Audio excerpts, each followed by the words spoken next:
Hello, to whom this may concern. Hey, hey, Tenor. Throwing Biscoff at me, like, right off the bat, too? God damn it, why won't this stay? Gown needs more, ties. It ties around the waist, but then the top part always opens up.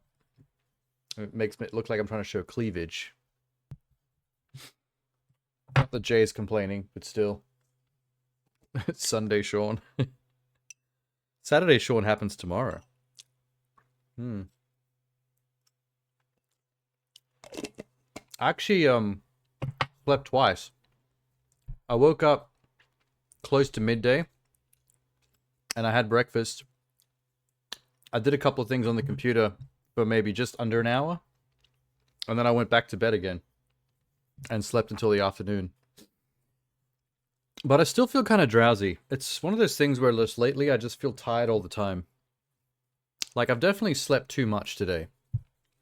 But that's the thing, like, sometimes when you oversleep, you kind of, like, get stuck in drowsy mode. Like, your body's so used to being asleep that it only wants to be asleep. So rather than feeling refreshed, you feel tired from having slept too much.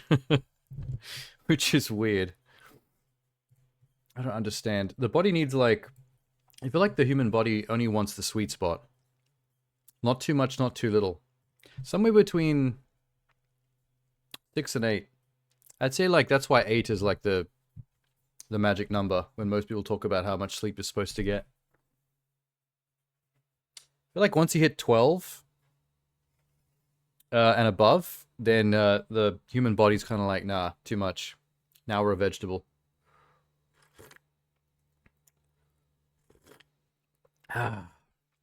Not very sweet today. Although I just had some Biscoff, so maybe that's why. Sometimes it's harder to taste the sweetness in a tea, coffee, or a soft drink if you've just had candy or an ice cream. It like nullifies the sweetness because your mouth is oversweeted already. Is that how the human mouth works? The taste buds? I don't know. It seems like it. Same with temperature. Have an ice cream and then have a nice cold soft drink. Doesn't taste so cold no more. The ice cream aftertaste makes the soft drink taste less sugary and warmer. It sucks. Is ideal timing and it decreases with age. Yeah, like older people like to spend more time asleep than awake. I remember when I was a little kid, I remember my dad sleeping a lot when he was still around back in South Africa. He was the kind of person that would sleep until the afternoon and snore a lot. The typical thing. Typical dad shit. Boy, Tenor. Boy, boy, boy. We should look at something. Oh my god. I'm not in the right spot. Let me just move everything on my desk real quick so I can fit stuff. Ah, shit. Where do I go? Blip, blip, blip. I don't want to do the full upright posture with the chair because we're supposed to be chill. Want to be more relaxed, you know what I mean? So, slight incline. It's good. On gaming days, we go full incline. We go full posture with the chair, all the way upright, because you have to be at attention. I think that's it. That's a good spot. What's today's plans? Catch up on a bunch of random shit. I missed the last two Mortal Kombat trailers for the last two character reveals for the DLC. Oh, you're gonna go to the dentist? Oh, that's fair. I also want to catch up on the infamous debate in America, because I've been seeing memes of it everywhere, and I'm kind of out of context. So I want to catch up with that for myself. So maybe when you go to the dentist, Tenor, maybe I'll do that then. Because that will be the less fun part of the night, I'm guessing. Well, fun for me because I like laughing at that douchebag. DJT, as they call him. Oh, you know what? Yeah, Trump and Kamala. I've been seeing like a whole lot of memes have come out about that.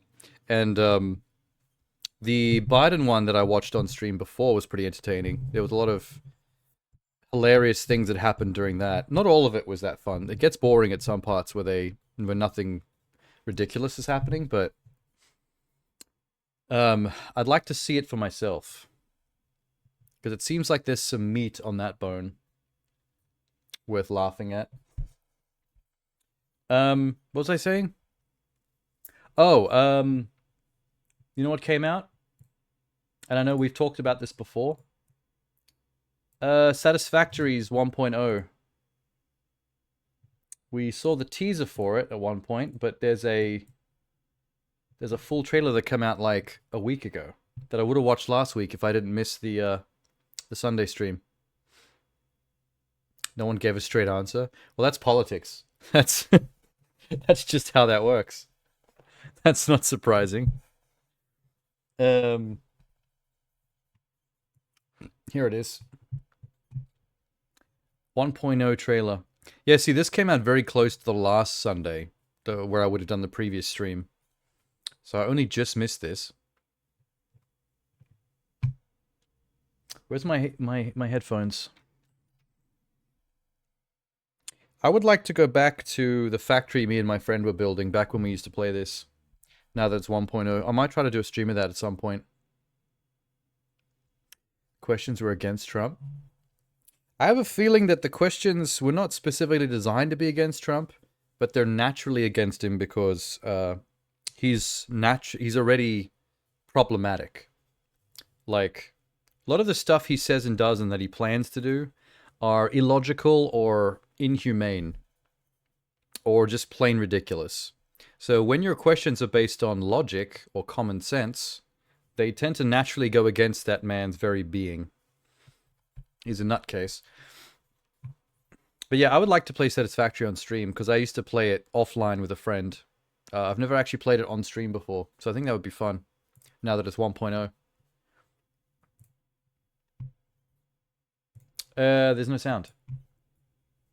Hold up. Ding. This one. Okay. I'm seeing sound on the Elgato, but not on my headphones. That's why. Fixed? Yep, we're there. Also, is my audio fixed? Fuck. Oh my god, this is the first Sunday stream I've had where I still can't get the audio buttons to work on my Stream Deck.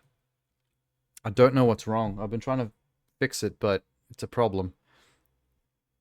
You dropped it when it reached nuclear power? It sounds like that's when it gets complicated.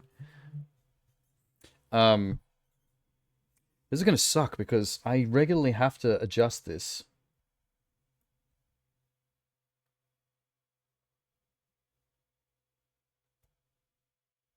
God damn it. Let's just hope it's not too loud. What other games have that company made? What's the name? Coffee Stain?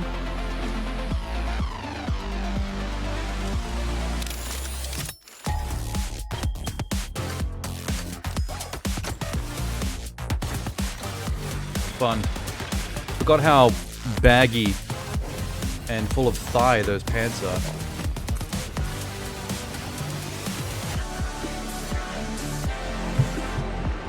See, I haven't seen factories this size yet.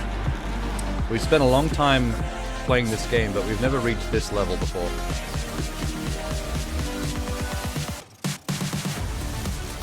I haven't even got to the point where we've got trains. We do have the ability to change the look of stuff, but we don't really use it, because no one really cares what things look like. It's about efficiency. Not about aesthetics.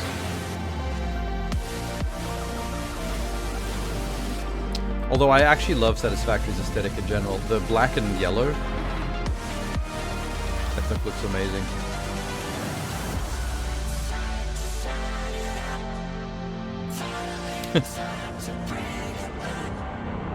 Daft Punk, is that you?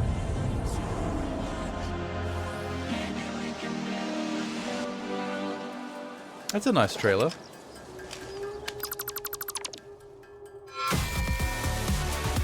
Legit.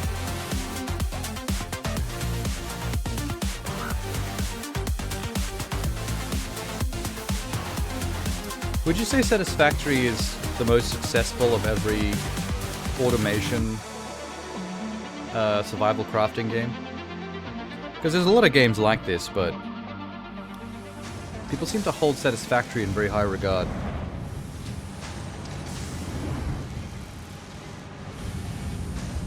What is this? Oh, controllers. Wait, is this the announcement that's coming to console? Looks like a combination of an Xbox and a PlayStation controller. Well, there you go. I thought they would have done a whole separate trailer just for the console thing. Oh, you think Factorio is more popular? I've actually seen those Let's Game It Out YouTube videos. The ones where he, like, does crazy shit. Tries to, like, break the game in fun ways. You're right. That guy's stuff is good. He puts a lot of effort into it. Like, I couldn't imagine putting the amount of effort into setting up the stuff he does for those videos.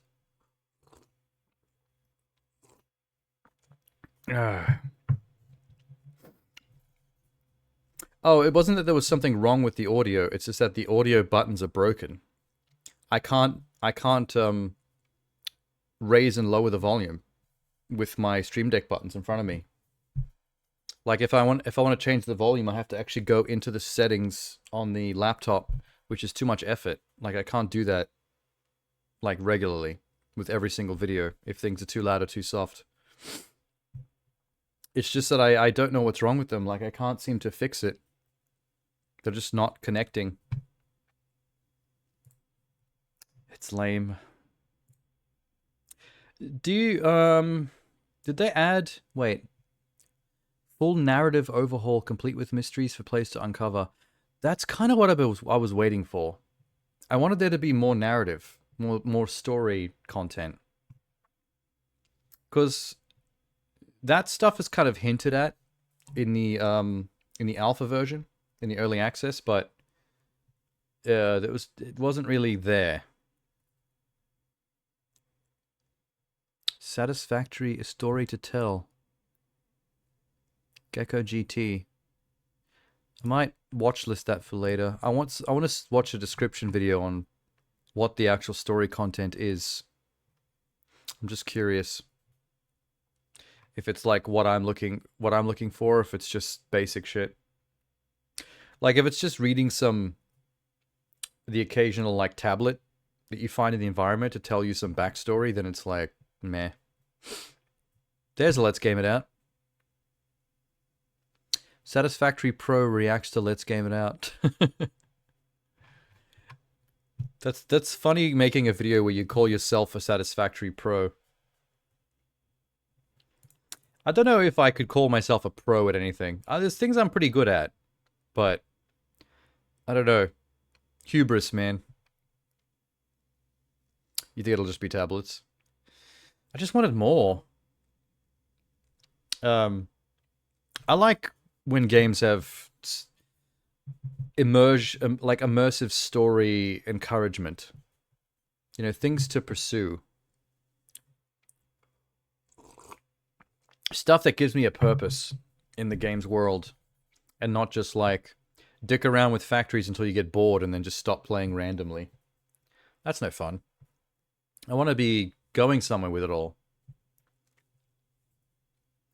Everything new in Satisfactory 1.0. There's a lot of people are making videos about Satisfactory's 1.0 release. They keep coming up in my relateds. The game that hacks your brain. Rhymes. Bars. Well, I'll try and fit a stream of that in the future, I think. I'll see if Austin wants to go back and do that for a stream. Just another gear and galactic size factory. I mean, that's fine, I guess. It's just I would like more if possible. Always better if more. Oh,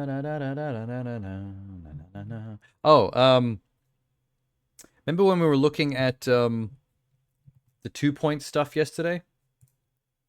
When we were looking at the Sega Publisher Sale on Steam? And we were talking about 2-Point Hospital and 2-Point Campus. And I remember noticing that there was a coming soon for 2-Point Museum. It occurred to me that I've never seen a trailer for that. Well, I found one. You can see how it... Why does it keep repeating? There we go. Dive into the world of museum management. Design, refine, build ultimate guest experience. Okay. I'm gonna sneeze. Okay. Yeah, that was satisfying.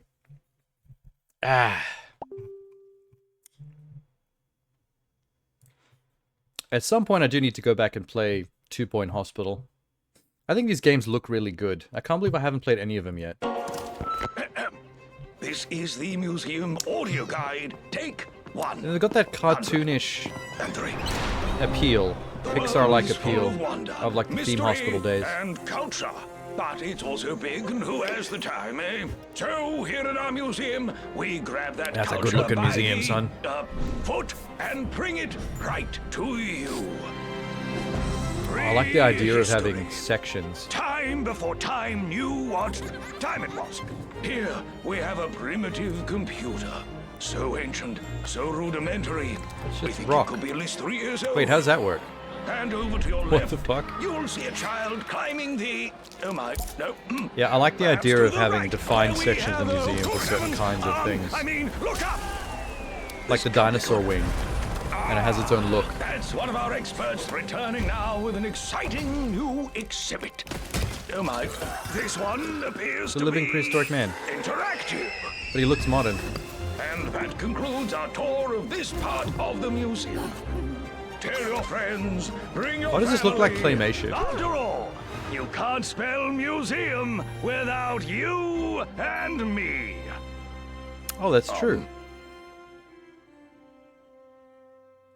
Hey, that's actually true. I didn't realize that. What is with that little girl? Whoa. Whoa. Oh my god. Look at the little girl in the bottom left. Why is her face like that?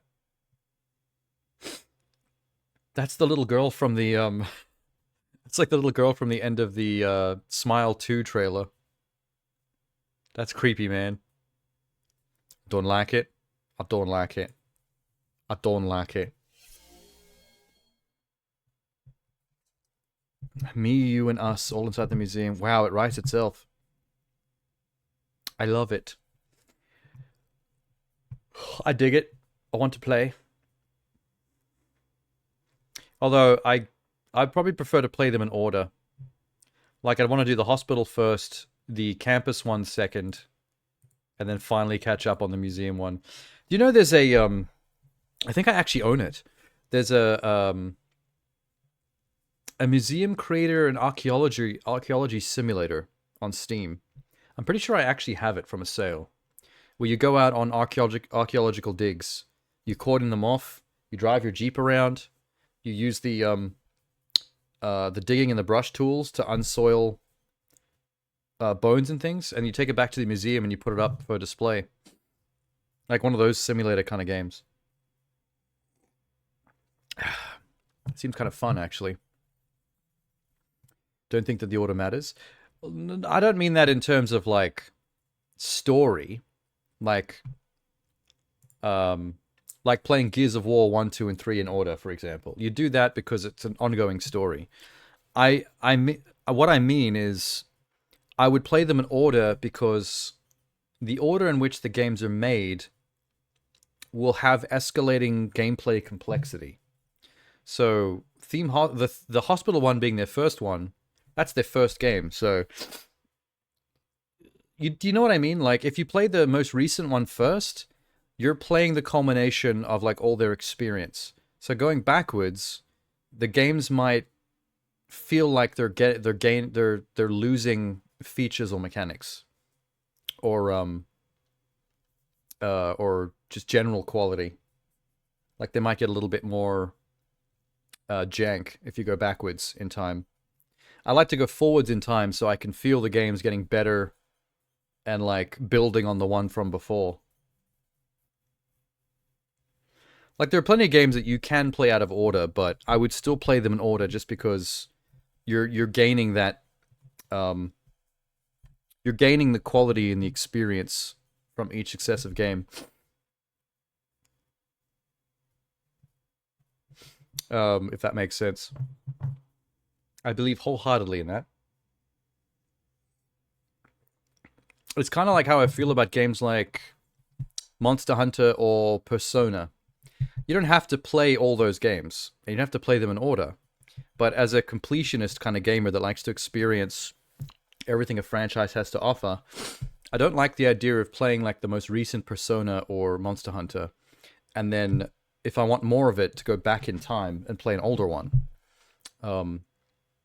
Because then like you're going backwards in quality and feature evolution as well.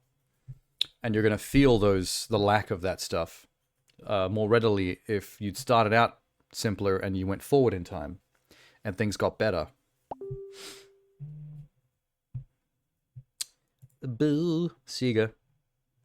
I still can't believe I didn't notice that the 2 Point games were published under Sega until just now. 3 games in, I'm suddenly like, oh, Sega. Neat. Only a matter of time before we get 2 Point Zoo. I can't believe they haven't done 2 Point Zoo yet. Zoo tycoons are more prevalent than school and museum tycoons. You would think they would have gone hospital, then zoo, then campus, and then museum.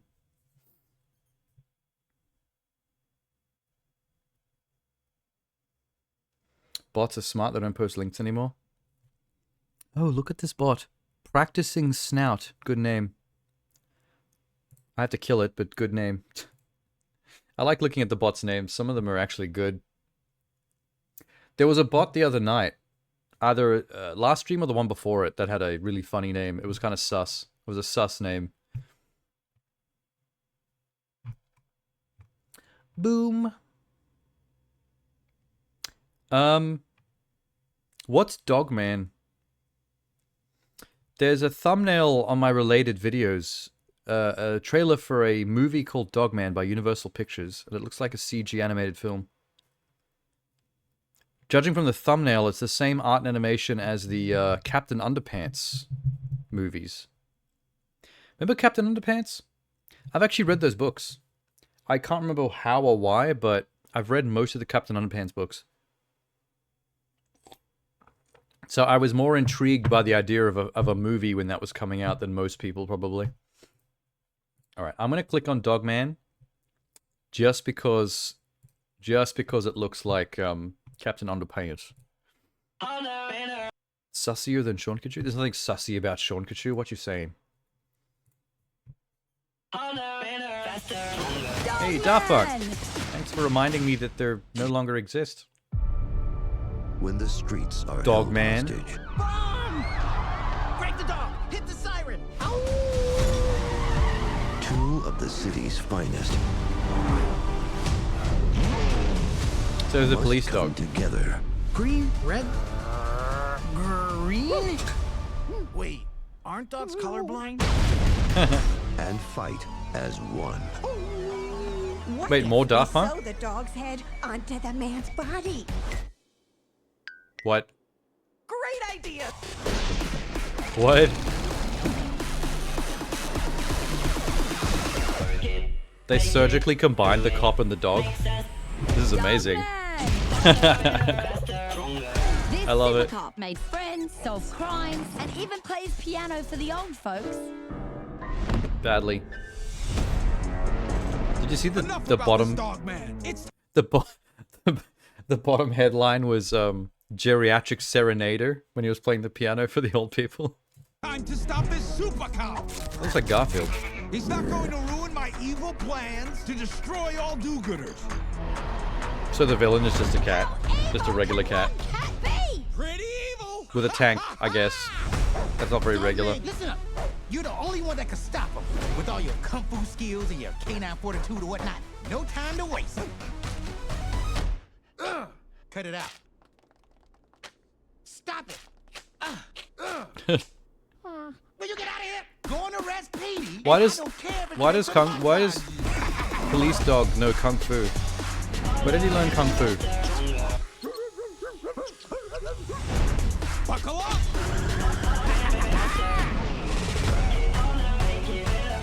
Faster and makes us stronger. Dogman. Dogman, you only have one job to do.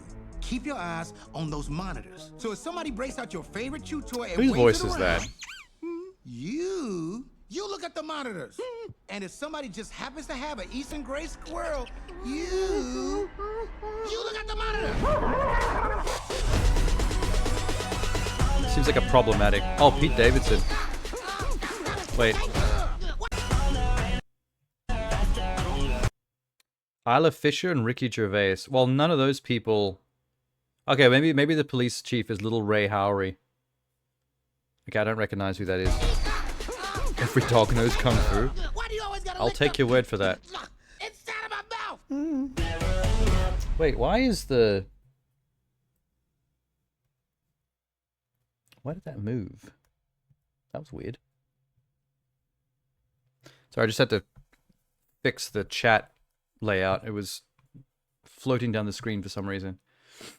Well, that was unexpected and kind of came out of nowhere. I don't know what the connection is to Captain Underpants, but that is definitely the art style and definitely the animation style. It's probably just the same company that did it. And there's probably no other connection. This seems like an original. Someone in the comments said, I respect that they kept him a silent character rather than shoehorning a celebrity to voice him. Agreed. Sometimes it's just distracting. It's like, yay, Dogman, but also, Chris Pratt? Clearly Chris Pratt. Why is Chris Pratt so many people in animated films? Making their own Avengers? Are you saying they're going to make a bunch of these movies and then combine them all into one movie? Dogman plus Captain Underpants plus 3 others? Okay, they can go for it if they want. I'm sure someone cares. Although that's what bit the Dark Universe in the ass. We never ended up getting our Dark Universe with the Invisible Man and the Mummy and Jekyll and Hyde and all that bullshit. The Wolfman. Creature from the Black Lagoon, I think, was one of them. Frankenstein. Wait. Or was it Bride of Frankenstein? One of the two. No, Frankenstein's monster. Frankenstein's the doctor. He wouldn't be one of the... He wouldn't have been one of the Dark Universe characters. Dark Universe is still trying? Oh, technically, no, it's not. They're still making movies based on those characters, because of course they will. They own the rights to it, but the Dark Universe concept is dead. Like, that we saw the trailer for that Wolfman movie that's on the way out, but that's not interconnected with anything. Same with the Invisible Man movie that same director made. I think the director of that Wolfman movie is the same guy that made the Invisible Man one. But The Mummy with Tom Cruise was the first, and that also set up Jekyll and Hyde as the handler. He was basically the Nick Fury. And then they were supposed to do more after that, and then that died. So Invisible Man that came after that was just its own thing. And now the Wolfman one that's coming is its own thing. They're not trying that anymore. Like, I think Benicio del Toro was supposed to be the Dark Universe's Wolfman. So these things are just now fully rebooted. They place it on the shelf. I mean, unless they're building in connective tissue that is invisible currently, like they're not calling it out, see if they can maybe sneak a Dark Universe Avengers on us. I don't know. I think they gave up on it. It doesn't seem like they're trying anything with it right now. They're just making movies, which is what they should be doing. Don't force it. I thought that Dracula Untold movie was originally going to be the start of a Dark Universe. Remember Dracula Untold? You probably don't. I saw that in the cinema.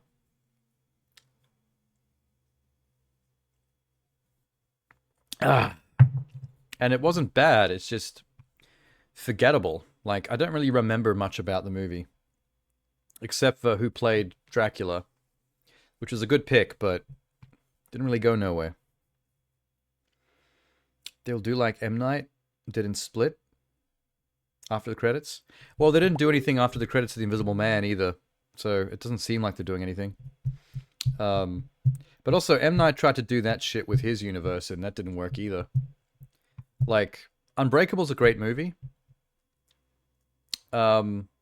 Split is a pretty decent movie as well, but doesn't need to be connected to the Unbreakable universe. That was kind of forced and random, but like the idea was kind of cool. Like, there's nothing wrong with it. But then Glass came out and was like, oh, you already sunk this. Like, Glass was like such a non-event that it just kind of like made the whole thing pointless. He may as well have just not done anything with it. Just left Unbreakable alone. It's really sad. Oh, there's a final trailer for Wild Robot 10 days ago, Universal Pictures. I think we've seen 2 trailers for that already, right? That looked good.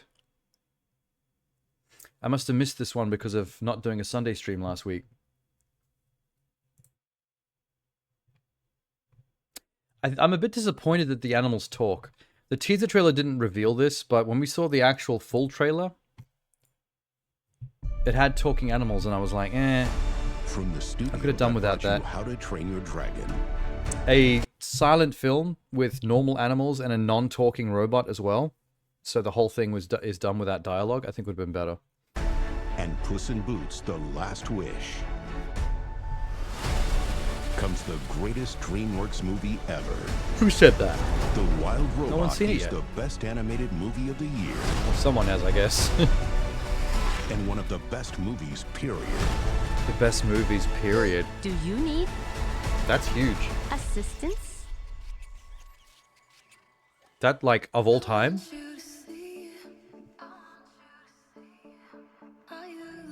It's kind of a wild thing to say, man. I do not have the programming to be a mother. I didn't know the robot was going to have a voice either. They all need to eat, but yours needs to swim and fly. He's a runt. His chances aren't super good. I will protect him. Find that inside you. You should work on that. I also didn't realize that the movie was about Don't be afraid. the robot mostly looking after the baby duck. Or goose. I thought it was going to be something about, like, the whole animal kingdom. Like, trying to help all the animals in the forest, but it's actually focusing on this one duck.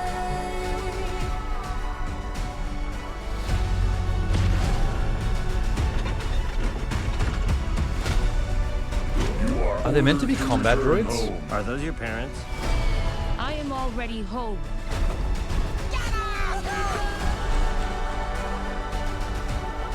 Sometimes, to survive, we must become more than we were programmed to be. This does look really good. I am a wild robot. Yay. I still think I would have preferred the idea of the animals and the robot not having voices. And it just being all acting. Like emotion. Which is doable. We've seen examples of that. There's a whole chunk of Wall-E that's basically that. Reminds you of the first Ice Age? You heard The Last Wish was great? I heard The Last Wish was divisive. Some people really liked The Last Wish, but other people like really thought it was average. Like the reactions to Last Wish are all over the place. I don't really know where I'd fall in it. I'd have to watch it to see. I'm not entirely sure what the issues some people had with it are.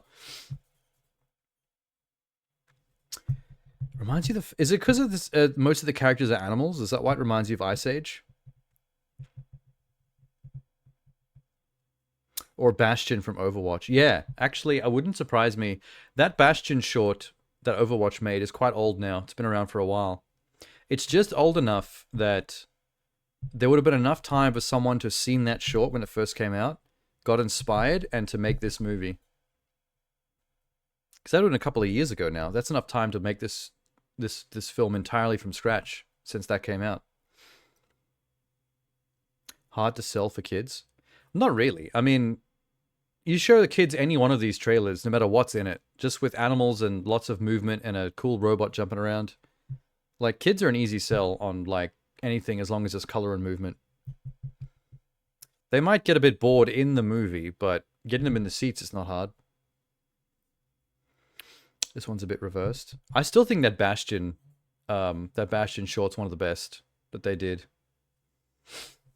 That was really good. That's the best thing about stuff like Overwatch is just... I've said this many times, but it's all those... the extended media. Overwatch's short films that they designed to introduce their characters are way better than the actual game deserves. It's the same with League of Legends. All their short films, all their music videos, their Netflix thing, all that stuff is way better than the actual game is.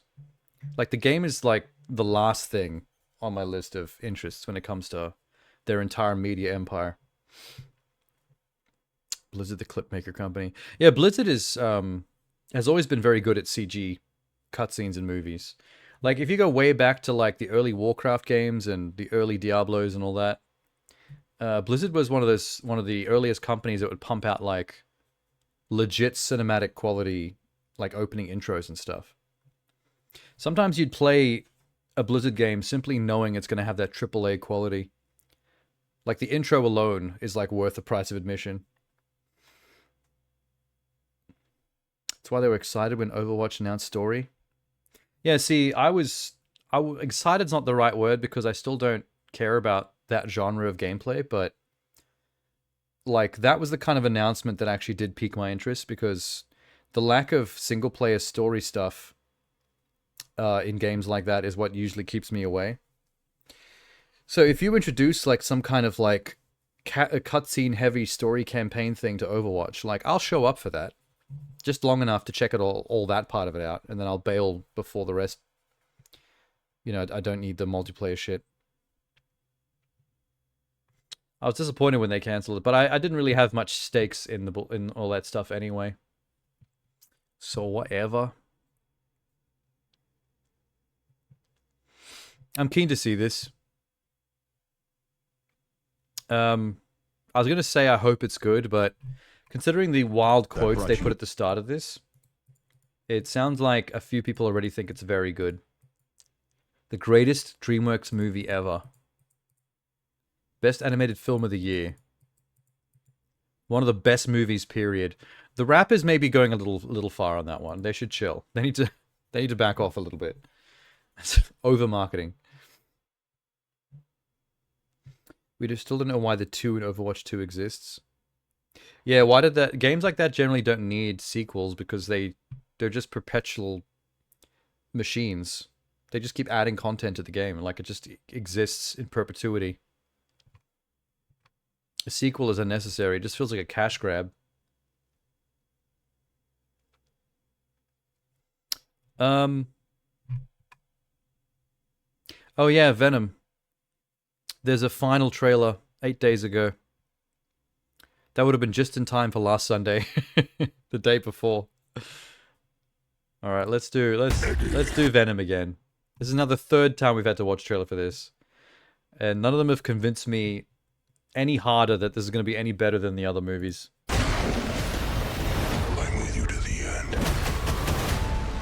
Although, the first teaser had a really emotional moment towards the end of the trailer that I actually didn't mind at all. The moment where the music dies out and it suggests that they're going to be separated for good. Like this is the last movie in the trilogy forever. I thought that was like a nice little moment in that trailer. It gives me slight hope. This is your captain speaking. If you look out to your left, you'll see a beautiful view of the Grand Canyon. We'll see a beautiful view. Tom Hardy hanging on to his tail. Oh my god. It's like that scene in Twilight Zone. Twilight Zone movie. The gremlin on the wing.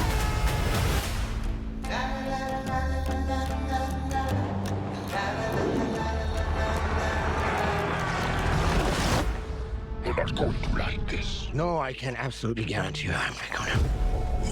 This man goes through so much bullshit, I swear. Who sent that thing? My creator. Oh damn! The Venom homeworld. The symbiotes didn't come here by accident. Oh wait, I heard about this. From what? Yeah. Wow. Null. What's his name then? No. Wait, he just said null, and then he got mad that Eddie said null. Yeah, I have to pause it for a second. I've been seeing a lot of backlash on the internet. I forgot that this is where this backlash came from, because I hadn't seen this trailer yet. The null thing. People are kind of losing their shit a little bit about the null thing. Because Null in the comics is like a pretty big deal villain, like Thanos level threat, they call him. Kind of worthy of a much bigger arc in the comic book movies. Like, you could make an entire Avengers build-up to a Null conflict. So the fact that Null's being used in, like, part 3 of the Venom movies that people don't really give that much of a shit about, I think has got some people a little bit upset. Like, they're going to waste Null. They're going to waste a very good villain. Much in a similar way that people feel like Gore the God Butcher was wasted in Thor, Love and Thunder. Like, there's some pretty big deal villains that have kind of come and gone in like a single throwaway film that have been upsetting people lately. Same as Stanley Parable 2, same as Stanley Parable 1, but now with Bucket. Phoenix was a big arc in the X-Men comics. Yeah, so Phoenix is another one of those things where Phoenix is a big deal, and the X-Men movies kept trying to build up to using Phoenix as like a big deal plot arc multiple times. Like X-Men 3 did it. They went and did it again with the First Class movies, like X-Men Apocalypse, and the one after that had some Phoenix content. But they've never really capitalized on Phoenix in a big way, in a way that people feel are epic enough for what Phoenix should be. There's still room for the MCU to do something truly spectacular with the Phoenix once they get around to properly kicking off their X-Men shit. Everything. But this is the first time we're seeing Null in live-action movies. Hey, man. And it looked good. Why do you keep knocking Guy got people annihilated. out? What is wrong with you? I'm sorry. I don't know, the Venom comedy We've come a long way. You and me. doesn't sit that well. This world can't survive. Venom can sometimes be kind of funny, but a lot of the time it feels weird that Venom is as funny as he is, as often as he is. It doesn't feel like the right balance.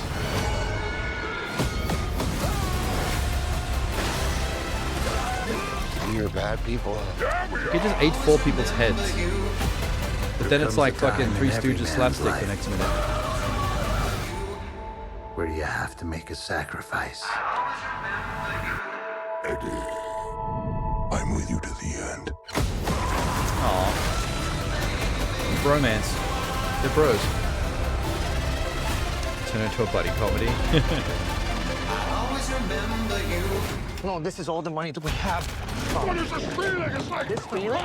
It's like all of my problems have gone away. See, look, comedy again. I think you broke my foot. Eddie, I need more money. Venom being addicted to gambling, it's not really worth the joke. The breaking his foot part's kind of funny, but the gambling thing, I don't know. It's all over the place, man. I feel like Venom should be... Maybe Eddie can be kind of funny, but I don't think Venom should be as funny as they keep on trying to make him. He's still supposed to be a monster that eats people's heads. And I feel like it kind of undercuts that when he's as goofy as he is. Like, 24/7. Because on their own, they're pretty... Like, Tom Hardy's Eddie Brock. Like, that's good. That's good casting. He does a good job. Venom himself, the voice, the look of him, also good. It's just, there's something about the movie, the script. The fact that it's too buddy comedy too frequently. Like, if everything they've got right now, if you kept it the same, but you just wrote it better and had Venom be more of a problematic monster, kind of like how Bruce Banner has to deal with the Hulk, but just more horror tinged. Because instead of a marauding monster, it's a more sinister, predatory creature that hunts and eats humans.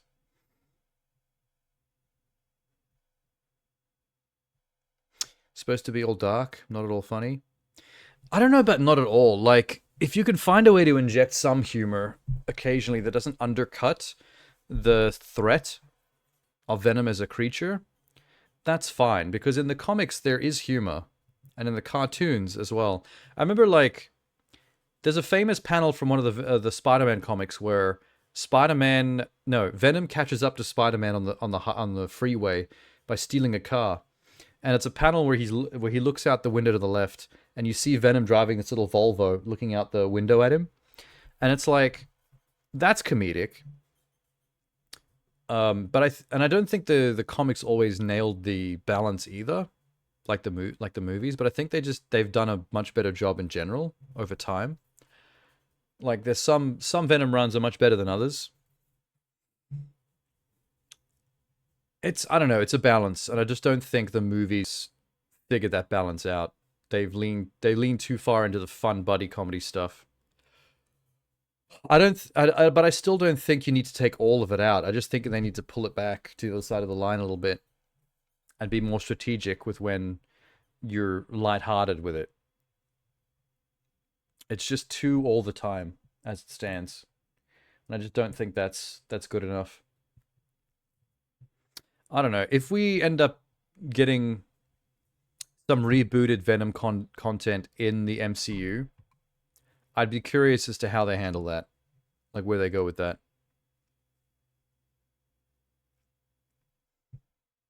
You know what they could definitely improve on? Fucking Carnage. I think the second film is the worst Venom's been so far, just because, like, I feel like Carnage was a wasted character in that trilogy. Like, they built up to Carnage, and they did the thing, and it was over already. In, like, no time at all. What a waste, man. And they had Woody Harrelson as well, which is not a bad choice for Cassidy. I just feel like Carnage... That should have been a much scarier... I'm sexy! Oh, Jason. I'm a sexy boy! Hi, Jay. Carnage was a moment they could have leaned more into the horror. Like, Carnage should be scarier and much more high stakes, because Cassidy is a serial killer, and because of that, Carnage is a lot more vicious, a lot more frightening. So I think, like, the horror element could have been really turned up a notch. But you can't really do humor when Carnage is concerned, because that thing is truly problematic. In fact, one of the biggest wasted opportunities with Carnage is that characters like Carnage are the reason why Venom starts to turn anti-hero in the first place. Because Venom is meant to be a villain for Spider-Man, first and foremost. But then the only reason we start to see Venom in any kind of other light than just villain is because of moments like Carnage, where Spider-Man and Venom have to team up to do something about him. Like, Carnage is such a major issue that, like, Spider-Man and Venom on their own cannot deal with that problem. Like, it forces the issue. It forces Venom to have to be a bit of an anti-hero and to actually help Spider-Man. And that's like... That's the closest something like Venom should ever get to being a hero. Which is why, like, these Venom movies never made sense from the first place, because without Spider-Man even being involved, we just got thrown into Venom, the anti-hero, and it's like, why? Let him be a villain for a couple of Spider-Man movies, and then have a moment where he's forced to actually help the good guys for a change when something really horrible like Carnage happens. That would have been perfect.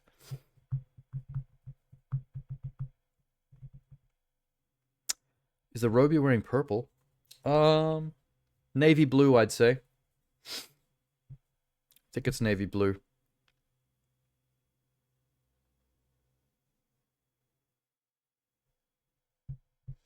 First was Cassidy, second his girlfriend, and then Carnage? Oh, third-rate villain. Yeah, I mean, I feel like if this happens again in the MCU, that's what they need to do. They need to use Carnage as a force of nature, like a truly vicious, R-rated, violent thing that causes heroes and villains to have to cooperate to put it down. Because that thing is like an unleashed rabid creature that's just going to maraud around and just viciously vivisect people for fun.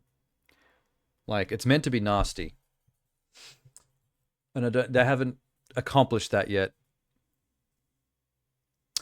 Ooh, baby, baby. Interesting song choice for that trailer as well. I think that was odd.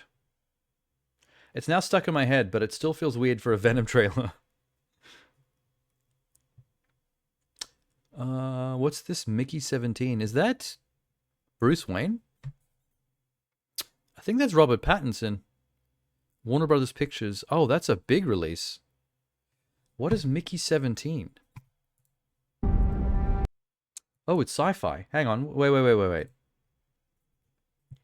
What does it feel like to die? From director... Oh, Bong Joon-ho. Holy shit. Wait. That's a big deal. They mention here that Bong Joon-ho is the director of Parasite. You know, the Oscar-winning movie Parasite. But I know him from The Host and Snowpiercer. He's a very good director. He's an amazing director. And he's making sci-fi with Robert Pattinson? Holy shit, why have I never heard of this? Why have I never heard of this? What the fuck? Wait, what was that? Brothers trailer. Oh, okay, whatever. I'm getting distracted. I need to know what this is.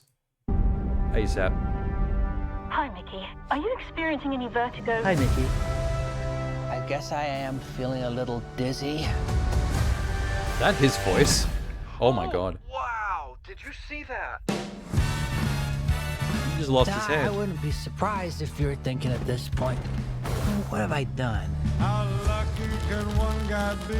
Is he a clone? Working out, and I wanted to get off of Earth. You're applying to be an expendable? Yeah. You read through the whole application. Oh, he signed up to be an expendable clone. Once you die, we'll print a new version of your body. Oh wow, that's They bleak. made me work my ass off on one mission after another. Every time you die, we learn something new, and humanity moves forward. Oh, wait, he's alive. It's fine.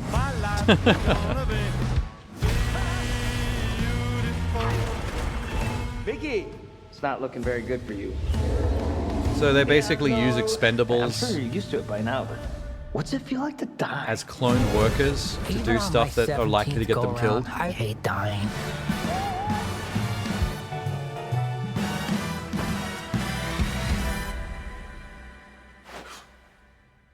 Oh. Oh, is this gonna go in Why the... aren't you dead? Multiples. In the moon direction? Sam Rockwell movie?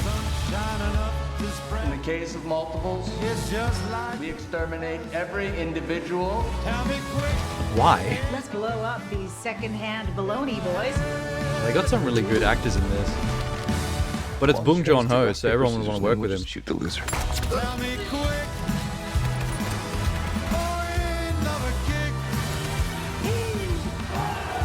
What's with the guy in the pigeon suit?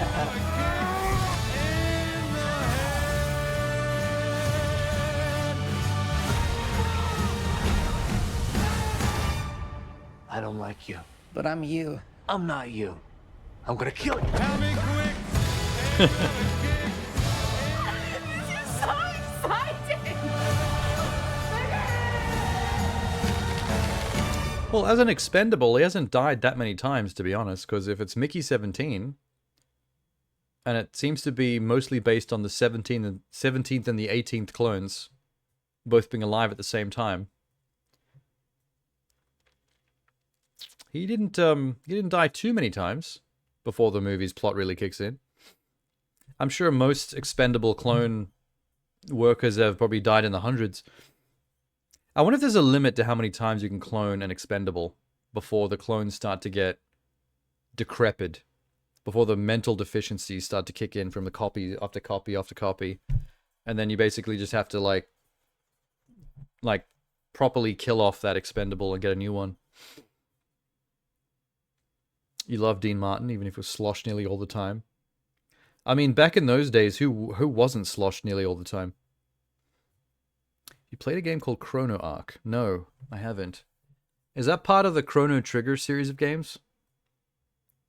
Or Chrono Cross? There's a couple of games with the name Chrono at the start of the name.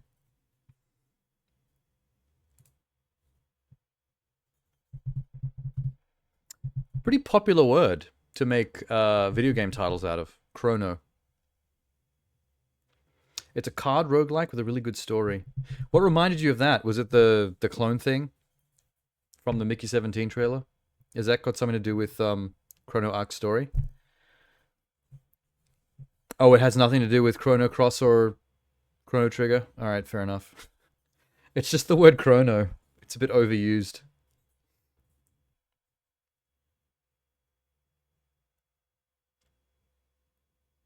Wait, I want to see what this looks like. Give me a sec.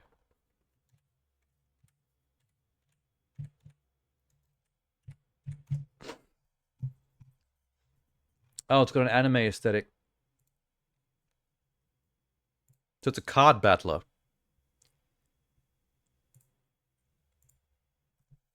Rip.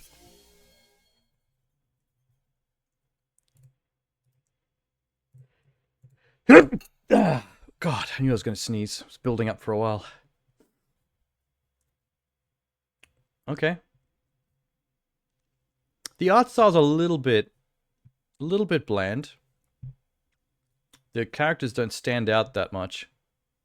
The faces are a little generic. For this type of thing, anyway. What is this? What it looks like in game? Oh my god. The UI is a bit much. There's a lot going on here. But then again, I think all card-based games are. It's pretty typical. Similar concept to Mickey 17 and Soma. Oh, fair. I actually forgot that was an element of Soma for some reason. I mean, I'm stoked for Mickey 17, though. If only because that director's incredible. And Robert Pattinson has turned out to be, like, one of the best modern actors of our time. He's got some serious range on him. I know he has a lot of haters. Because people still hold Twilight against him. But he's a really good actor. I've seen him in some pretty amazing stuff over the years. And he can really... He's got that acting gift where he can really, like, disappear into a character. And then his whole demeanor and voice is, like, different from, like, the last role he had. He's good at mixing it up. No, no. No, no. No, no. No, no. No, no. No, no. No, no. What else is good? Oh, have you heard of Rebel Ridge? Hang on a sec. I've been keen to check this out. I need to report a crime. There it is, yeah. This popped up on my in my relateds real quick. It's a Netflix film. The trailer's been out for a couple of weeks, and I think this has only just come out on Netflix not long ago. Where's the date? September 6th. Yeah. This came out September 6th. So the trailer's been out for like maybe a month. Oh, what's the best way to describe this?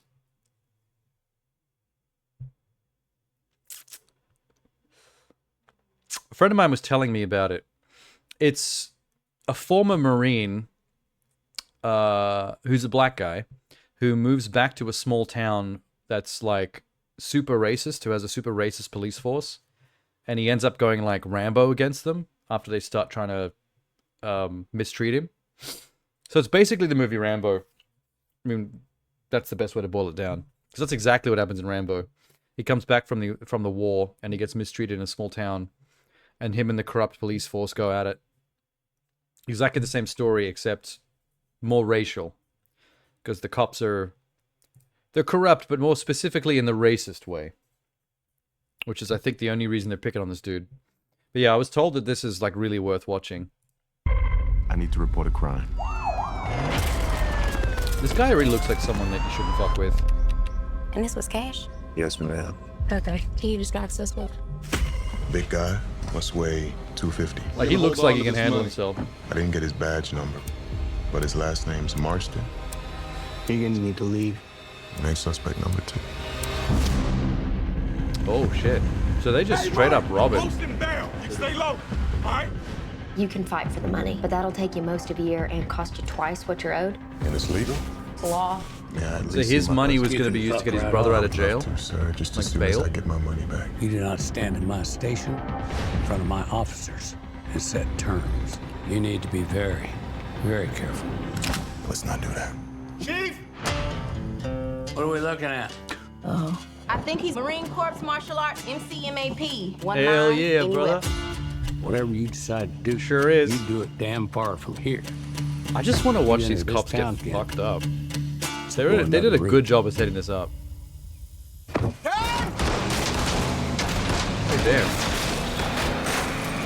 It's time for another chapter. Something's up. Chief is willing to kill to keep us from finding out.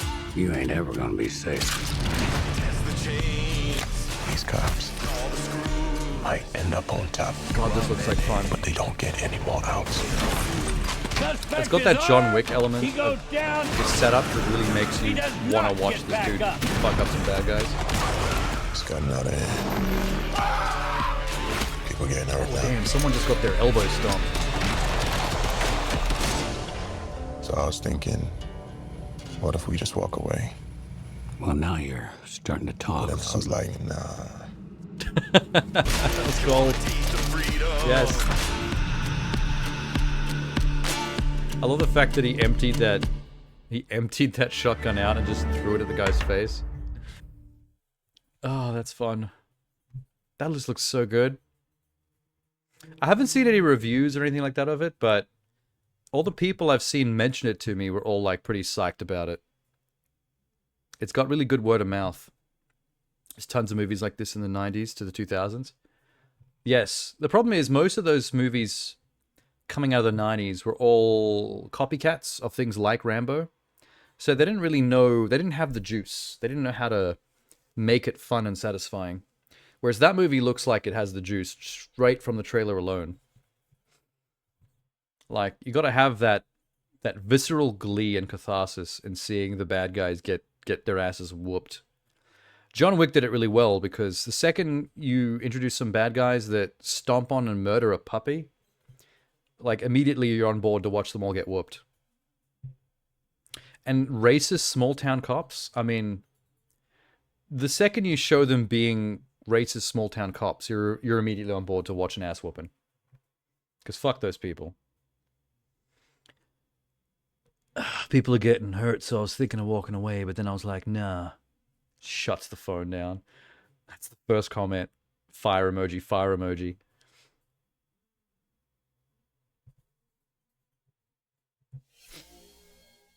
Everyone in the comments is super stoked as well. 90% of the comments are calling it Black Reacher.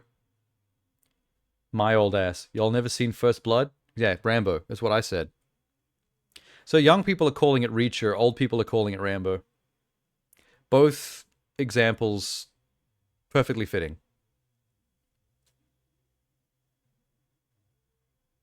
In fact, if they wanted to do like a an adaptation of Reacher where he's a black dude, that guy would be a really good casting choice. That dude is totally Black Reacher.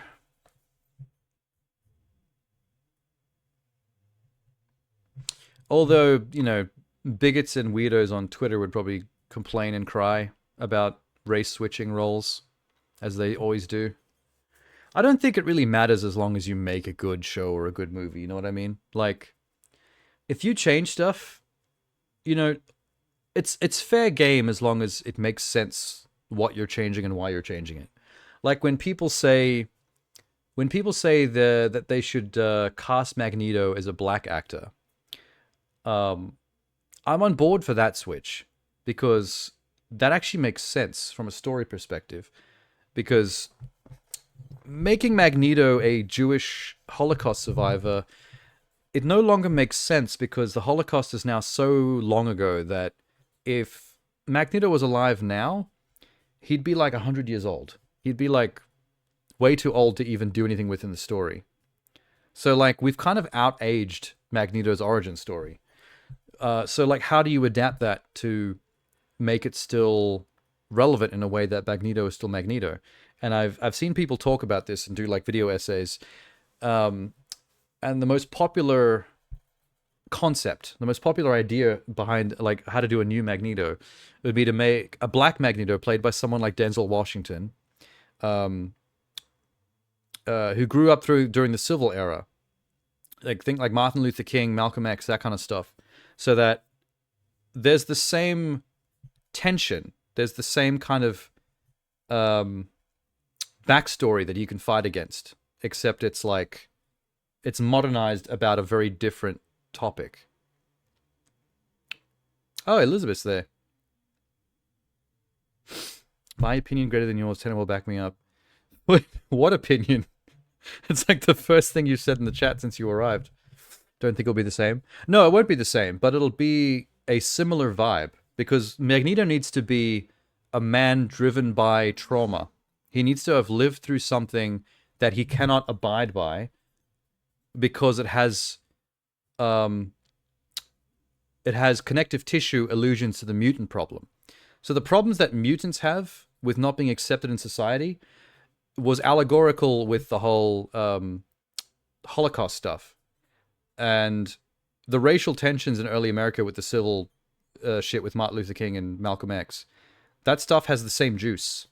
Like, if he lived through that stuff and, like, racial tensions in, like, the deep south of America as a black man, then he's got the same kind of backstory that gives him the same kind of trauma that makes him not want to put up with abuse and bigotry against mutants. That's the connection you need. So that's why I think that would work. And also, like, Martin Luther King and Malcolm X, there's already a connection there between Professor X and Magneto, because their ways of dealing with the same issue was essentially the same thing that MLK and Malcolm X were like. Almost identical, really. 30 years later, Magneto will be a kid abused in Twitter. Lizzie Pops. Is that your nickname for Elizabeth, Jay? It's now Lizzie Pops?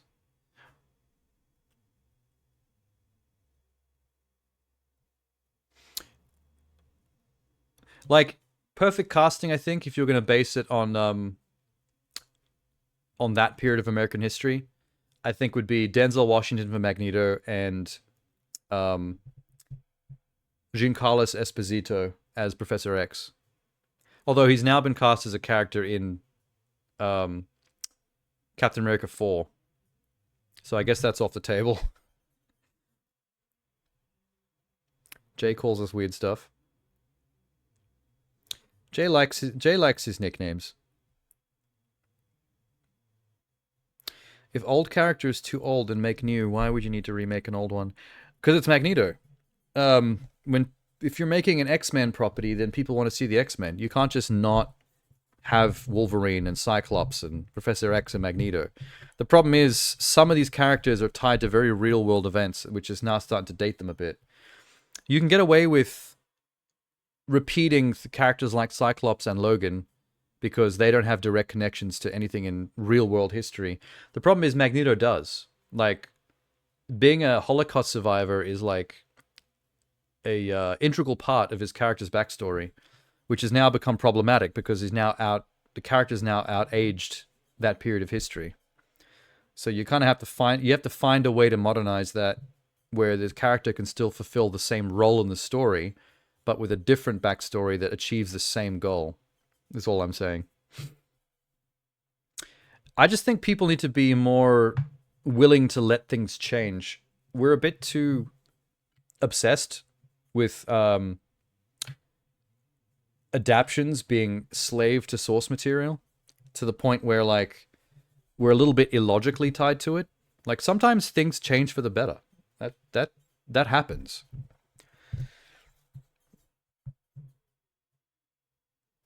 I'll bet, Mr. Handsome. To be fair, I do have one of the better nicknames. You think it means Mr. Horny? No, it's definitely Handsome, because I've heard Jay say that. Where's Minxie Pinks?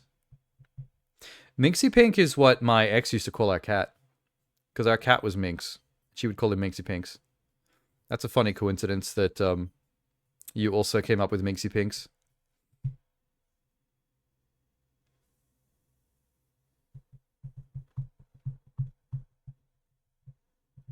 Oh, you didn't actually know that it was Handsome? You just guessed it? That was a good guess.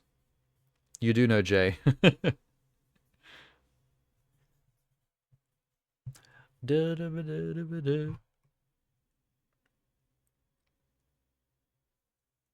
anyone know what this is? It's a movie called Small Things Like These, and it stars Cillian Murphy and Emily Watson. I like both these actors. That's got my click. You have my click, and you have my sword. Oh, he's a garbage man. Hey, girls. Hi, Dad.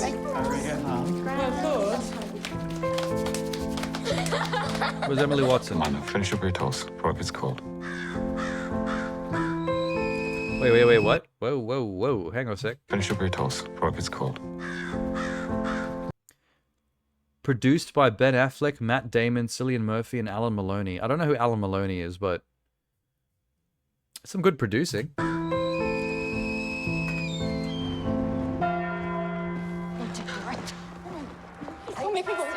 Based on a best-selling novel.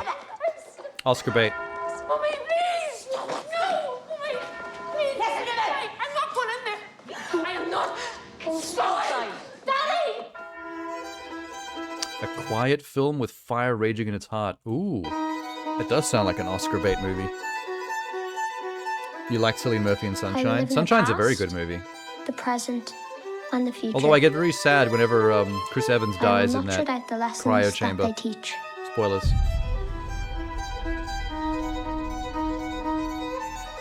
You'd want to watch what you'd say about what's there. Is this an Irish film? People can make things difficult for you.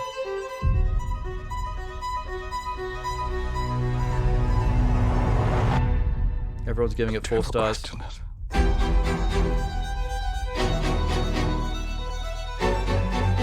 Jesus. The Lord is compassion and love, slow to anger and rich in mercy.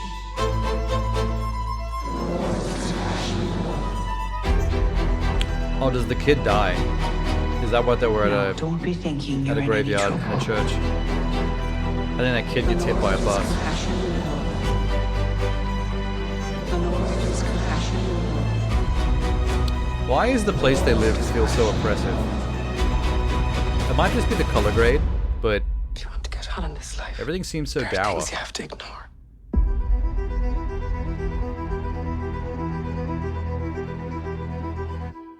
You know how I know an Oscar movie when I see it?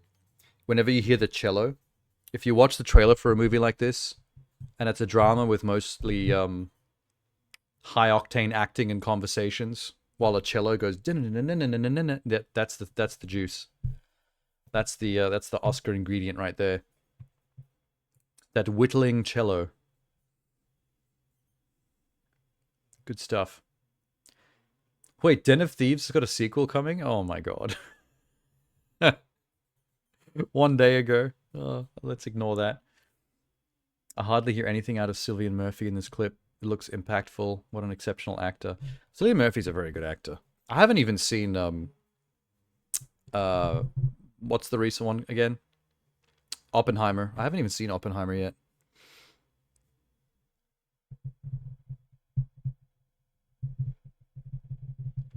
You're good at guessing the whole plot of a game in the first 30 minutes. That's easy with games, though. Games don't tend to be that deep when it comes to storytelling. Most of them, anyway. You're addicted to watching, listening to the Eating the Dogs song. Is that one of the memes that came out of the debate? I still have to catch up on watching the debate. I'm planning on it, though. I watched the previous debate, and that was good. I'm keen to watch the next one. I'm just a bit behind. Took me some time to realize that Oscar bait goes from bait, bot, masturbate. What? What are you saying, Tenor? Imagine how confused I was. Has nothing to do with masturbate, no.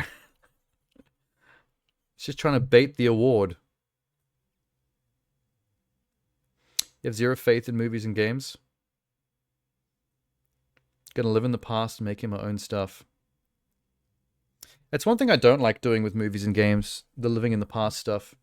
Like, things that I've played or watched in the past that I really liked, like, that's where it kind of belongs, like as a memory of something that was good. I feel like going back and constantly re-watching or replaying things that I know is good is holding me back from experiencing the new stuff, for better or worse. Because I don't actually care if something's good or bad. I just want new things. Like, as long as I'm experiencing something I've never played or watched it before, whether it's good or bad is largely irrelevant. When I get through to the end of it and I go, oh, that wasn't very good, that was kind of shit, then, you know, that's the verdict. It was shit. That's fine. I wouldn't have known that if I hadn't have played or watched it. But now I know. File that away in the back of my brain. Next content. Some gems under the dirt, you just need to dig more. I mean, it's all just about experiencing stuff. Like, I play a lot of things. I just go from thing to thing. So, more things are likely to be mid or lower than there are to be good or excellent. But that's fine.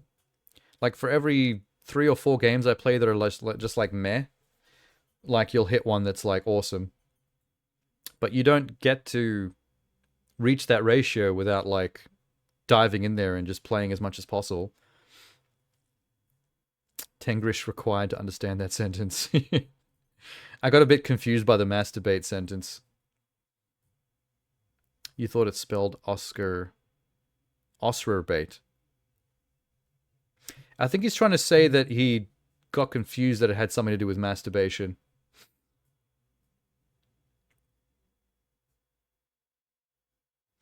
Ancient, nearly forgotten language. We can understand it though. We've done well understanding it. We're experienced Tengrish translators in this chat. Na na na na na na na. You know what was a good trailer? That Arcane Season 2 trailer. That was hot. That show is amazing. Should I click on Den of Thieves 2?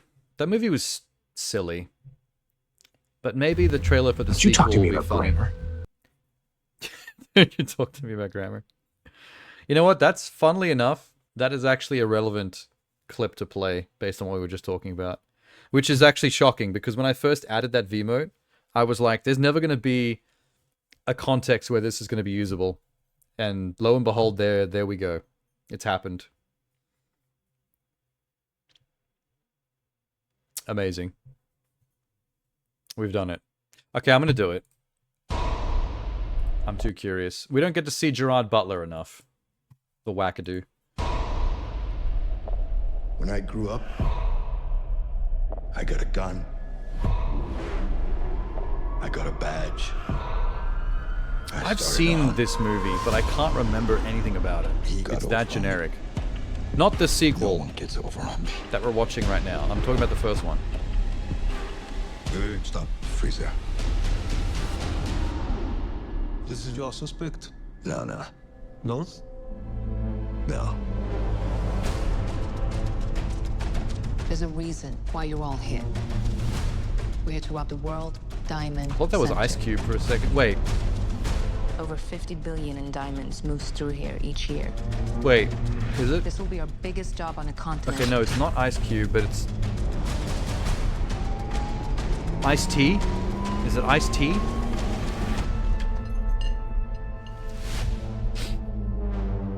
Grab a seat. Cracks me up when people pull guns on people. You fucked You're up? not a killer. I am. Word around the LA streets is that they fired your ass. I'm broke.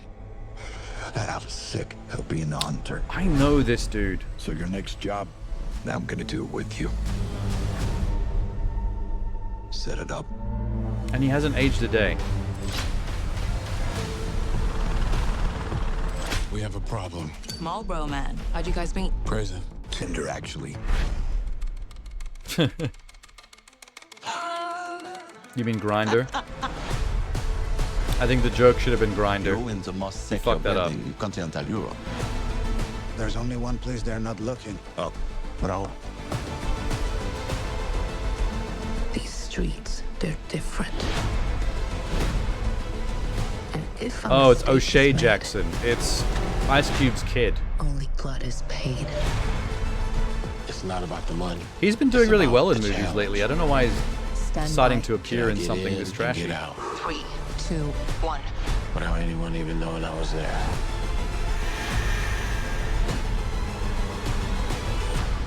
You feeling it? Yeah, I'm feeling it.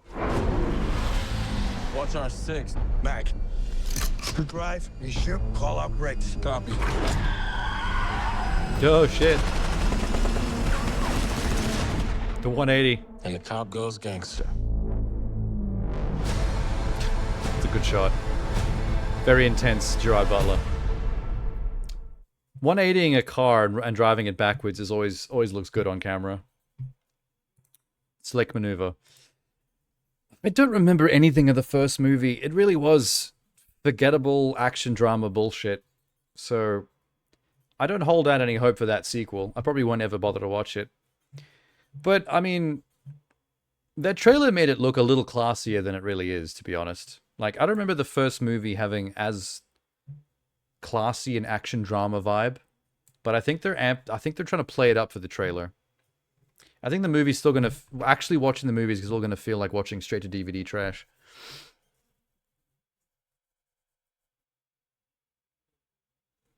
You can't see it on the phone app, but you can hear it. Sounds pretty generic. Oh, it is. It's generic as hell.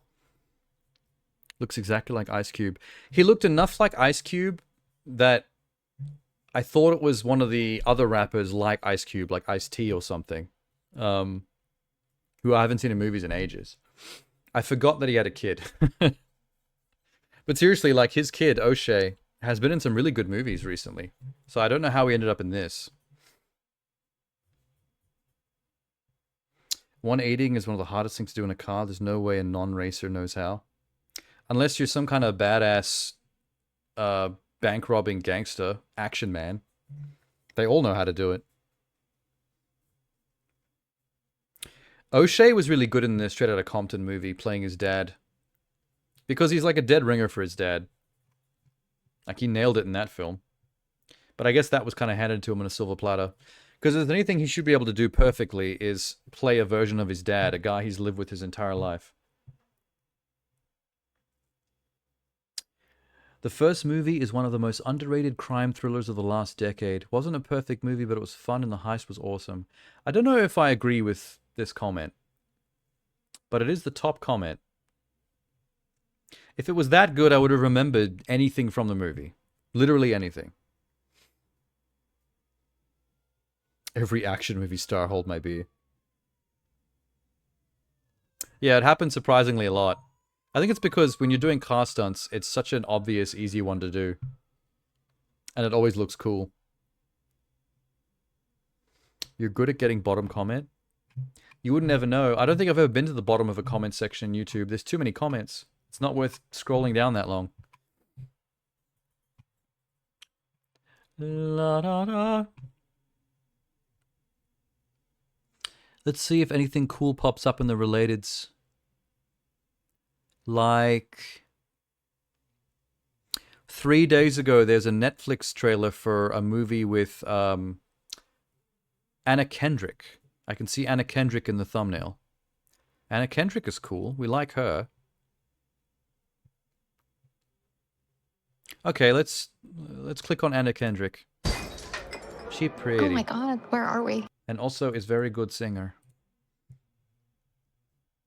Can't you filter by date? Oh, maybe. Who's got the time and the patience to try filtering YouTube comments? Oh my god, where are we? What is this place?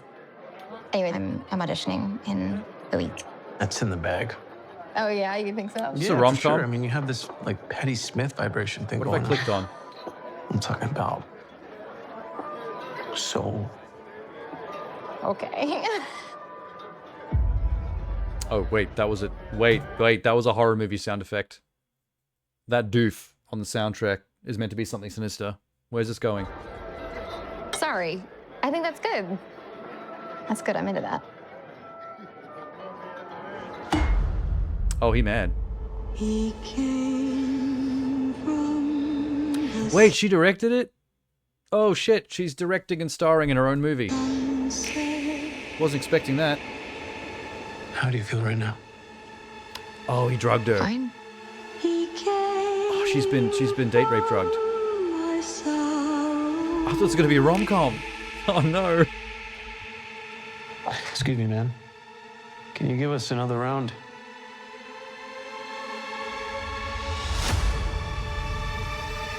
I'll have to get out of here. Thriller, Roger Ebert. He's dead. The movie's so good, he quoted from Beyond the Grave. Hey. You told me your number? I just gave it to you. Yeah, no, I know. Really I just want to make sure I have the right one. Right. Just let me see it and Can't repeat it from memory? This is freaking me out, man. I don't like this. Run, bitch. There's no one around for this place is so empty.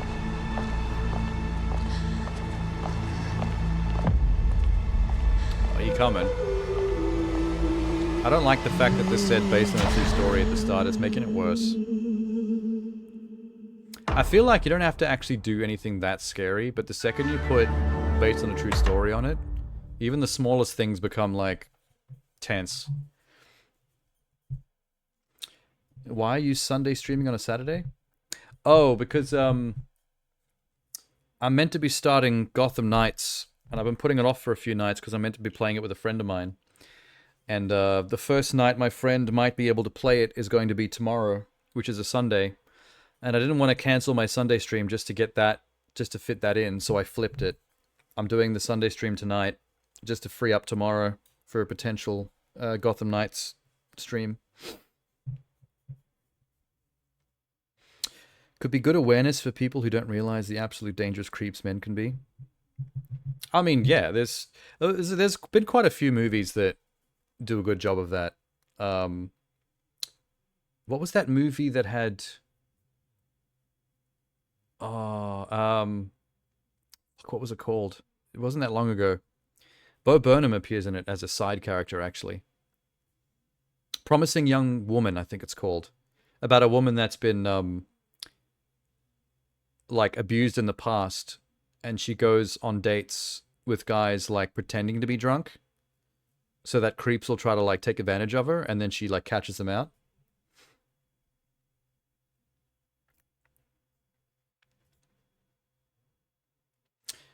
But movies like this always make me like really tense, because it's like it's hard to think about that as a real thing. It's actually legit scary because of how like common that can be. Too many women like have been through that.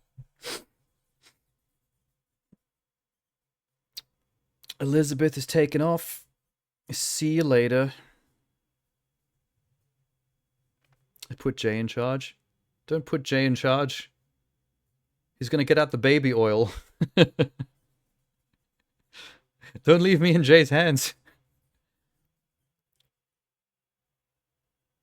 I won't be a virgin when you get back.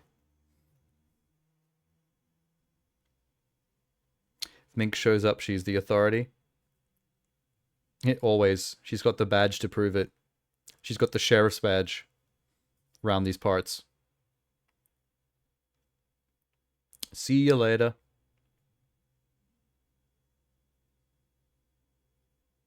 Tana's going to take off as well.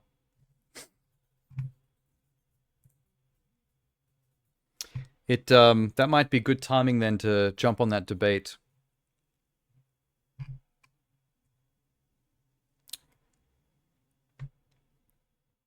Good luck, Sean. Thanks. I'll come back wearing a lot less than when you left. Like, on the cusp of being banned from Twitch. Really shouldn't have added that strip feature to the channel point redeems. Jay just empties out his entire channel point reserve. Na na na na na na na na na na na na na na na na na na na na. Do do do do do do do. Sorry, got distracted. I'm just looking through this list. Boom. Jay spent all his points on the sexy boys. Yeah, he did actually reach right near the end of his channel points built up from just doing too many sexy boy V-boats. He was running on empty.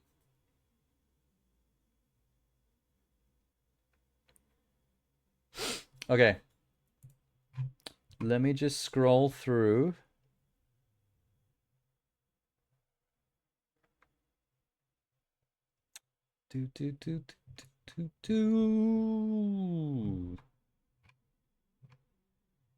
Bagman. Okay, wait. Let me do. I'll do one more trailer as Elizabeth Ten is leaving, and then I'll go. I'm gonna go on to catching up on the debate for the next like hour or so, while it's a bit more quiet around here. I'm curious what this Brothers trailer is, because I can see Peter Dinklage, John Cena, Josh Brolin, and Brendan Fraser in the thumbnails. Marissa Tomei, cool. Glenn Close, wow, there's a lot of good actors in this. The story of a reformed criminal whose attempt at going straight is derailed when he reunites with his sanity-testing twin brother. Josh Brolin's twin brother is Peter Dinklage. You serious? Is this a remake of Twins with Arnold Schwarzenegger and Danny DeVito? Last time you saw him in Whale? He's so good in Whale. I saw Whale in the cinema. I went to an indie theater to see that. I love Brendan Fraser. I want him to be in all the good movies.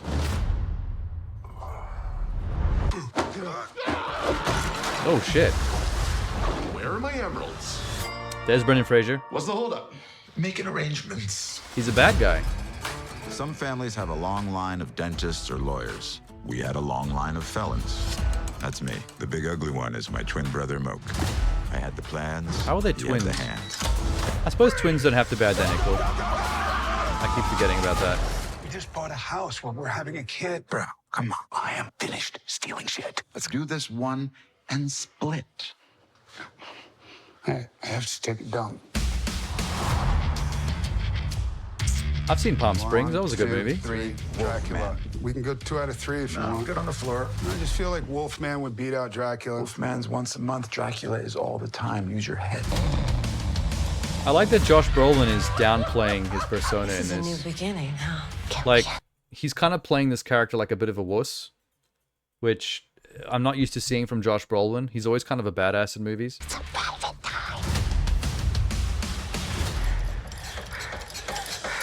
Oh my god. What's wrong with you? I actually thought he was hooking up with Mr. Tremaine for real.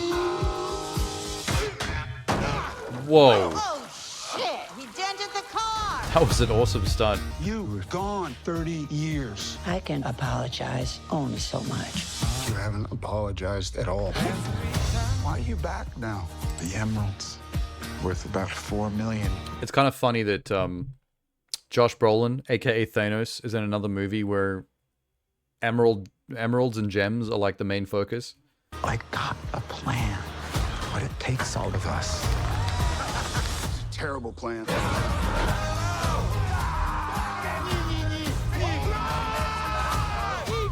He's kind of like Beta Thanos in this. Holy shit, Brendan Fraser looks awesome in this movie. He's like a corrupt cop. We don't get to see Brendan Fraser as bad guys ever.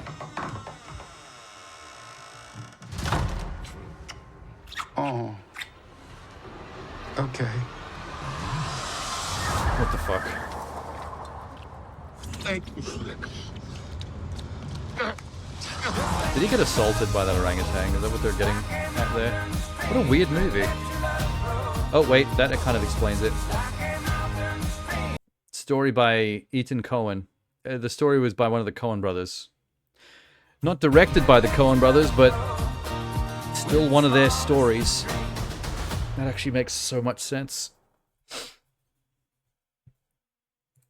It doesn't look like it's directed by a Coen, even from the trailer. You can feel their stank on a movie, but the story definitely feels like something that they would make a movie out of. Or it feels like the kind of movie that someone made trying to copy the Coen brothers. Cool. Well, that was random. That kind of came out of nowhere. That's probably how they get so many good actors in this movie. Because it's got a Coen brother connection. Both the story partially written by and produced, I guess. I don't know who Andrew Lazar is. The main producer. I don't know. It's the Coen name. That's what pulls it all together. That's how Hollywood works. One legit name in there somewhere. Like, oh, this screenplay is by a Coen brother. Suddenly, producers, actors, everyone just starts piling on the fucking thing.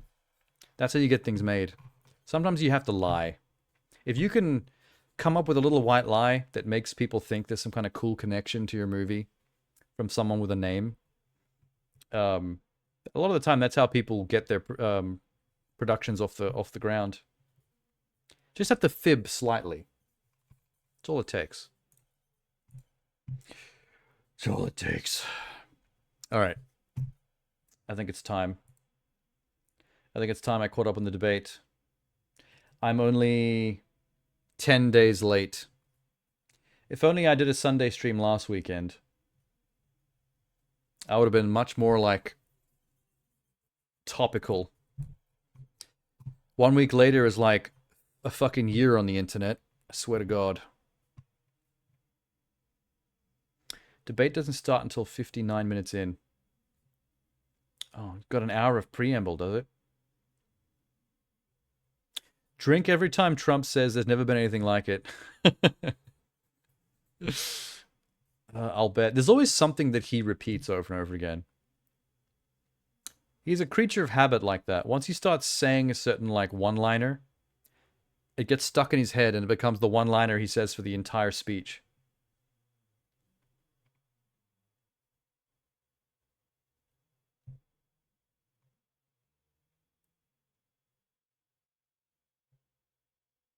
If we get to have elections again, we should have people fact-checking information in real time. I always say this. I don't know why things like this don't get real-time fact-checked as a general rule. It's ridiculous that they don't.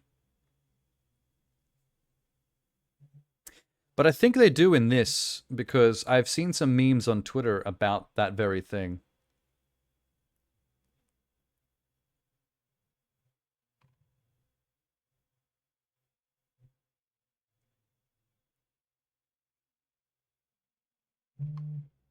Okay. I got distracted by the comments for a sec. Let's do it. Here, our ex-president. What is this shit? What he did. All right, I'm going to leave it there. The ABC debate is beginning. We'll take you there now. They had to cut off a caller because the debate was starting up. Historic race for president upended just weeks ago. Poor man. President Biden withdrawing after He's probably saying some really deep Donald shit. Trump now up against a new opponent. The candidates separated by the smallest of margins, essentially. Wow, the tied debate for moderators are really nationally, and in attractive. Key battlegrounds, including right here in They're like, Pennsylvania, all still very much in play. They're like a The Ken and a ABC's Barbie doll. Presidential debate starts right now. But they're doing the This is serious an face. ABC News special. They're putting on The their most serious faces for consequential this. moment of this campaign, Kamala Harris.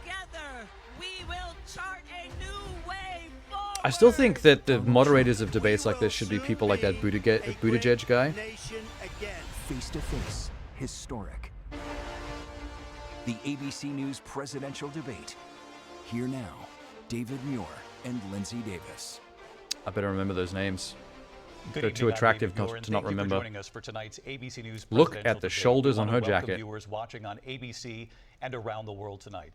Vice President That's some Kamala Lady Harris and Gaga President level Donald edge. Trump are just moments away from taking the stage in this unprecedented race for president. And I'm Lindsay Davis. Tonight's meeting could be the most consequential event of their campaigns, with election day She's also now putting on her less than 2 newscaster months voice. away. For Vice You President have to do Kamala it. Harris, this is her first debate since the President rule. Biden withdrew from the race on July 21st.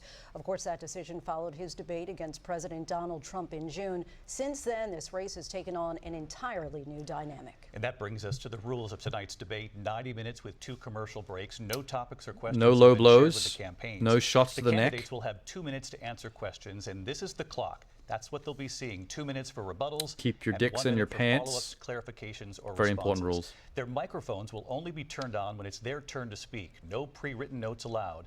There is no audience here tonight in this hall at the National Constitution What is the Center. This papers is that an they've got in intimate front of them? setting Is that for them to two take candidates notes? who have never met. President Trump won the coin toss. He chose to deliver the final closing statement of the evening. Vice President Harris selected the podium to the right. So let's now welcome the candidates to That's interesting. I didn't know that they did coin tosses to establish who gets to speak last. Because I guess if both people get to give a final closing statement, the person who goes last has an advantage, because then they get to customize their final statement to have the final word. Like whatever the previous person said, they can adapt to that and basically like cut their balls off in whatever they say last. And then the other person never gets to rebut. the stage. Vice President Kamala Harris and President Donald Trump. Where's the? They should be playing music as they walk out. This is awkwardly quiet. Kamala Harris. Let's have a good debate. Have fun. Thank you. What did he say? Did he say good to see you? Fine. Also, that was a mad power move. She legit just infiltrated his side of the stage. She came right behind his podium to force that handshake. That was a power move and a half. Welcome. I think he knows it too. Wonderful to have you. It's an honor to have She you just both baited here him tonight. like Good evening. hard. We are looking forward to a spirited and thoughtful debate. So let's I get started. bet. I want to begin. You know, it would have been kind of her to just walk up and suplex him through his own podium at this point.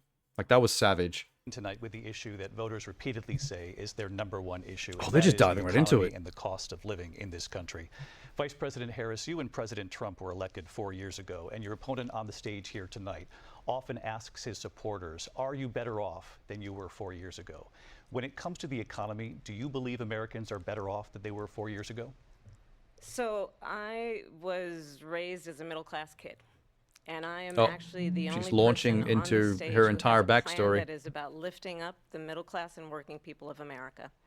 I believe in the ambition, the aspirations, the dreams. I guess that's the kind of the point. And that is why Like, I everyone has to go into imagine this and have debate with a actually plan strategy. to build what I call an opportunity economy. She's got to drop the 'Cause here's thing. backstory so that We Americans know that who we she have is. A shortage of homes and housing.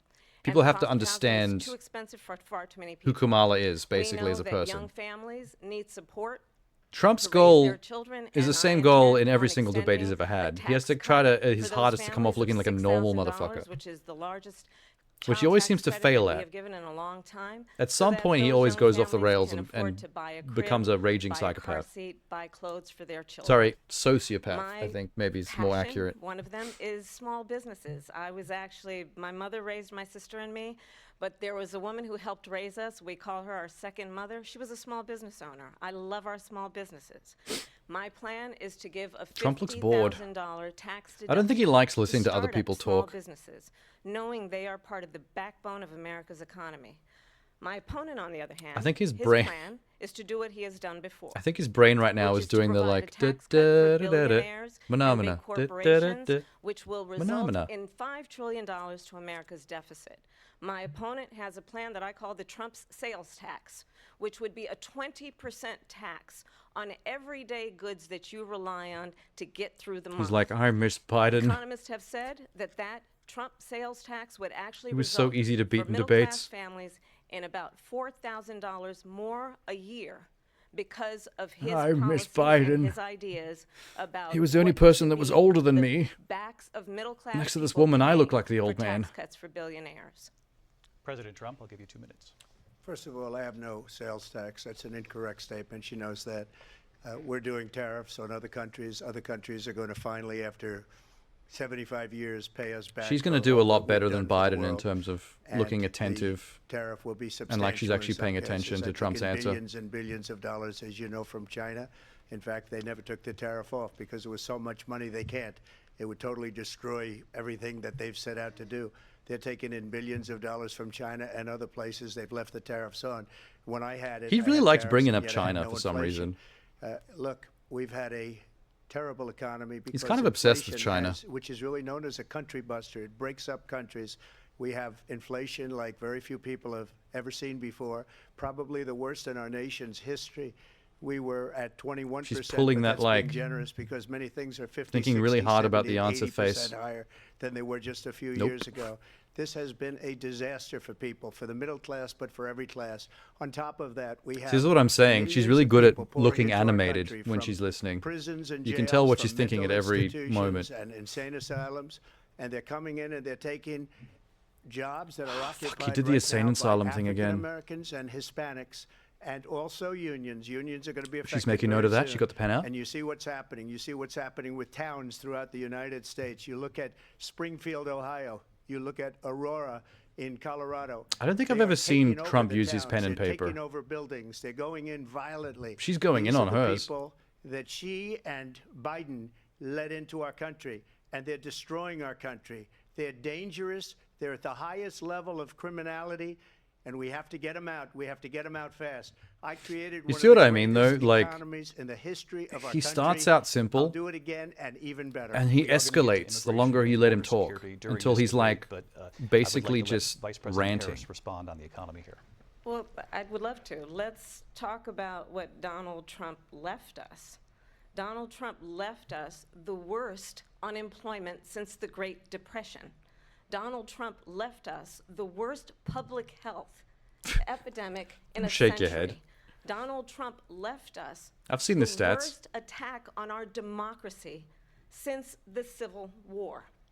And what we have done is clean up Donald Trump's She should have mess. name dropped What January we have 6th done there. And what I intend to do is build on what Just we to make know sure are the people knew what she was aspirations and referring the to. hopes of the American people. But I'm going to tell you all in this debate tonight, you're going to hear from the same old tired playbook, a bunch of lies, grievances, and name calling. I mean, that goes What without you're gonna saying. hear tonight If there's one is thing a Trump always detailed does, and dangerous plan called is the same thing 2025 every single that the former time. president intends on implementing if he were elected Ranting, again. name calling, I believe lying about very ridiculous strongly shit that we know that aren't the true American because we've seen it people with our own want eyes. A president who understands the importance of bringing us together, knowing we have so much more in common than what separates us. And I pledge to you to be a president for all Americans. President Trump will give you a minute here to respond.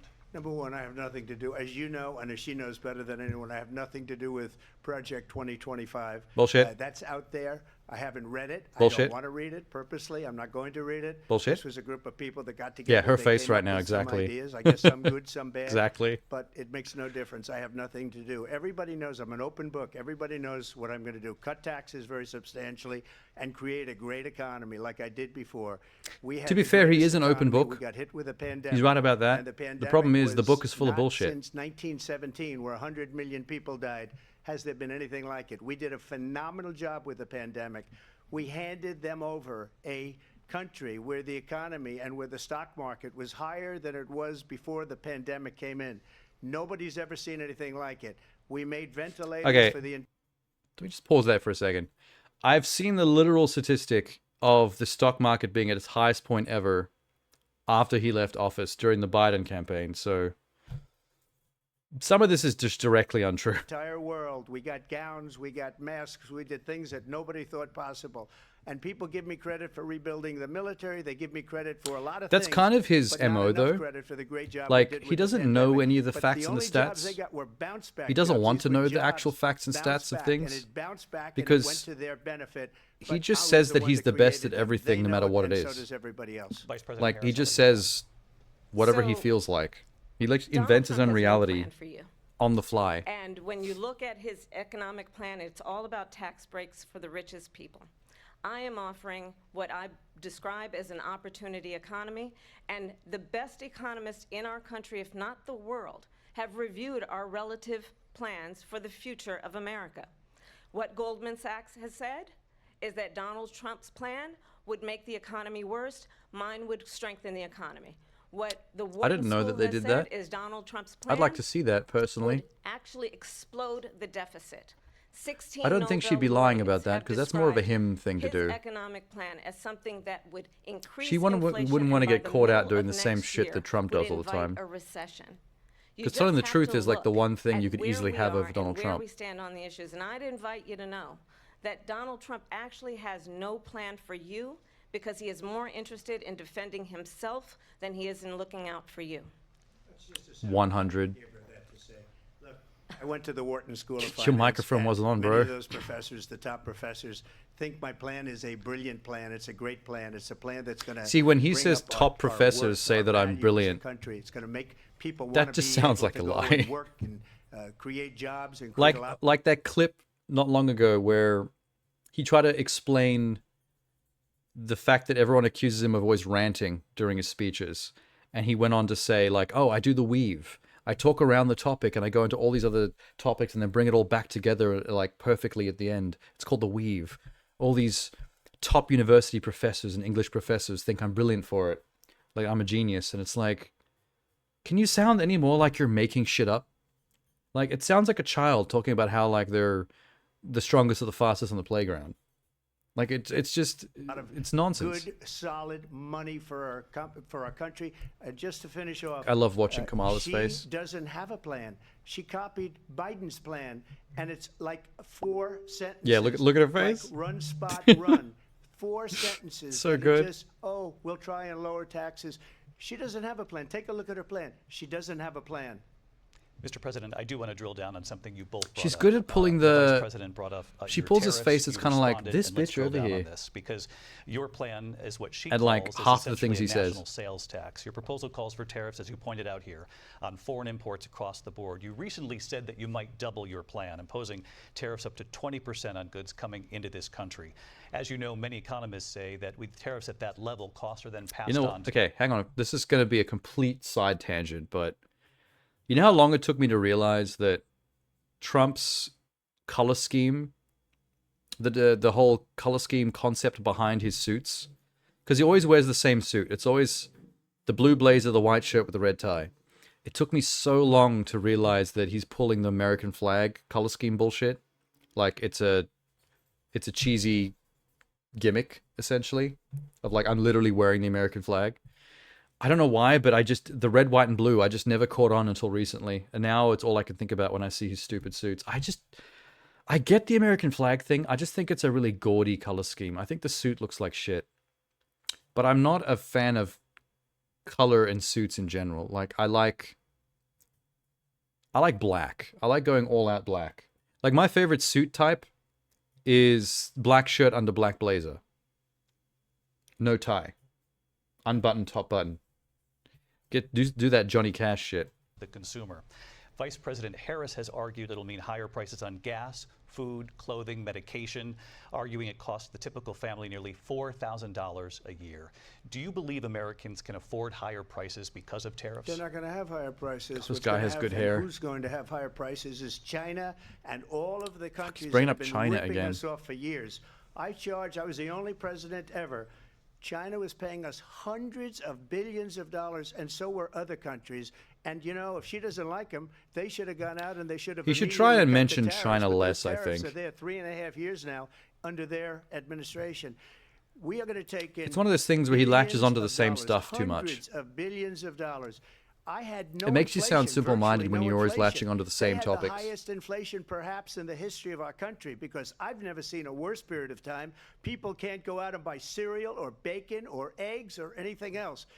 The people of our country He says that are like he knows absolutely dying anything with about what they've done. grocery shopping. They've destroyed the economy, and all you have to do is look at a poll. The polls say 80 and 85 and even 90% that the Trump economy was great, that their economy was terrible. Vice President Harris, I do want to ask for your response, and you heard what the president said there, because the Biden administration did keep a number of the Trump tariffs in place. So how do you respond?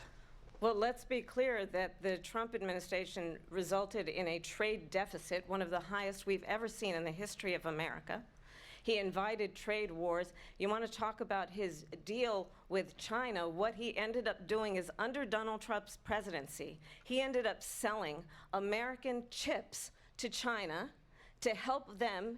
She's taken the opportunity to modernize like their military, dig basically into sold his us out, when a policy about China should be in making sure the United States of Like, America dig into his wins bullshit? the competition for the 21st century, which means focusing. But I'm wondering if on she's the going to actually details of answer the what that question. requires, focusing on relationships with our allies, focusing on investing in American-based technology so that we win the race on AI, on quantum computing, focusing on what we need to do to support America's workforce so that we don't end up having on the short end of the stick in terms of workers' rights. But what Donald Trump did, let's talk about this, with COVID, is he actually thanked President Xi for what he did during COVID. Look at his tweet.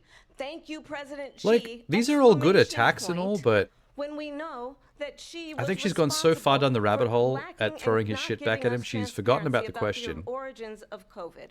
President Trump, I'll let you respond. First of all, they bought their chips from Taiwan. We hardly make chips Taiwan. anymore because of philosophies Taiwan. like they have and policies like they have. I don't say her because she has no policy. Yeah, we never really Everything came back that to the she tariff believed question they 3 asked years her. ago Like, and why 3 did years they ago keep is out the window. Trump She's going to my tariffs in philosophy. place when In they fact, took I was gonna over? send her a MAGA hat. She's gone to my She dodged that philosophy, completely. but if she ever got elected, she'd change it. And it will be the end of our country. She found that She's a hilarious. Marxist. Everybody knows she's a Marxist. Her father's a Marxist professor Oh, in fuck. economics, and he taught her well. But when you look at what she's done to our country, and when you look Okay, at that was silly. millions and millions of people That kinda pour made him into our look a little country dumb. monthly, where it's, I believe, 21 million people, not the 15 that people say. Going on about her I think dad it's a and lot her being higher than the Marxist, 21. that just That's bigger than comes New off as York childish. State pouring in, and just It's look kind at of a what they're meaningless doing attack. to our country. They're criminals. Many of these people coming in are criminals, and that's bad for our economy too. You know, you mentioned before, we'll talk about immigration later. Well, bad immigration is the worst thing that can happen to our economy. They have, and she has, destroyed our country with policy. I feel like he that's just goes off insane. on random Almost rants. policy that you'd say No matter they what the have to question hate is our or what the country. rebuttal is, Thank you. Lindsay? He just goes off on whatever tangents he can think of in the moment to complain about things he doesn't like. Last year, you said that you were proud to be the most pro-life president in American history.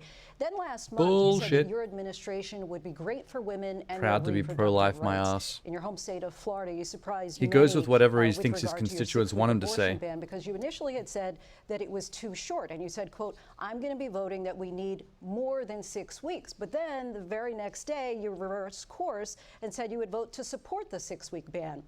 Vice President Harris says that women shouldn't trust you on the issue of abortion. They shouldn't. Holy shit. Your position I mean, so that many goes without times. saying. Therefore, I feel like that's common sense. Well, the reason I'm doing that vote is because the plan is, as you know, the vote is, they have abortion in the 9th month. They even have, and you can look at the governor of West Virginia, the previous governor of West Virginia, not the current governor, who's doing an excellent job, but the governor before, he said the baby will be born and we will decide what to do with the baby. In other words, we'll execute the baby. And that's why I did that, because that predominates, because they're radical. The Democrats are Wait, radical that was in a that. And her massive lie. vice presidential pick, which I think was a horrible That's not a pick, by the thing. way, for our country. Nobody he is executes really out of babies. it. What the fuck? But her vice presidential pick says abortion in the 9th month is absolutely fine. He also says execution after birth. It's execution, no longer abortion, because the baby is born. No, wait, whoa. That's not okay with me. Hence the vote. Okay, What he's I gone did off the is rails. something I told you, the longer you let him 52 talk, the more he years they've turns been into a trying to get Roe sociopath. v. Wade into the states. And through the genius and heart and strength of 6 Supreme This is why we Court need a fact justices, check pop up we were at the bottom of able the to do screen. that. Now, I believe in the exceptions for Because he rape, said some incest, absolute and life of nonsense the just month. then that I is believe not strongly real. in it. Ronald Reagan did also. 85% of Republicans do. Even Kamala's face Exceptions. was Very like, important. what the But we were fuck is able to get this it, and N-word now on about? states are voting on it. And for the first time, you're going to see, look, this is an issue that's torn our country apart for 52 years.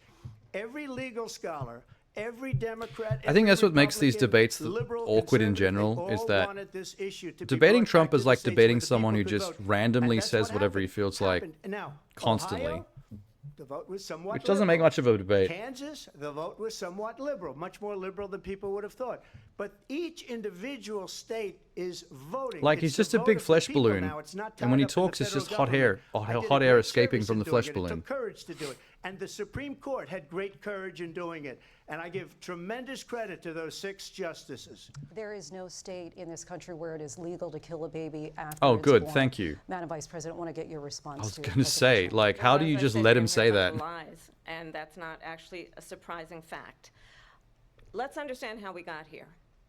Donald Trump hand-selected 3 members of the United States Supreme Court with the intention that they would undo the protections of Roe v. Wade.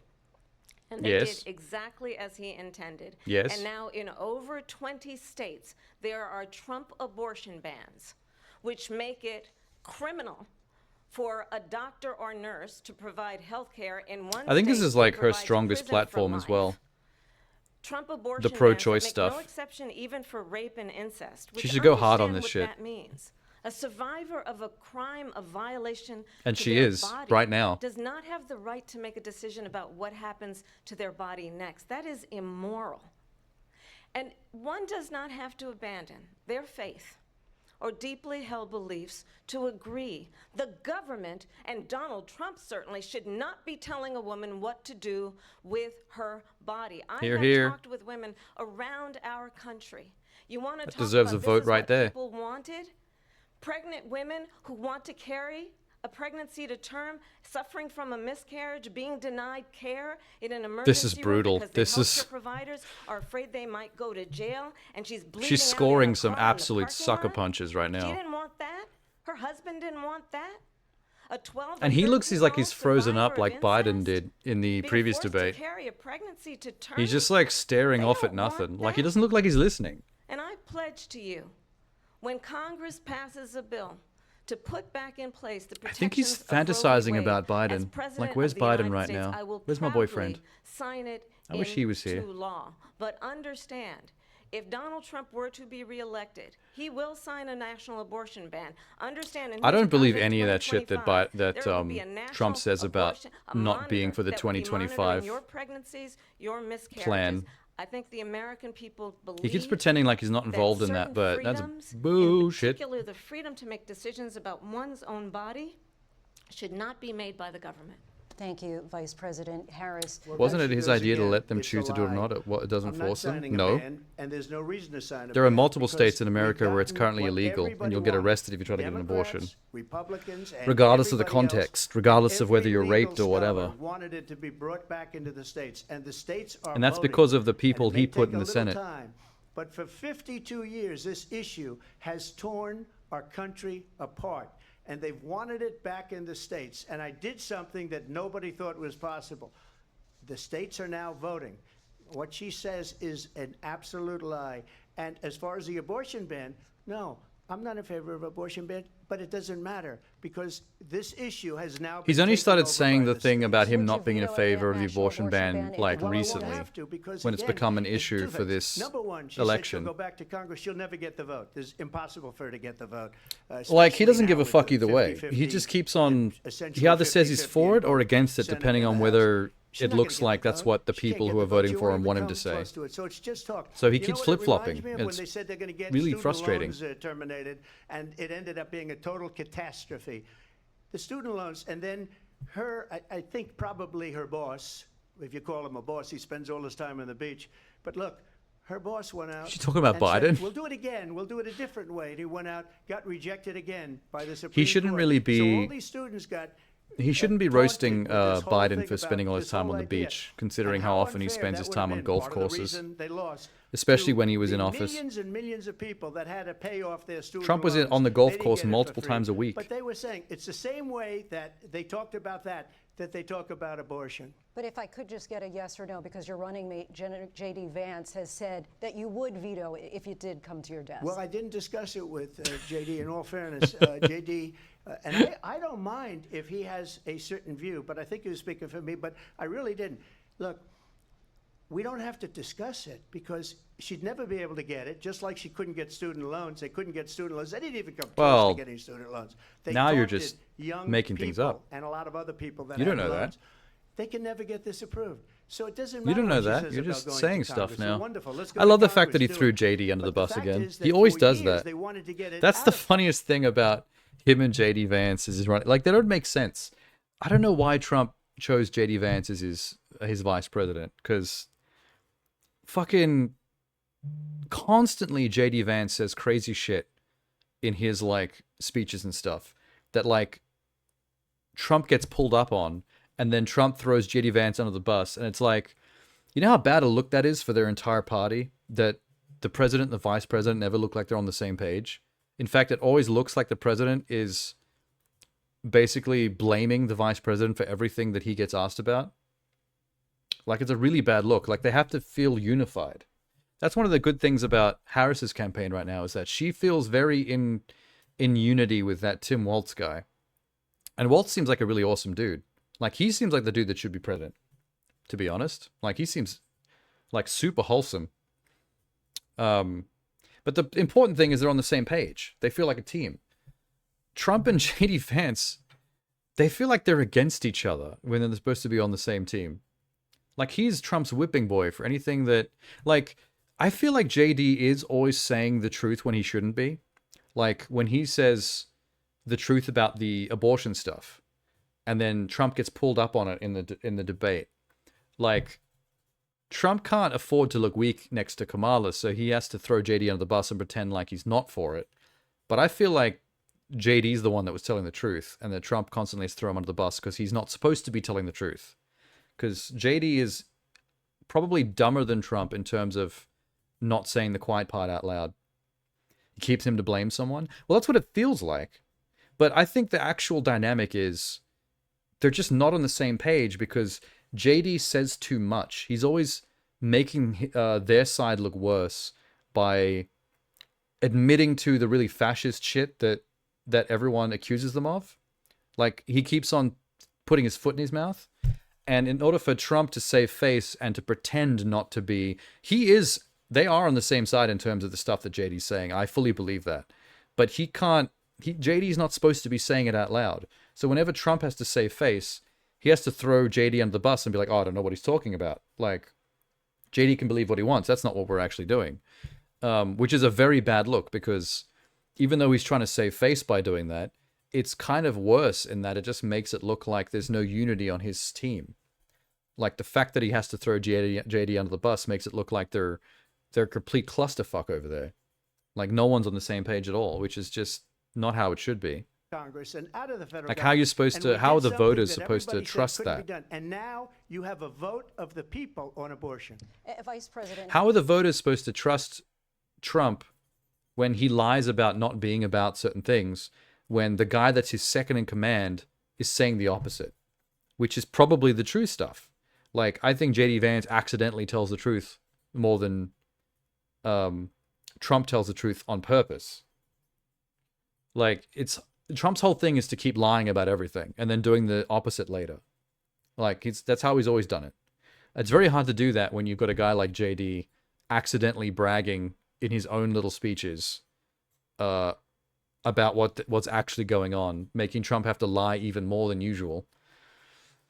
Harris, want to give you your time to respond, but I do want to ask, would you support any restrictions Look at her on a goddamn woman's shoulder right to an pads. Holy abortion? shit. I absolutely support reinstating the protections of Roe v. Wade.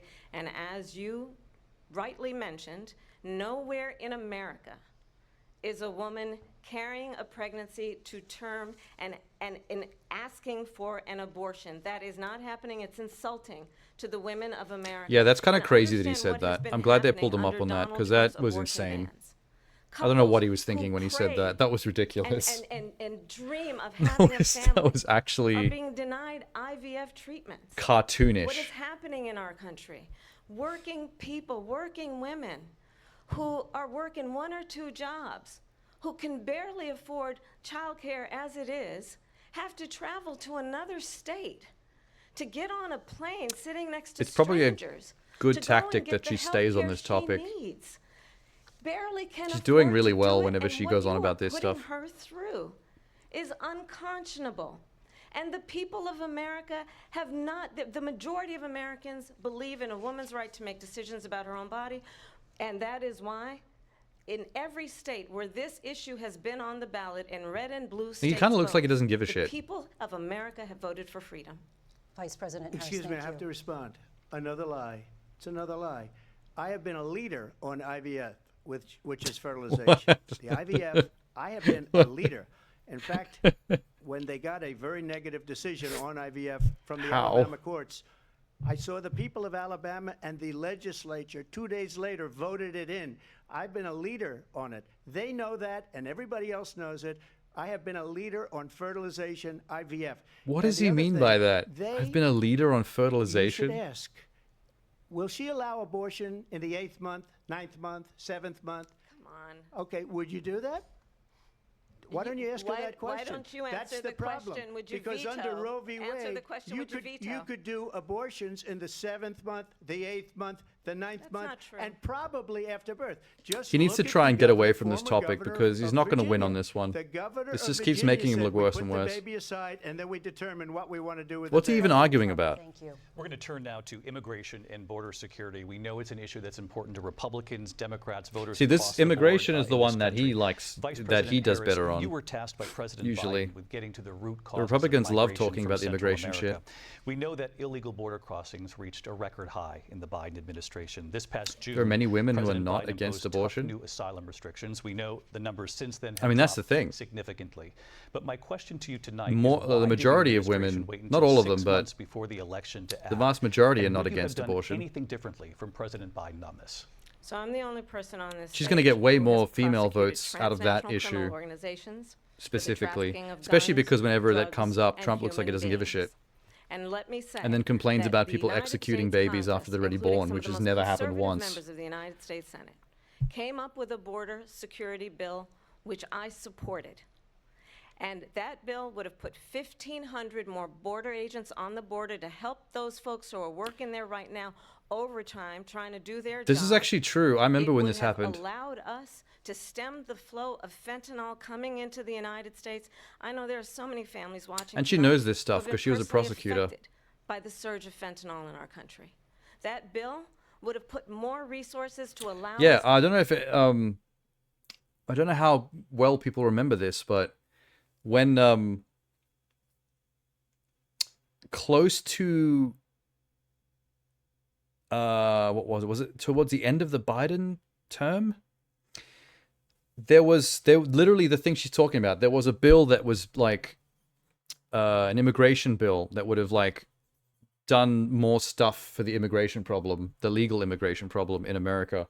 And like Trump was on the record telling the other Republicans to vote against it, even though it's like their whole thing. And people thought that was really weird, but like it's actually more insidious than that, because he doesn't want good things to happen for immigration while the opposition is in power. He wants them to look bad. So even though that was like a good bill that would have done good stuff for the immigration problem, like he would have like, he basically wanted them not to succeed at all with any of the immigration stuff, so that he would look better if he came in and did like made more moves when it came to that stuff. So it's like, it's kind of like a really shitty, selfish political move to make sure that the other side can't do any good things for America, because you just want them to look bad so you get more votes so you can do the good stuff when you're in power. When I first heard about that, I was like, oh, that's so fucking typical. That's such a politician move to make. to prosecute transnational criminal organizations. Wasn't it because it encouraged immigration? No, it was a bill. She was just talking about then. It was a bill to put more manpower on the borders, and to there was other stuff that had to do with it. But it was basically the kind of thing that Republicans liked. That's the kind of things that Trump's side want to do usually, and Biden's side had a bill to basically do that, and then the Republicans voted against it, even though it's the thing that they wanted. And that's what was revealed after the fact, is that Donald Trump had told a lot of the Republicans on the board, like that were in seats, to vote against it on purpose, because even though it's their bill generally, it's like they didn't want the Democrats to have a win while they were in power and to actually make it look like they were doing good things against immigration. So they voted it down because they wanted the immigration stuff to look as shitty as possible to help them get back in power. So it's good that she's bringing it up this early in the immigration debate, because this is usually where the Republicans argue the strongest. Called up some folks in Congress and said, kill because Americans are really scared of the illegal immigrant shit, so it's very easy for them to talk it up and fearmonger. Fixing a problem. And understand, this comes at a time where the people of our country actually need a leader who engages in solutions, who actually addresses the problems at hand. But what we have as in the opposed former to sells president gold is someone sneakers who would and prefer digital to run trading on a card problem Bitcoin. instead of fixing a problem. And I'll tell you something, he's going to talk about immigration a lot tonight, even when it's not the subject that is being raised. And He already I'm gonna has. actually do something really unusual, and I'm going to invite you to attend one of Donald Trump's rallies, because it's a really interesting thing to watch. You will see during the course of his rallies, he talks about fictional characters. I thought like one of the Hannibal rules was Lecter. don't punch low. We'll talk about windmills cause She's going for the cancer. dick on this one. And what you will also notice is that people start leaving his rallies early out of exhaustion Uh-oh. and boredom. And I will tell you, the Uh-oh. one thing you will not hear him talk about is you. You will not hear him talk about your needs, your dreams, and your desires. Oh, he felt And that. I'll tell you, I believe you That was deserve actually kinda a smart. president who actually puts you first. There's and one I way to pledge get you under that I will. Donald Vice Trump's President skin is to Harris, go thank for you. his President ego. Trump, on that point, I want to get your response. Well, I would like to respond. Let me just No, ask you, see, why look. did you try to kill that He bill can't let it successfully go. so that He would has put to talk about thousands his of rally additional size agents and now that officers she's on brought it the up. First, let me respond as to the Please. rallies. She said people start leaving. People don't go to her rallies. Oh There's my no God, reason I to told go. you. And She's the fully people that derailed do him. go, she's bussing them in and paying them to be there. And He's losing then his fucking showing mind. them in a different He loves light. it. So she can't talk about that. People You don't leave my baited. rallies. We have the biggest rallies, the most incredible rallies in the took the history of bait politics. so hard. That's because people want to take their country back. Now she Our just has to sit country back is and being watch. Lost. We're a failing nation. While And he it rants and happened complains and 3.5 whines about his years rally ago. sizes. And what's going on here, you're going to end up in World War III, just to go into another subject. What they have done to our country by allowing these millions and He's already got millions to of World War people III. to come into our country, and look at what's happening to the towns all over the United States. And a lot of towns don't want to talk. It's not going to be Aurora or Springfield. Far out. This is like a lot of wind-up towns don't toy. want to Just talk let him about it go. because they're so embarrassed by it. In Springfield, they're eating the dogs, the people that came in. They're eating the cats. They're eating the pets of the people that live there. And this is what's it's the happening meme. in our country, and it's a shame. As far as She knows she got this rallies are one. concerned, as far as the reason they go is they That was a like what I debate-winning say. strat They right wanna there. bring our country She wound back. him up They wanna perfectly. make America great again. She It's a very drove him simple crazy. phrase, make America great again. She's destroying this country, and if she She looks becomes sorry for him president, right now. this country doesn't have a chance. She looks like of someone's success. mum. Not only success, will end up being Venezuela. It's like when your mum on watches you, like, steroids. as a child, I rant just and wanna clarify whine, here, and you she bring just up feels bad for you Springfield, because you're being a little shit. Ohio, and ABC News did reach out to the city manager there. He told us there have been no She sounds like credible Jen reports of Kirkman. specific claims of pets The being dog safe, harmed, yeah. injured, or abused by individuals within the immigrant Yeah, I've seen the community. memes. People on television. Let me just say here. Whoa. This is The people on television say clear- my dog was taken and Oh my used God. for food. So maybe he said that, and maybe that's. Well, that just got a little bit embarrassing. Well, okay, once again, they're right to pull him up on that because that was a provably false statement. You got to be, if it's something like really obviously crazy, you got to fact check that shit. Like, you can't just let them say any crazy old thing. Small things like whatever, let them debate it amongst each other. But if it's something huge and ridiculous like that, you gotta nip that in the bud. But the fact that he's fighting the moderators on it now and he's whining because he saw it on TV. The people he literally said the people on the TV said it. Like, oh my God, that is such a bad look for him. I can see now why people are saying he lost this debate hard. Not because it was unfair or 1v3 or whatever. It's because he's literally not handling this well. Like, he's ranting and complaining because the man on the TV said. Like, you know how dumb that makes you look when you complain that the guy on the TV told you? That's your source? The man on the TV said it? He actually is coming off looking like senile Biden now. Like, he's swapped with Biden. That was his strength against Biden, that he looked like the younger, more switched on candidate. And now it's flipped. With Biden gone and with Kamala there, like, now he looks like the old senile man that's fucking crazy. That says nutty, obviously fake things.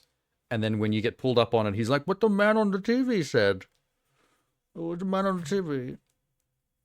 It's like, yeah, okay. Okay, Grandpa. She looks extremely good for her age. Yeah, she's not really that young at all. But it's kind of like the Biden Trump thing. Like, Biden and Trump are actually surprisingly close in age. But compared to Biden, Trump looks so much younger. And it's the same dynamic with Trump and Kamala. Like, Kamala's not really as young as you'd think she looks. But compared to Kamala, like, Trump looks like so much older. Kamala has no statements except I'm against Trump. It's a good statement, though. It's a very good statement. It's kind of like saying I'm against Hitler. It's like automatically you win. Because why would you not be against Hitler? Like, the dude is insane and evil.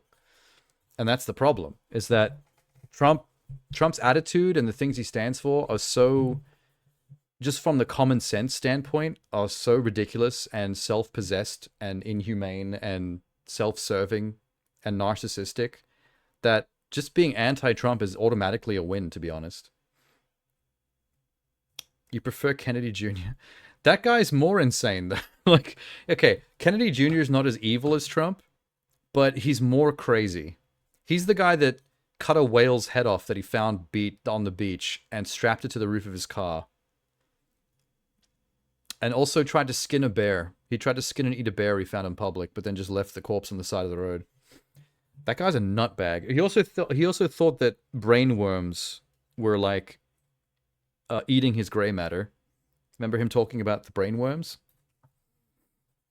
Like, I think it would be funnier if Kennedy was president, just because he's actually a wacko.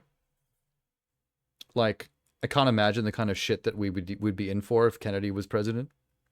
Kennedy Jr. So listening to him is painful. Like, I don't know what's wrong with his voice. I've never really looked into it, but the way his voice sounds, it hurts to listen to. Like, I can feel it in my throat when he speaks. It makes my throat hurt. It's a good thing to say for a city manager. I'm not taking this from but television. The people I'm on taking it from television the city saying manager. their dog was eaten by. Oh my the people God, that he work looks like there. look how sorry for Again, him she Springfield feels right city now. manager says there's no evidence of that. Vice We'll President find Harris, out. I'll let you respond to the rest of what you've heard. You talk about extreme. Yeah, she doesn't even have to really respond.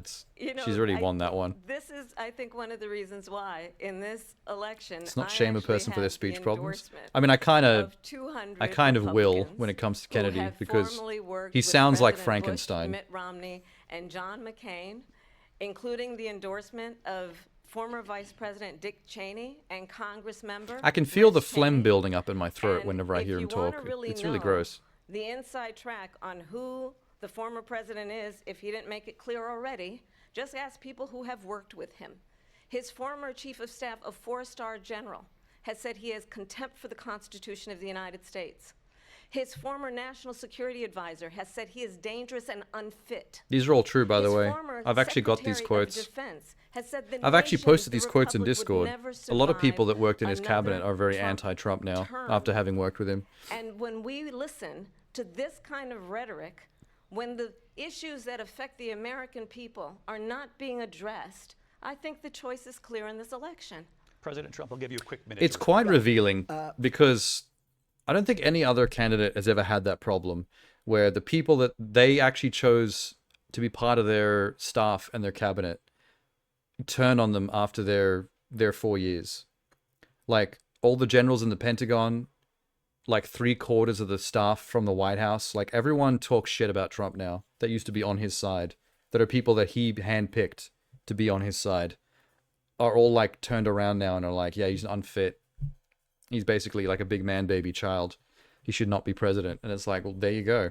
Do you see any other president's staff turning around and going and saying that kind of stuff about their boss? Even like the worst of them, like fucking Nixon, who committed a crime and had to back out of the presidency willingly. He had to quit. The I am not a crook shit. Like, even the people that were behind him still stood behind him, even after he fucked up. Thank you, because when I hear that, see, I'm a different kind of a person. I fired Sure most of are. those people. Not so graciously. They did bad things or a bad job. I fired them. They never fired one person. They didn't fire anybody having to do That's with not something to Afghanistan brag and the about. Taliban and the 13 people who's Oh my God. were just killed, viciously and violently killed. And I got to know the parents and the family. They didn't fire. They should have fired all those generals. All See, those this is people, nothing. because that was one of the most incompetently handled situations anybody has ever seen. So when somebody does a bad job, I fire them. And you Bragging take a about guy the like fact that you Esper, fire who was your no own good, I stuff, fired him. So he and writes that a the book. other Another side one doesn't writes a fire book, enough because people. with me, they can write books. With nobody else can they? But they have done It's not such the, a poor job, and the they winning never strategy he fire thinks it is. anybody. Look at the economy. It just, Look once look at again, the makes him seem like inflation. more of a They didn't nutcase. fire any of their economists. They have the same people. Jesus That's a Christ. good way not to have books written about you. But just to finish, I got See, more votes. there it than is any right there. Republican That's in what's more history important to by him, far. having books written about him. In fact, I got more votes than any president. He sitting literally president in history by far. just complained about the other side not doing enough It was what you wanted to talk impactful about things earlier, to so have let's books get back written to your about them. That's his deportation, ego once again. proposal that the vice president has Firing reacted people to who are as incompetent is well. not a bad thing. President Trump But that's not what he's saying. He's pretending like he's fired a bunch of people for being incompetent. He's talking about the people that outwardly criticized him. Like, that's not him firing them. That's them outwardly criticizing the fact that he's incompetent, and him being a big whiny baby and complaining that they should be fired for not being loyal. That's the problem with this man and his narcissism. is that he sees everything in a black and white, like you're either loyal to me no matter what, even if I'm being a fascist and a dictator, or, you know, nothing.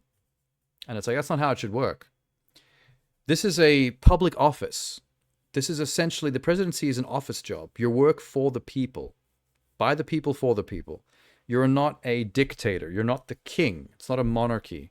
You don't get to do whatever you want and behead the people that disagree with you, which is how he treats it.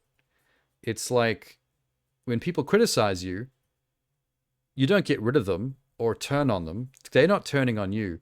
You're supposed to take that criticism to heart and actually make changes. If you're being criticized, you're probably being criticized for a reason. That's how you do things better. Constructive criticism.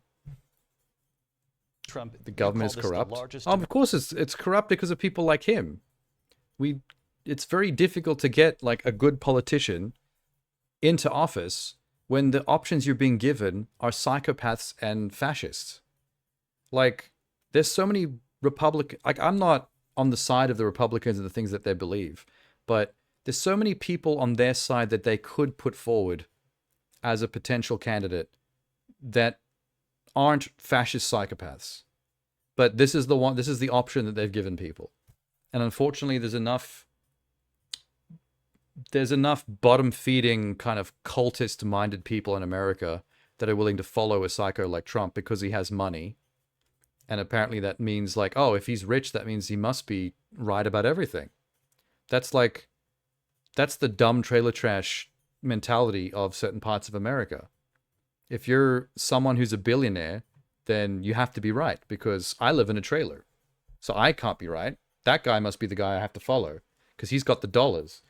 It's like, well, no, he's an idiot who started out with money, which means he automatically wins from the start. He didn't do anything clever to make that money. In fact, most of his businesses are failures. 9 out of 10 of the things he's ever done were failures. Like, his only successes are because of the ratio of, like, if you do enough things, a clock is right at least twice a day. Domestic deportation operation in the history of our country. You say you would use the National Guard. You say if things American people vote in the president no based on who they perceive won these debates. You also Policies said don't you would actually use matter. local police. Well, the whole point of the debate is for them to actually discuss and argue those policies. So the debate is supposed to assist in people understanding the policies. But I think the problem is it comes off as a popularity contest in the end. It doesn't really have the effect I think they want it to have.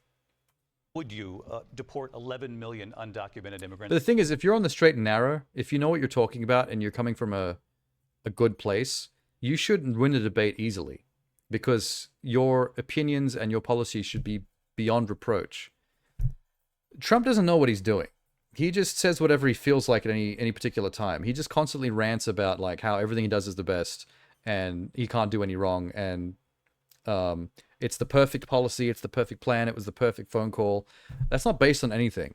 No stats, no facts, no real world anything. He just says that about every single thing. That's what I mean. He just creates his own reality. It's like, I don't need to go up here prepared. I don't need to know any facts or statistics or what's actually going on. I'm just going to talk myself up any chance I get. I know you believe that number is much higher. Take us through this. What does this look like? Will authorities be going door to door in this country? Yeah. It is much higher because of them. They allowed criminals, many millions of criminals. They allowed terrorists. They allowed common street criminals. Don't say they insane asylums. People to come in, drug dealers to come into our country, and they're now in the United States and told by their countries like Venezuela. Okay, he avoided the insane asylums this time. That's progress. You know that crime in Venezuela and crime in countries all over the world is way down. You know why? Because they've taken their criminals off the street and they've given them to her to put into our country. And this her will be specifically. one of the greatest mistakes in history for them to allow. And I think they probably did it because they think they're going to get votes, but it's not worth it because they're destroying the fabric of our country by what they've done. There's never been any illegal undocumented immigrants can't vote though. Destroyed the fabric of our country. So I don't know why he thinks that. Let in, and all over the world. Crime is down all over the world except here. Crime here is up and through the roof. Despite their fraudulent statements that they made, crime in this country is through the roof. And we have a new form of crime. It's called migrant crime, and it's happening at levels that nobody a thought new possible. form of crime. As you know, the FBI says overall violent crime is actually coming down in this country. But Vice Excuse me, President the Harris, FBI, It is. they were defrauding statements. They didn't include the worst cities. They Crime was didn't higher during the include Trump, cities with the worst crime. It was a fraud. Just presidency. Like their number of I've seen the fucking graph for 818,000 that. jobs that they said they created. So he turned just out to be says a stuff. fraud. It doesn't have to be true. you respond, Vice President Harris. Well, I think this is so rich, coming from someone who has been prosecuted for There you go. national security crimes, economic crimes, election interference, has been found liable for sexual assault, and his next big court appearance is in November at his own criminal sentencing. That's hilarious. And let's be clear, where each person stands. I'm pretty on sure the she was issue waiting for of that what chance is as well. important about For him to respect stop for bringing the up rule of law and respect for law enforcement. The criminals, former to hit him with vice the fact that he's now a president called for convicted defunding criminal. Federal law enforcement, 45,000 agents. Get this, on the day after he COVID was drove arraigned people on mad. 34 Did it though? felony counts. So let's talk about Most what people is were important indoors in this during race. COVID. It is important that we move forward. Crime that should have we gone turn down. the page on this same old tired rhetoric and address the needs of the American people, address what we need to do about the housing shortage, which I have a plan for, address what we must do to support our small businesses, address bringing down the price of groceries. But frankly, the American people are exhausted with this same old tired playbook. Vice President Harris, thank you. That is probably every one of those cases was started by them against their that is one of his political issues, opponent. though, is And I'm that winning it is a most of tied them, and I playbook. will He's win the only rest ever on appeal. whined and And you gone on saw about that the with same the stuff decision over and that over came down again. just recently I from actually the do Supreme think a lot of Court. people I'm have winning flipped most of them, but those and are cases, voting it's against him called simply because they've weaponization. become aware Never of the fact happened that in this he country. They weaponized the Justice Department. that he only Every one ever of has those like cases one was playbook. involved with the DOJ, from Atlanta and Fani Willis to the I think it does Attorney get a bit General of tired. New York and the DA in New York. Every one of those cases, and then they say, "Oh, he's a criminal." They're the ones that made them go after me. By the way, Joe Biden was found essentially Not how it guilty works. on the documents case. And what happened in my documents case? They said, The "Oh, White that's House the has toughest no of them all." control over the A FBI or the complete and total CIA. victory. 2 months ago, it was thrown out. It's weaponization, and I they really used am it, sick and of it's never hearing happened that. in this country. They used it to try and win an election. You They're can't fake cases. weaponize. Thank you. A really quick response here, Vice President Harris, on this notion of weaponization of the Justice Department. You can't weaponize the Justice Department. That's the thing. They are fully autonomous to be able to go after Biden, Trump, whoever they want to, if they have a means to. Like, that's the whole point. Like, the office of the president is not supposed to be above the law, and it isn't. They can be investigated for shit just as anyone else can. There are some weird protections to do with being the president that I don't agree with. That really shouldn't be a thing. But, I mean, it is what it is, I Well, guess. let's talk about extreme and understand the context in which this election in 2024 is taking place. The United States Supreme Court recently ruled that the former president would essentially be immune from any misconduct if he were to enter the White House again. Understand, this Yeah. is someone who has openly said And that he was would people that terminate, Trump I'm put on the quoting, Senate that terminate decided that. the Constitution of the Suspicious. United States, that he would weaponize the Department of Justice against his political enemies. Someone who has openly And he did brag expressed about that. disdain I remember watching for that. members of our That speech of military. his. Understand He said he was going to be a what it would dictator for the mean if first Donald 24 Trump were hours. back in the White House I with don't know what he no meant by that, but it's kind of guardrails. scary. Because certainly we know now the court won't stop him. We know J.D. Vance is not going to stop him. It's up to the American people Vice to President stop Harris, him. thank you. Lindsay? Vice President Harris, Go, in American your people, last go. run for Please, president- for the love of God. This is the one that weaponized, not me. She weaponized. I probably took a bullet to the head because of the things that they say She about didn't me. take shit They to the talk head. about Look, your ear's fine. democracy. I'm a threat to democracy. There's not even a scar on that They're ear. the threat to democracy President with a fake Trump. Russia investigation We do have a lot to that get- went nowhere. We have a lot See, to get to. those kind of outbursts are not good for his side. Look, even she's just like, ugh. He's pulling the face. You know what I mean, though? Like, it's just every time he gets baited into having these little outbursts, it makes his position look much worse. Lindsay? Vice President Harris, in your last run for president, But you said you wanted he to ban keyed himself up fracking. for that Now one you himself. don't. You want He to started admit that argument, and the second she responded to it and threw it back at him, he flipped his lid and had another outburst. It's like, that was your attempt to bait her, and once again he got counterbaited back into it.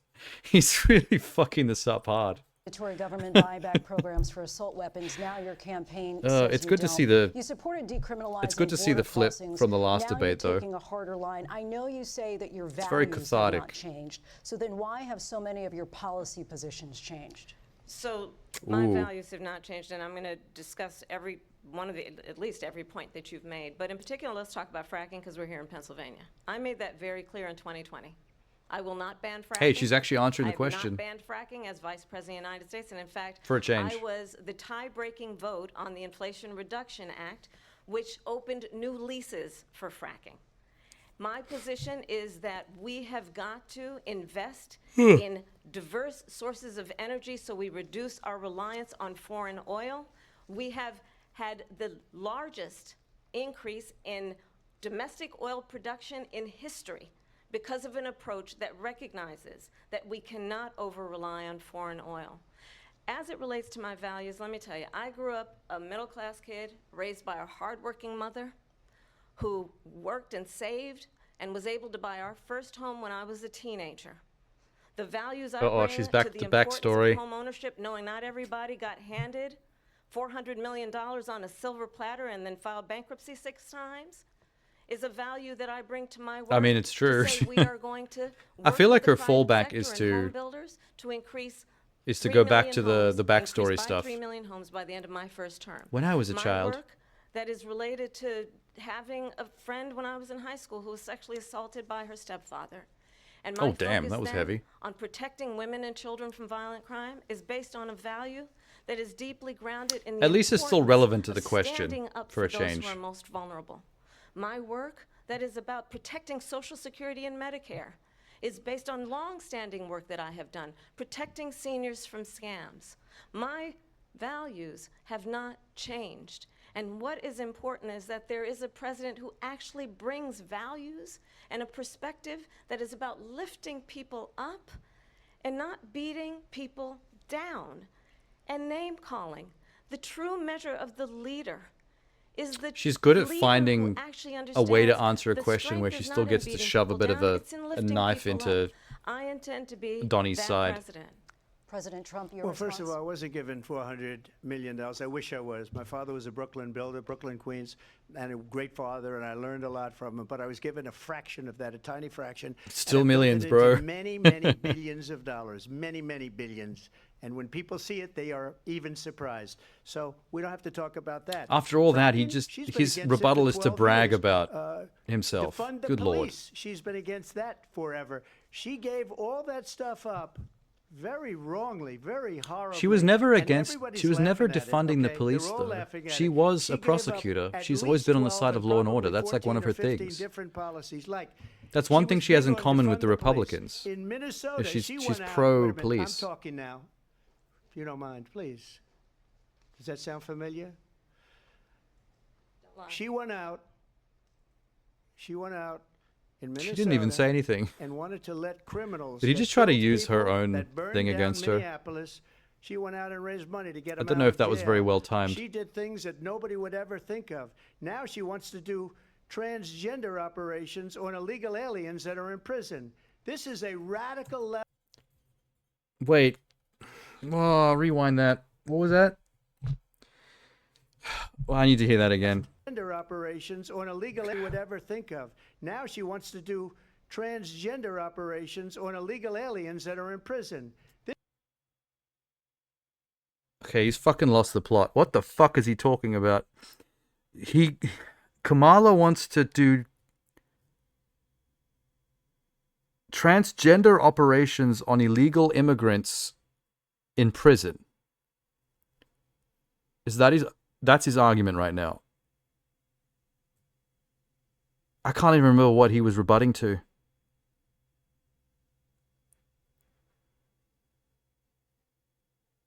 That doesn't even make sense. Wait. No, he was he's rebutting the whole thing about him being a silver spoon, started out with millions of dollars because of his family thing. And somehow that got to the point in just 20 to 30 seconds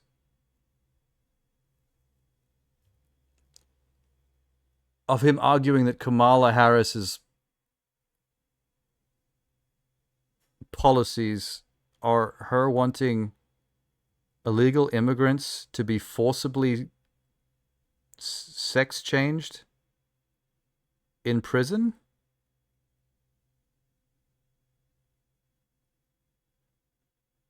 Okay.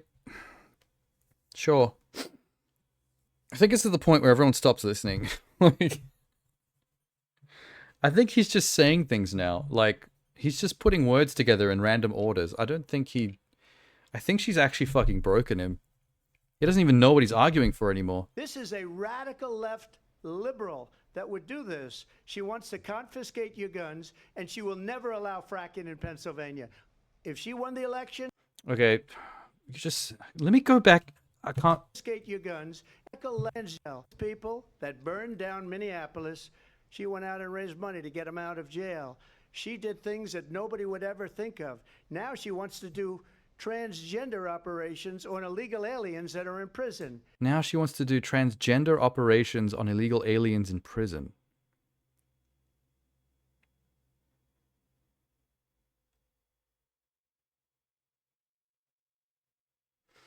I feel like in any sane world, this is the point where you'd come in with a straitjacket and put this guy away. Like, this is ridiculous, man.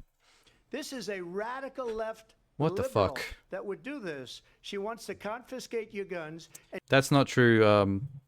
I saw something about her and Tim Walz being gun owners. They've got no interest in banning guns. I would prefer it if they did. I feel like the left side should be the more anti-gun side. But they're just not. Like, especially Kamala and Tim Walz, they're just not the types of lefties that are like that anti-gun to actually do anything about it. They'll probably we'll have some policies that have to do with restricting the sales of things that don't make sense, like the muzzles for those M16 fully automatic weapons and stuff, like things that regular civilians wouldn't need that make guns more dangerous. But just general gun ownership, like they'd leave that alone, because that's like that Second Amendment shit that everyone obsesses over. And she will never allow fracking in Pennsylvania.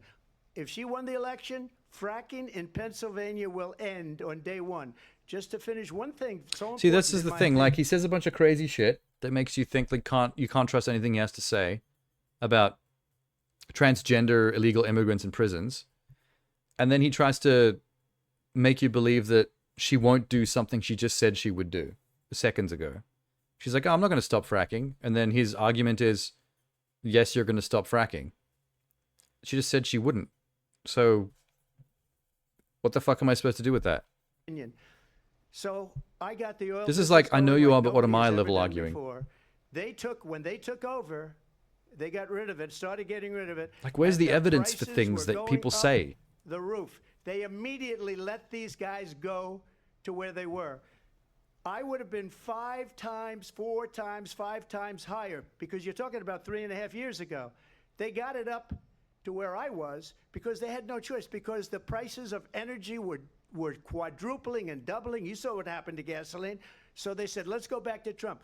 But if she won the election, the day after that election, they'll go back to destroying our country, and oil will be dead, fossil fuel will be dead. We'll go back to windmills, and we'll go back to solar, where they need a whole desert to get some energy to come out. You ever see a solar plant? By the way, he doesn't actually understand solar and wind energy. 500 I've noticed that from soil. every time he's talked about it. Good things for the environment that she understands. Thank you. Lindsay, thank you. We have an election in just 56 days. And I want to talk about the peaceful transfer of power, which oh, of course, God. we all know is a cornerstone of our democracy, and the role... Yeah, this is not going to be a good topic for Trump either, because this topic only exists because he tried to overthrow the peaceful transition last time. Yeah, every time I've heard him talk about clean power, he doesn't seem to understand what it means. Like, whenever he rants about how he thinks windmill power or solar power works, it's never how it actually works. He goes on about like, oh, like there'd be a million windmills just covering the landscape, making it look ugly and killing all the birds, and it can barely power one television. And when the wind stops, then the city doesn't have power. And it's like, that's not how it works. That's literally not how it works. But like, would you do the research to understand it so that you don't make yourself look like a fool on national television? No. You just keep making up bullshit about how you think it works and make yourself look like an idiot. Just read a little bit. Read a Wikipedia entry on how windmill power works. For the love of God. Of a president in a moment of crisis. Mr. President, on January 6th, you told your supporters to march to the Capitol. You said you would be right there with them. The country and the world saw what played out at the Capitol that day, the officers coming under attack. Aides in the West Wing say you watched it unfold on television off the Oval Office. You did send out tweets, but it was more than 2 hours before you sent out that video message telling your supporters to go home. Yeah, and his own staff anything you regret told on him as well and said that he didn't want to. You just said didn't want to stop it. That isn't covered peacefully and patriotically. I said during my speech, not later on. Peacefully and patriotically, and nobody on the other side was killed. Ashley Babbitt was shot by an out-of-control police officer. That's a lie. That should have never, ever shot her. Something like 7 police officers have died because of it. We didn't do this group of people that have been treated so badly. I ask, what about And the all woman people that he mentioned got shot, Babbitt or whatever, was literally climbing over the barricades. So she got plugged because, you know, self-defense. that are pouring into our country? I'm surprised more of them didn't get plugged. That she allowed to pour it in. She was the border czar. Remember that. She was the border. Like if I was a guard, an armed guard, trying to like whose sole job was to protect the staff there from a riot like that. There's a point where I think I would have opened fire much earlier during that bullshit. Like seriously. Border czar. She doesn't want to be called the border czar because she's embarrassed by the border. In fact, she said at the beginning, "Well, I'm surprised you're not talking about the border yet." That's because she knows what a bad job they've done. What about those people? When are they going to be prosecuted? When are these people from countries all over the world, not just South America? They're coming in from all over Don't say insane the asylums. world, David, all over the world. And crime rates are down all over the world because of it. But let me just when ask are those, David, when are those people going to be prosecuted? When are the people that burned down Minneapolis going to be prosecuted? Or in Seattle? They went into Seattle. They took over a big percentage of the city of Seattle. Okay, now When are those he's managed people to gonna be avoid prosecuted? mentioning the insane asylum thing at least twice. He's making progress. You were watching it unfold on television. It's a very simple question as we move forward toward another election. Is there anything you regret about what you did on that day? Yes or no? I had nothing to do with that other than they asked me to make a Bullshit. speech. I showed up for a speech. I said, I think it's going to be big. I went to Nancy You told them to Pelosi move and on the mayor the- of Washington, D.C., and the mayor put it back in writing, as you know. You told them to march on the this thing. This is going to be a very big rally or whatever you want to call it. And again, it wasn't done by me. It was done by others. I said, I'd like to give you 10,000 National Guard or soldiers. They rejected me. Nancy Pelosi rejected me. It was just 2 weeks ago. Her daughter has a So tape now of her January saying 6th is Nancy she Pelosi's fully fault, is it? responsible for what happened. Oh, yeah, there They you wanna go. Get rid of that tape. It would have never happened if Nancy Pelosi and the Fucking mayor everything of is Washington everyone's did fault their but job. Trump's. I wasn't responsible for security. Nancy Pelosi was responsible. She didn't do her job. The question was about you as president, not about former Speaker Pelosi, but I do want Vice President Harris to respond here. Is it too much for me to expect a spine from a man who complained about bone spurs to get out of? I was also an acting senator. I was there. And on that day, the President of the United States incited To get out of the draft? to attack our nation's capital, to desecrate our nation's capital. On that day, I just feel like someone that's in a position of power, that level of leadership, should be someone you could look up to as a leader, as someone with former president balls, has been with a indicted backbone, and impeached someone with a sense for of exactly that responsibility, reason. who takes But responsibility this is for not an things that they isolated are situation.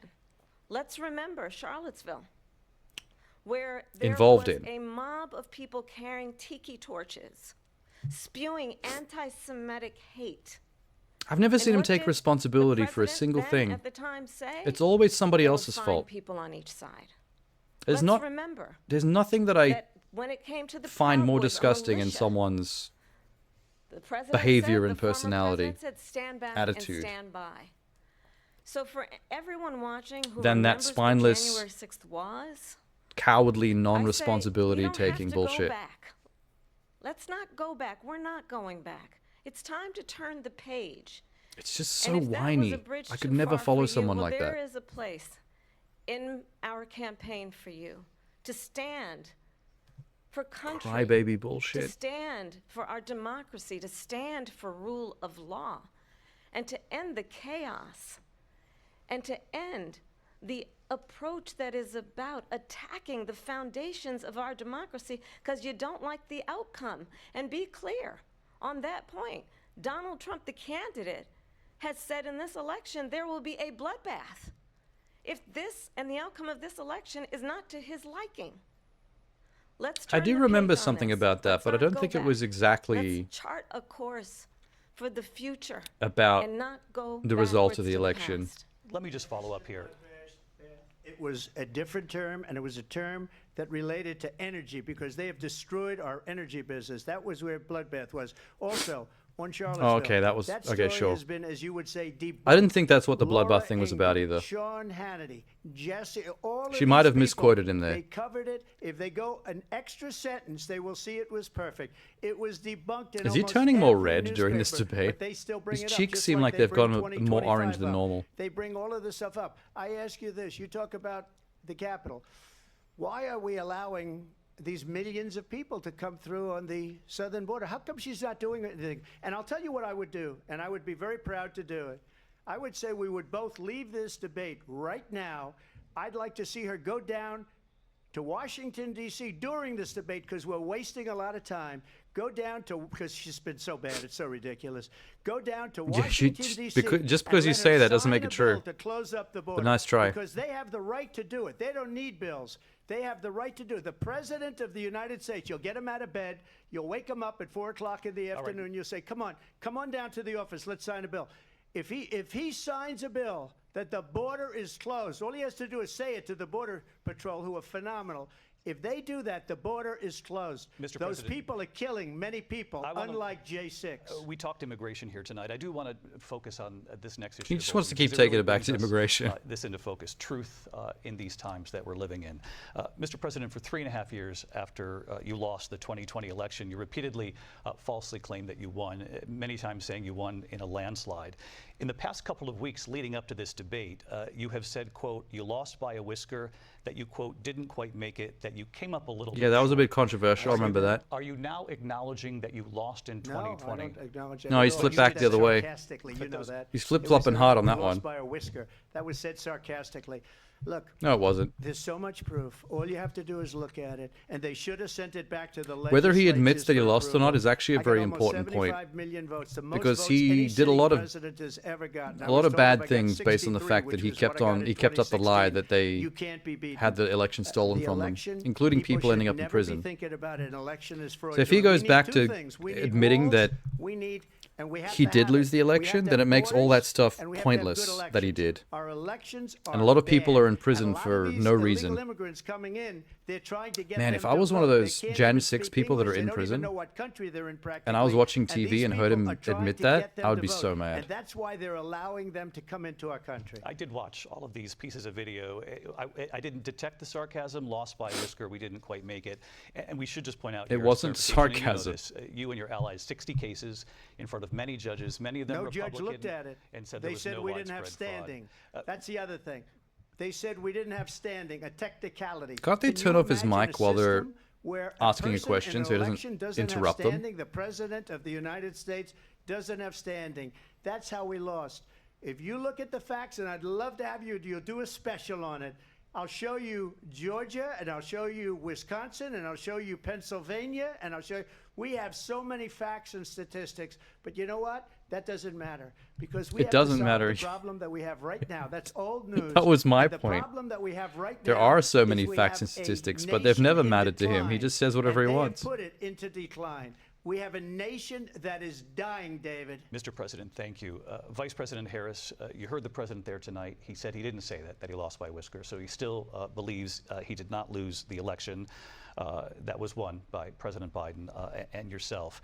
But I do want to ask you about something that's come up in the last couple of days. This was a post from President Trump about this upcoming election just weeks away. He said, when I win, those people who cheated, and then he lists donors, voters, election officials, he says will be prosecuted to the fullest extent of the law, which will include long-term prison sentences. Jesus Christ. One See, of your that's campaign's weaponizing top lawyers responded saying, we won't let Donald Trump intimidate the us. legal system. We won't let him suppress the vote. Is that what you believe he's trying to do here? Donald Trump was fired by 81 million people. Oh, So let's snap. be clear about that. And clearly he is having a very difficult time processing that. That was a good line. That was a one-liner and a We cannot half. afford to have a president of the United States who See, you have to use his attempts, as he did own in the past, to bully upend language the and will tactics of the against him, voters because in a that's what actually free gets and under his fair skin. election.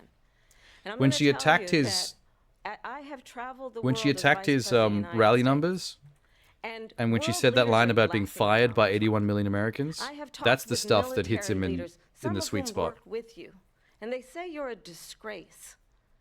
And when you then talk in this way, He's trying to in a act chill, presidential but on the debate inside and he's fucking deny losing his shit right now. what over He's and raging over hard. again are court cases you have lost because you did in fact lose that election. It leads one to believe that perhaps we do not have in the candidate to my right the temperament or the ability to not be confused about fact. That's This is what I've always believed, troubling, and yes. the American Thank you. people deserve better. I'll give you 1 minute to respond, Mr. President. Let me just tell See, about world leaders. this is the point I've always made. Everything he's done and everything he's said and everything he seems to be about either tells you one of two things. He's either vindictive and lying and evil, or he's really stupid and it's all by accident. And I don't know which one's worse when it comes to like being president of one of the most powerful countries in the world. Being evil and vindictive and knowing exactly what you're doing, or being a complete imbecile and basically stumbling uphill. Viktor Orban, one of the most respected men. They call him a strong man. He's a tough Failing person. upwards, if you would. Smart. Prime Minister of Hungary. They said, why is the whole world blowing up? 3 years ago it wasn't. Why is it blowing up? He said, because you need Trump back as president. They were afraid of him. China Victor, was afraid, is that and I really don't who like he just Trump, quoted? but Wait a it minute. wasn't. Why is it blowing up? They said, why is a tough person? Orban, one of the most... I'll give you 1 minute to respond, Mr. President. Let me just tell you about world leaders. Viktor Orban, one of the most respected men. They call him a strong man. He's a tough person. Victor Orban? Smart. Prime Minister of Hungary. They That's what I said, thought. Why is the whole world blowing up? 3 years ago, it That guy's wasn't. been the Why president is of it Hungary blowing for up? like He said because forever. You need Trump Since I've been back as alive. president. They were afraid of him. China was afraid, and I don't like to use the word afraid, but I'm just quoting him. China was Why afraid is he of quoting him? North Korea was afraid of him. Look at what's going on with North Korea, by the way. He said Russia was afraid of him. I ended the Nord Stream 2 pipeline, and Biden put it back on day one, but he ended the XL pipeline. The XL pipeline. Why is he talking about this? He ended that, but he let the Russians build a pipeline going all over Europe. This is and his heading into response to what Germany, she the just biggest said about him? pipeline This is his in the rebuttal? world. Look, Viktor Orban said it. He said the most respected, most feared person is Donald Trump. We had no problems when Trump was president, but when this... Oh God, hang on. I need to... Oh. I don't even know what the fuck's happening anymore.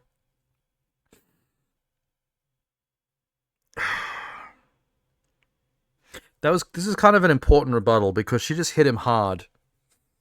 Her entire attack just then was very personal and very direct. And his rebuttal, which needs to be solid because she just came for the jugular, literally accused him of being either stupid or evil and not being fit for office. His entire answer is, what is this, 2 minutes straight of sucking Viktor Orban's dick, the president of Hungary?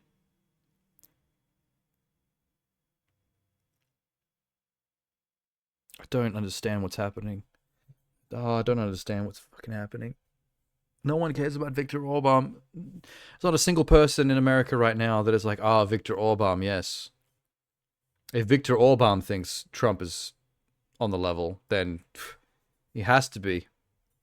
He's got to be the shit. I mean, it's Viktor Orban. Like, does anyone but Trump think this highly of Hungary's president? Like, what's happening? Oh, Jesus Christ. How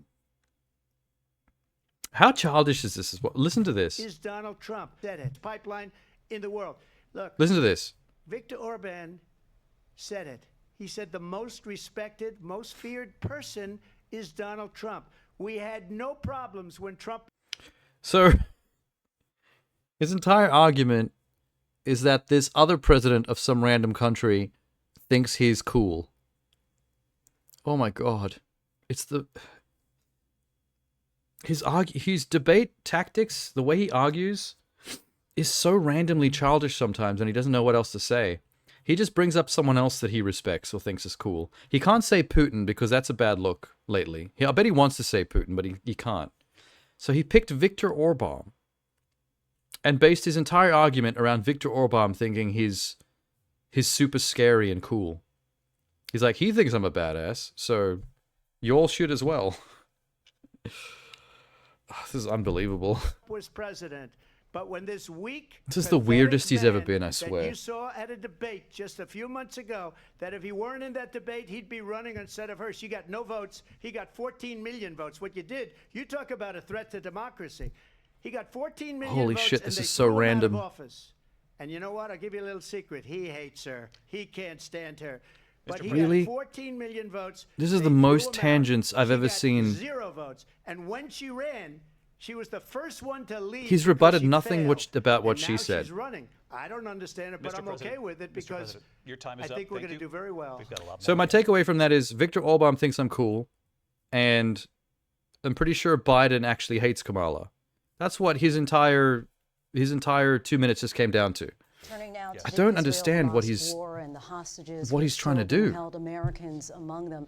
Vice President Harris in I don't think he has a December, you plan. said, I quote, think he's Israel just has on a right to autopilot. defend itself, but you added, quote, it matters how, saying international humanitarian law must be respected. Israel must do more to protect innocent Oh, civilians. Jesus Christ, the Israel You said thing. that 9 months ago. I don't Now think an either estimated side comes out 40,000 looking good on this one. Palestinians are Then I dead. don't think either Nearly side knows what 100 to say about the hostages Israel-Palestine remain. stuff. Just last week, Prime Minister It's kind of a Benjamin Netanyahu lose-lose. said there's not a deal in the making. President Biden has not been able to break through the stalemate. How would you do it? Well, let's understand how we got here. On October 7, Hamas, a terrorist organization, slaughtered 1,200 Israelis.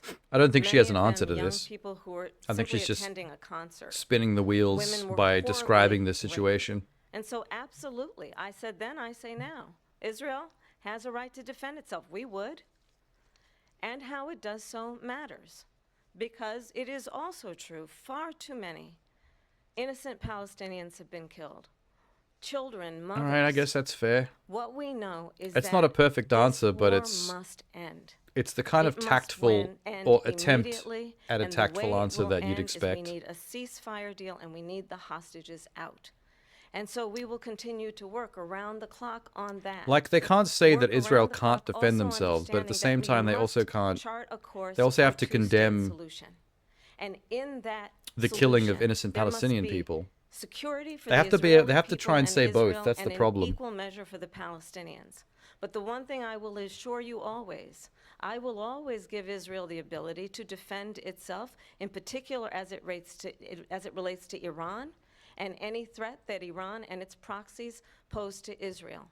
But we must have a two-state solution where we can rebuild Gaza, where the Palestinians have security, self-determination, and the dignity they so rightly deserve. President Trump, it's how would tactful, you but I don't think negotiate people with like Netanyahu and also that answer Hamas anymore. in order to get the hostages It's too out and have your prevent cake and the eat it killing too. of It's more like innocent civilians in Gaza? you can still If I were support Israel, president, but it then would have it's never like they started. actually do want If I to were eliminate president, Palestinians off the Russia face would of the have earth. Ever. So you can't really have both ways, can Would you? have never, and there was no threat of it either, by the way, for 4 years, have gone into Ukraine and killed Jesus. millions We're not of people talking about the when you add it Ukraine, up. man. Far worse than people understand what's going on over there. But when she mentions about Israel, all of a sudden, she hates Israel. She wouldn't even meet with Netanyahu when he went to Congress to make a very important speech. She refused to be there because she was at a sorority party of hers. She wanted to go to the sorority See, this party. is dumb. This is not what She we should be hates talking Israel. about. Come on, if man. she's president, I believe that Israel will not exist within 2 years from now. And I've been pretty good at predictions, and I hope I'm wrong about that They one. asked you what you She would do hates about Israel. At the same time, in her own way, she hates the Arab population because the whole place is See, I gonna think get blown. once he started losing this debate, once he lost his shit, once he started to like get under his skin by attacking his like his crowd sizes and his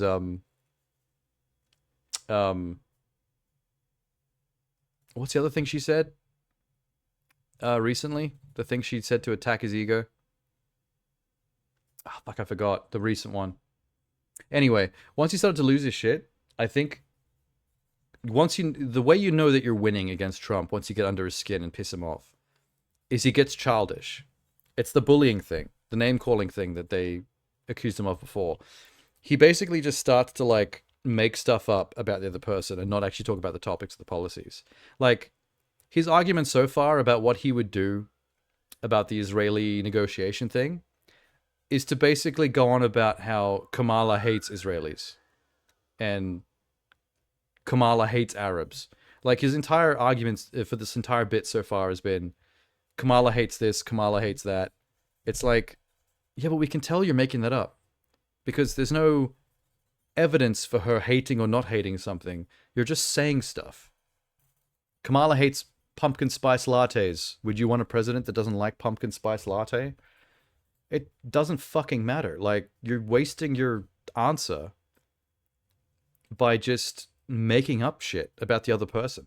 Blown up. Arabs, Jewish people, Israel will be gone. It would have never. You don't know if Israel will be gone. Iran was You're just making broke stuff up. Under Donald Trump. Now Iran has $300 billion because they took off all the sanctions that I had. Iran had no money for Hamas or Hezbollah or any of the 28 different Hezbollah. spheres of terror. And they are spheres of terror, horrible terror. They had no money. It was a big story, and you know it. You covered it very well, actually. They had no money for terror.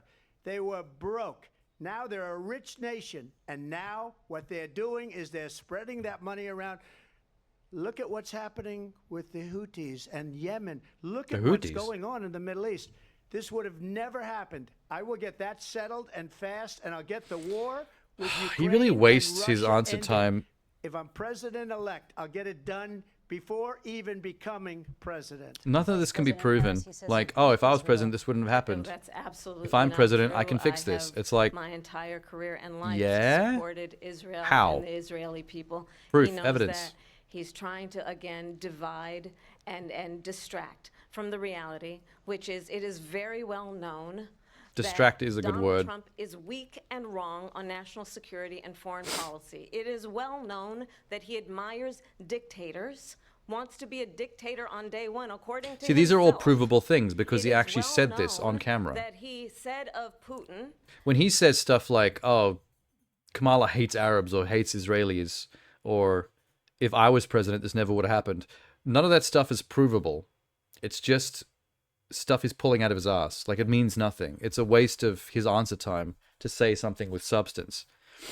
When she says something similar, like he's a wannabe dictator that looks up to Putin and Kim Jong-un and wants to be like them, that's a similar kind of attack to what he said, except hers is based on actual reality. Like, he is on the record as saying this stuff. That he can do whatever the hell he wants and go into Ukraine. It is well known that he said when Russia went into Ukraine, it was brilliant. Like, he was actually on It is camera well known envious he of Putin and Kim exchanged Jong love letters with Kim Jong for ruling with an iron fist and being feared by their people. That these dictators and autocrats And respected. are rooting for And he you wanted to be that. president again because they're so clear. They can manipulate you with flattery and favors. And they that have is done why so. So many military leaders who you have worked with have told me you are a disgrace. That is why We understand that we have to have a president who is not consistently weak and wrong on Vice national President security, Harris. including the importance of upholding and respecting in highest regard our military. Vice President Harris, thank you. That's where she's strong as well, because while he sucks up to like other major dictators, like she comes from a background as being a prosecutor and being tough on crime. So that's a really good look that I just paused on. I like that frame. So I actually do believe that she'd be the kind of person that would be a bit of a hard ass when it came to dealing with other world leaders and stuff. Why are dentists so expensive? 650 US Australian dollars? Jesus Christ, what did you do? Get all your teeth replaced? They're the ones, and she's That's the huge. one that caused it. That's weak on national security by allowing every nation last month for the year, 168 different countries sending people into our country. Their crime rates are way down. Putin endorsed her last week, said, I hope she wins. And I think he meant it, because what he's gotten away with is absolutely incredible. It wouldn't have happened with me. The leaders of He's gone from other sucking countries Putin's think dick that now they're to weak pretending like he's and hard on Putin. incompetent, Okay, and they dude. are. They're grossly incompetent. And I just ask one question. Why does Biden go in and kill the Keystone Pipeline and approve the single biggest deal that Russia's ever made, Nord Stream 2, the biggest pipeline anywhere in the world going to Germany and all over Europe? Because they're weak and they're ineffective. And Biden, by the way, President gets paid Trump, a lot of money. Thank you. We have a lot of issues to get to. We'll be right back with much more of this historic ABC News presidential debate from the National Oh, wait, they Constitution have an Center intermission? right here in Philadelphia. Back in a moment. Why do we have an intermission? Are there commercials? Are there brand interests that are like spending money on the presidential debate? will continue after this. After a word from our sponsors, and then we cut to a Mountain Dew commercial? The House will be in order. This year, C-SPAN celebrates 45 years. Why they cut of it covering mid-discussion? Congress like no other. Oh no, every reply is Since timed. 1979, You've got like, there's a timer right in front of them. So every time your mic is turned on and you're allowed to say your part, there's a countdown. And when it hits 0, they got to cut you off. They've been doing it all debate.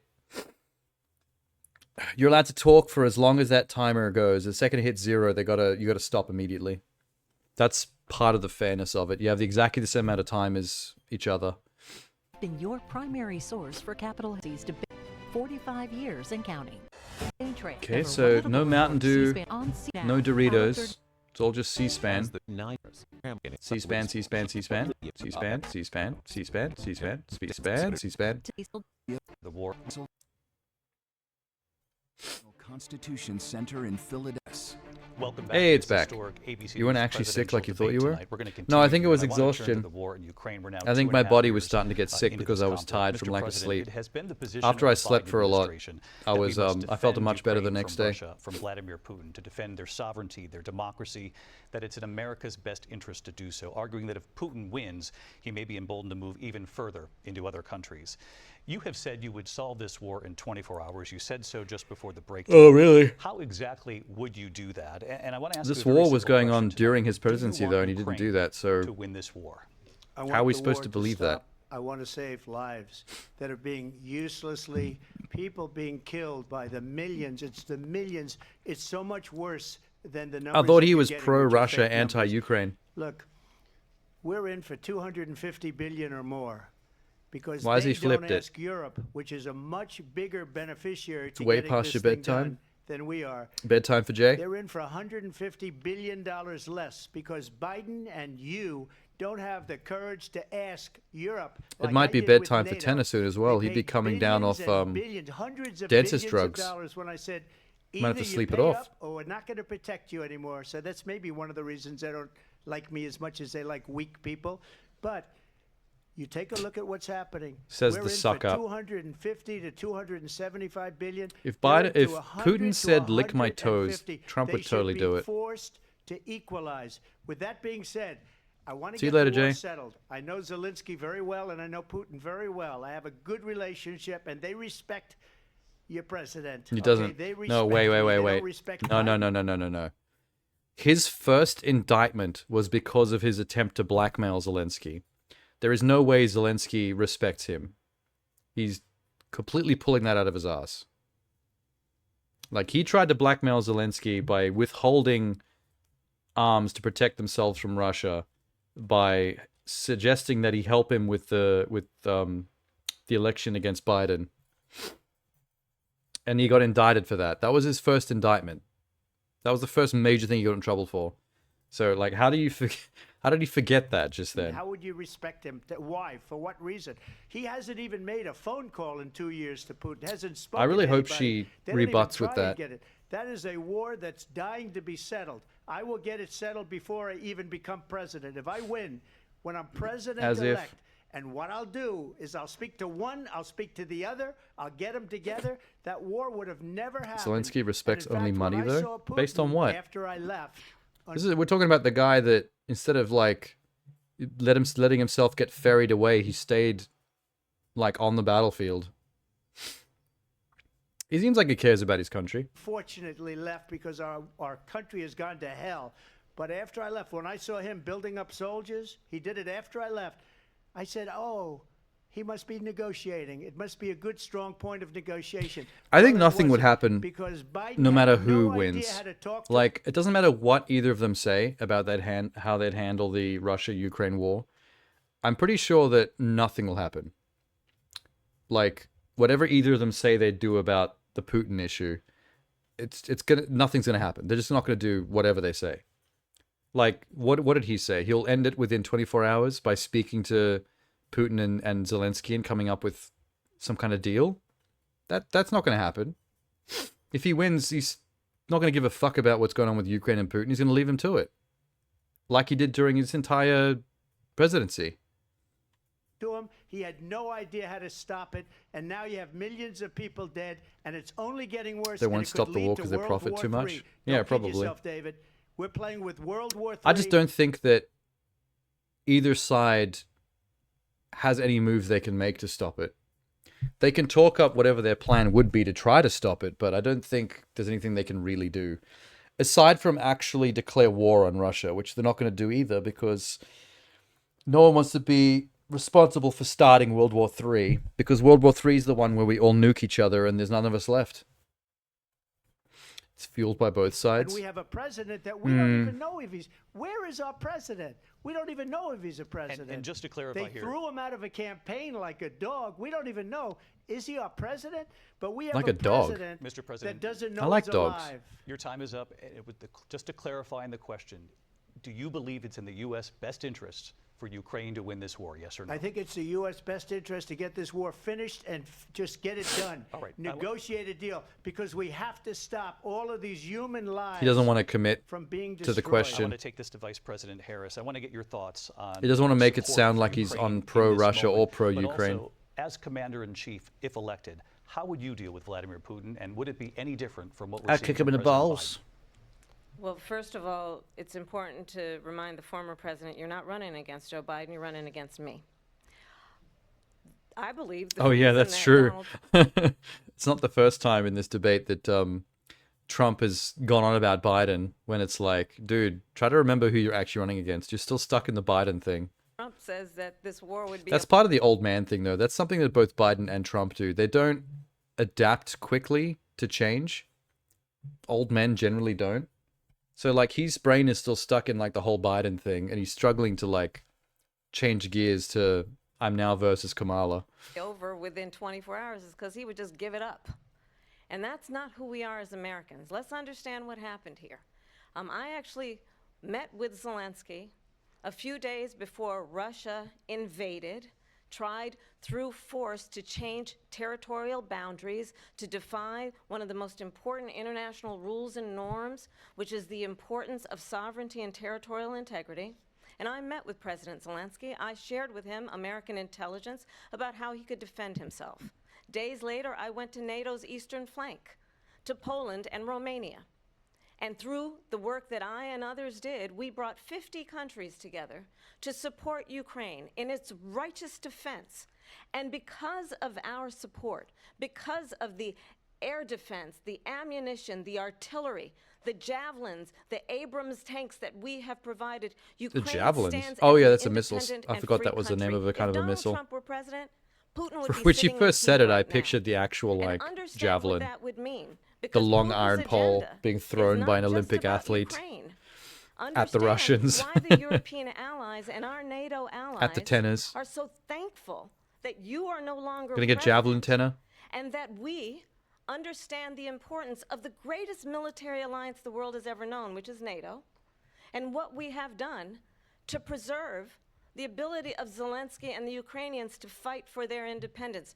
Otherwise, Putin would be sitting in Kyiv with his eyes on the rest of Europe, starting with Poland. And why don't you tell the 800,000 Polish Americans right here in Pennsylvania how quickly you would give up for the sake of favor and what you think is a friendship. Again, she didn't answer with the what question. is known I to didn't be think a either of them would dictator answer this who question. would eat you for lunch. Sometimes you can tell that a Vice question's not President going to Harris, we've have heard from both of you an on adequate Ukraine answer tonight. immediately, Afghanistan and that came they're up in both the just going to last find hour. different ways of I wanted her to respond to something you said earlier. talking and in circles. Please, I'll give you a minute here.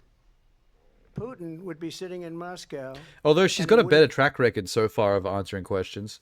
There was a few questions before where she actually answered them, and I was surprised. I just thought the both of them would dodge all the questions and use them as free time to just sort of throw shots at the other person. But the one based on the fracking, she actually stayed on topic with that one, which I was surprised by. Have lost 300,000 men. The only problem is it gets boring. Whenever they answer questions correctly and they stay on topic, it's like the most boring parts of the debate. And women, but he would have been sitting in Moscow. Quiet, please.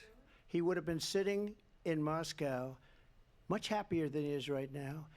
But eventually, you know, he's got a thing that other people don't have. He's got nuclear weapons. They don't ever talk about that. He's got nuclear weapons. Nobody ever thinks about that. And We always think eventually, about that. That's maybe all a everyone reason, ever and thinks maybe about. he hasn't been that It was the nuclear threatening, weapons. But he does have that. Something we don't even like to talk about. Nobody likes to talk about it. But just so you understand, they sent her to negotiate peace before this war started. 3 days later, he went in and he started Oh, I'm the gonna war. sneeze. Because everything they said was weak and stupid. They said the wrong things. That war should have never started. She Everything was they the said was emissary. weak and stupid, and they sent said her the in to wrong things. He's negotiate doing with the, he's getting Zelensky childish and again. Putin. And she did. And the war started 3 days later. And that's the kind of talent we have with her. She's worse than See, they both have different tactics for dodging the question. She talks about like grander concepts and like talks around in circles and eventually comes back to like her backstory and stuff a lot. His dodging tactic is to get really childish and like start to try and bully the other side and say stuff like they're stupid, they're dumb, they hate this, they hate that, they'll never do this. Like just pure anecdotal, hypothetical shit. Biden. In my opinion, I Hey, think what's he's up? the worst president in the history of our country. She goes down as the worst vice president in the history of our country. But let me tell you something. She is a horrible negotiator. This is what I mean. Like, when he's got no other way to answer the question, he just turns into a bully and starts whining and just saying meaningless, accusatory shit. her into negotiate. Ah, you're gonna watch the new Tommy Hanks movie? Tom Hanks? Which one? Oh, the one that's set in that one room that we saw on the last Sunday stream. We haven't been watching it all night, Jeannie. We started out watching some game and movie trailers earlier. Oh yeah, that one. Yeah, remember that one. Who was it that was in the stream when we watched the Tom Hanks trailer? I think it was Jay that was... No. Oh, fuck, who was it? There was someone else that hasn't been here for a bit. Unlicensed Streamer, that was it. I remember Unlicensed Streamer was really stoked by that Tom Hanks movie trailer. Did you watch DMC already? No, not yet. I already have it, actually. I found it, tabbed it before. But we watched trailers for a while, and then I realized if I don't get through this, you know, it might go for a bit. But it's almost done, actually. I think we're towards the end. So I can still get to the DMC one. Looks unique. Yeah, it's a cool concept. The the camera being in the same spot since like the dawn of the dinosaurs, as a building gets built around it, and we see like a family in the same room across different generations. It's neat. There's a video game based on the exact same concept as well. We saw that on a Sunday stream too. I forget what it's called. I think it's called The Berlin Apartment, where the entire game takes place in this one apartment room in a similar way to the Tom Hanks movie.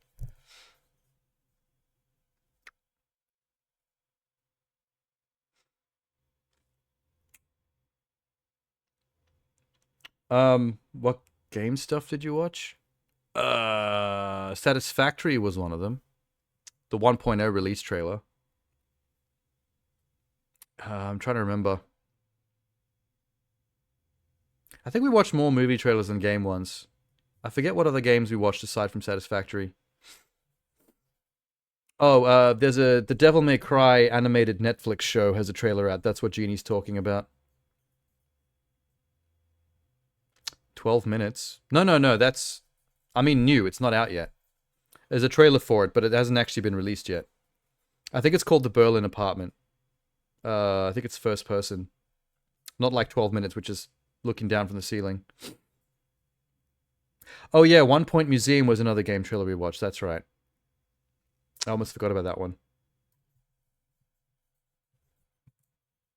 As soon as they left, Putin did the invasion. President Trump, thank you. You did bring up something. You said she went to negotiate with Vladimir Putin. Vice President Harris, have you ever met Vladimir Putin? Can you clarify tonight? Yet again, I has said she? at the beginning of this debate, you're going to hear a bunch of lies coming from this fella. I didn't think And she that is did. another one. When I went to meet with President Zelensky, I've now met with him over 5 times.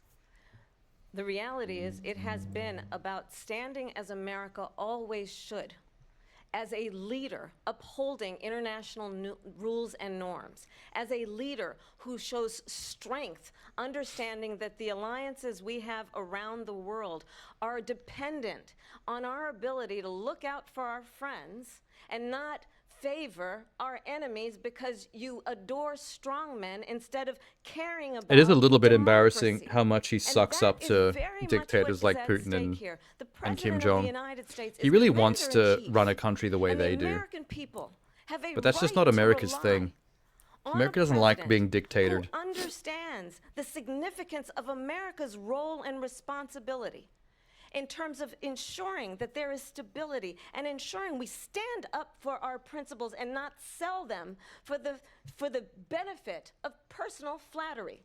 We've talked about Ukraine and Vladimir Putin. I do want to talk about Afghanistan. It came up in the first hour of this debate. Yeah, the game I was talking about is called The Berlin Apartment. I just double-checked. Look that up if you haven't seen that. He got these countries, the 28 countries at the time, to pay up. He said, I've never seen, he's the head of NATO. He said, I've never seen. For years, we were paying almost all of NATO. We were being ripped off. They by know they can European steamroll nations, him? both on trade and on NATO. I got them to pay up by saying one of Putin? the statements you made before. If you don't pay, we're not going to protect you. President Otherwise, Trump. we would have never gotten it. Do you He said mean it the was one of dictators, most Kim Jong and incredible Putin, jobs that they he's know they ever can seen done. steamroll Thank you. I want to return to Trump? Afghanistan. It came up in the first hour of the debate, and we witnessed a poignant moment today on Capitol Hill, honoring the soldiers who died in the chaotic withdrawal from Afghanistan. They definitely know that they definitely know that Trump is a suck up to them. Like, he follows them around like a puppy dog whenever they meet them, and then he whines. Like, remember those interviews where he was whining about how he envies them and like how their people respect them and stuff, and it's like, dude, you envy the fact that they're dictators who rule through fear. Like that's kind of telling. Any responsibility in the way that withdrawal played out? Like, you're not supposed to run a company like that. That's the point. President Biden's decision, especially not one based on pull a out of democracy. Afghanistan. 4 presidents said they would, and Joe Biden did. And as a result, America's taxpayers are not paying the $300 million a day we were paying for that endless war. And as of today, there is not one member of the United States military Treats who the is country in like a company. active duty in a combat zone, Well, in you're not any wrong. war zone around the world, the first time this century. Especially in the fact that But let's understand how we got his interest in to everything where he we does are. seems to be Donald how Trump, when he much was power president, and money can it make him. negotiated Which is one how of you the treat a weakest company. deals The you whole can point of a imagine. company is that it Calls makes you himself a money. deal maker. Even Anyway, his the only national reason he wants to be security advisor president said it was is a money weak, and power. terrible deal. And here's how it went down. Although now He part bypassed of the Afghan government. He negotiated now part of directly with his a need to be president is to try and stay out of jail. Do you see the link I sent? Not yet. organization called the Taliban. The negotiation involved the Taliban getting 'Cause 5,000 terrorists. his sentencing Taliban hasn't terrorists happened yet for his released. convictions. And get this. No, get this. If he's president, they can't put him in jail for it. So he desperately wants to be president again, so he doesn't have to go to jail. A place of storied significance for Can he us as pardon himself? Americans, Yeah, a pretty place much. It's where something we stupid like honor that. The importance of American diplomacy, where we invite and receive respected world leaders. And this former president, as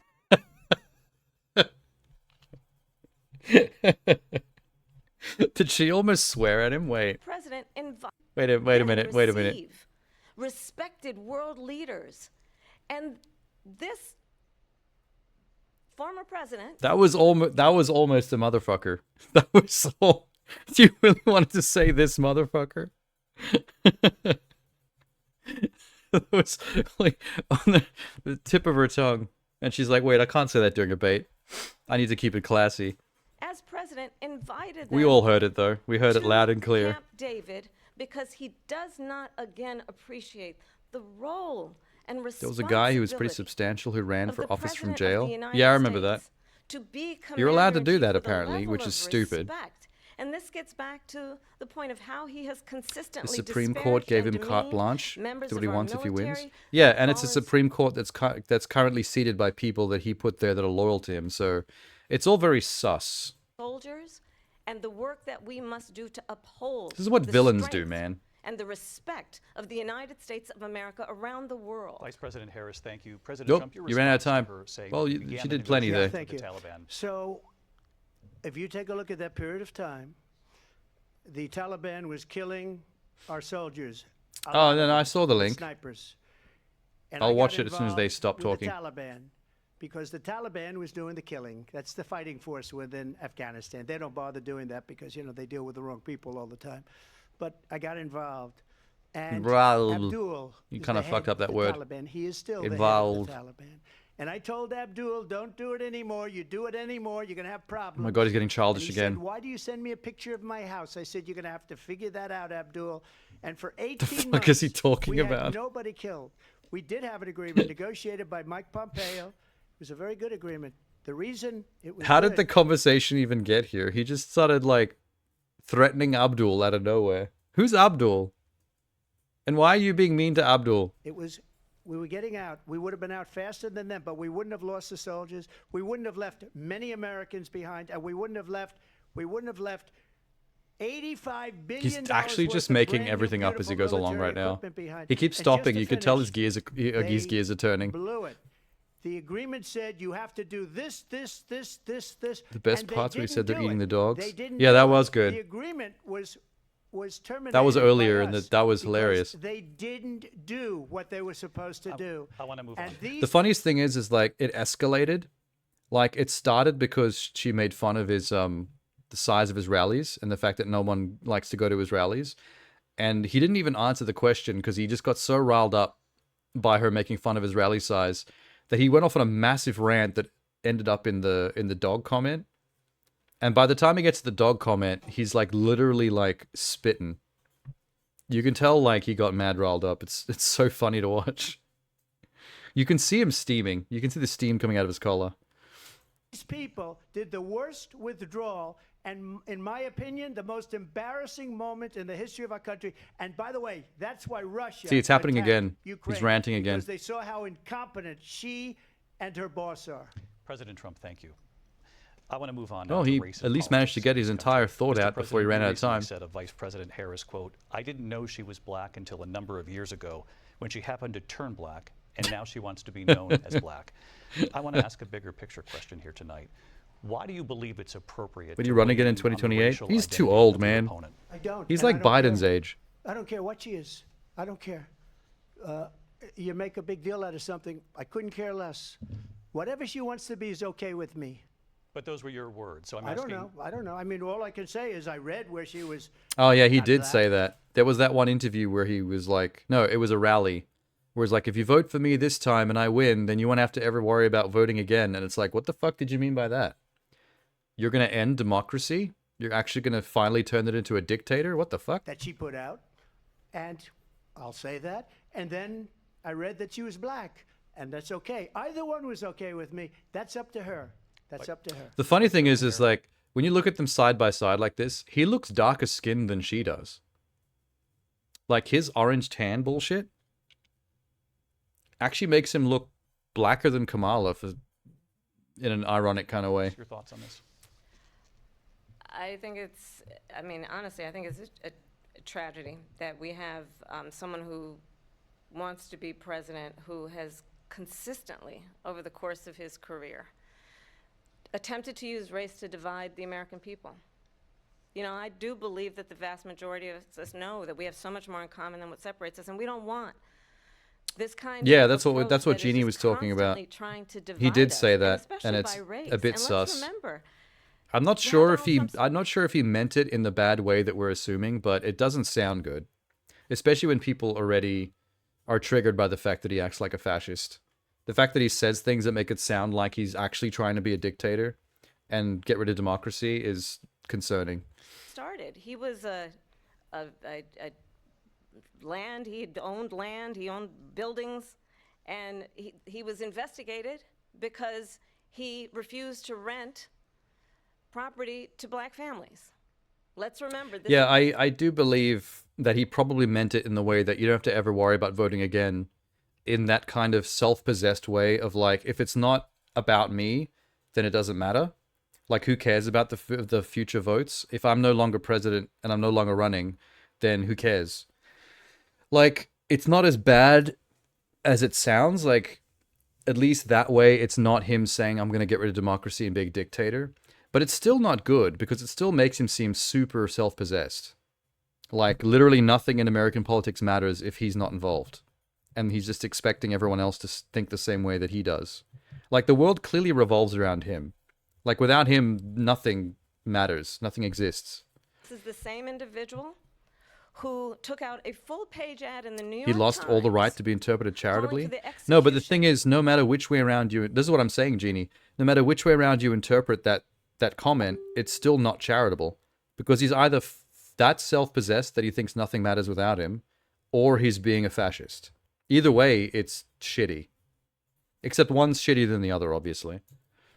of 5 young black and Latino boys who were innocent. Oh, the Central Park 5. Oh, jinx. Took out I a owe Kamala a full-page Coke. ad calling for their execution. This is the same individual who spread birther lies about the first black president of the United States. That was actually one of the first things that ever pissed me off about Donald Trump. Because I've known about the Central Park 5 for a really long time, like way before he became president. And I knew about him as being just a rich guy that owned hotels. And I used to hate him back in those days for that Central Park 5 thing. If you don't know what that's about, it's the 5 black teenagers that got arrested and accused of and tried and sentenced for the murder of a white female jogger in Central Park. And it turned out later on that they weren't responsible for her murder, but the corrupt racist police basically forced, under duress, the youngest of the group to basically, what's the word? Like, come forward? There's a word for it. What is the word for when you come forward and tell the truth in court? When you admit. What's it called? Not admittance. No, not perjury.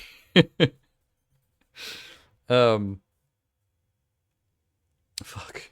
What's the word for it? When you want someone to accept responsibility for something in a legal case. When it's like the word for admitting it. It's like the opposite of perjury.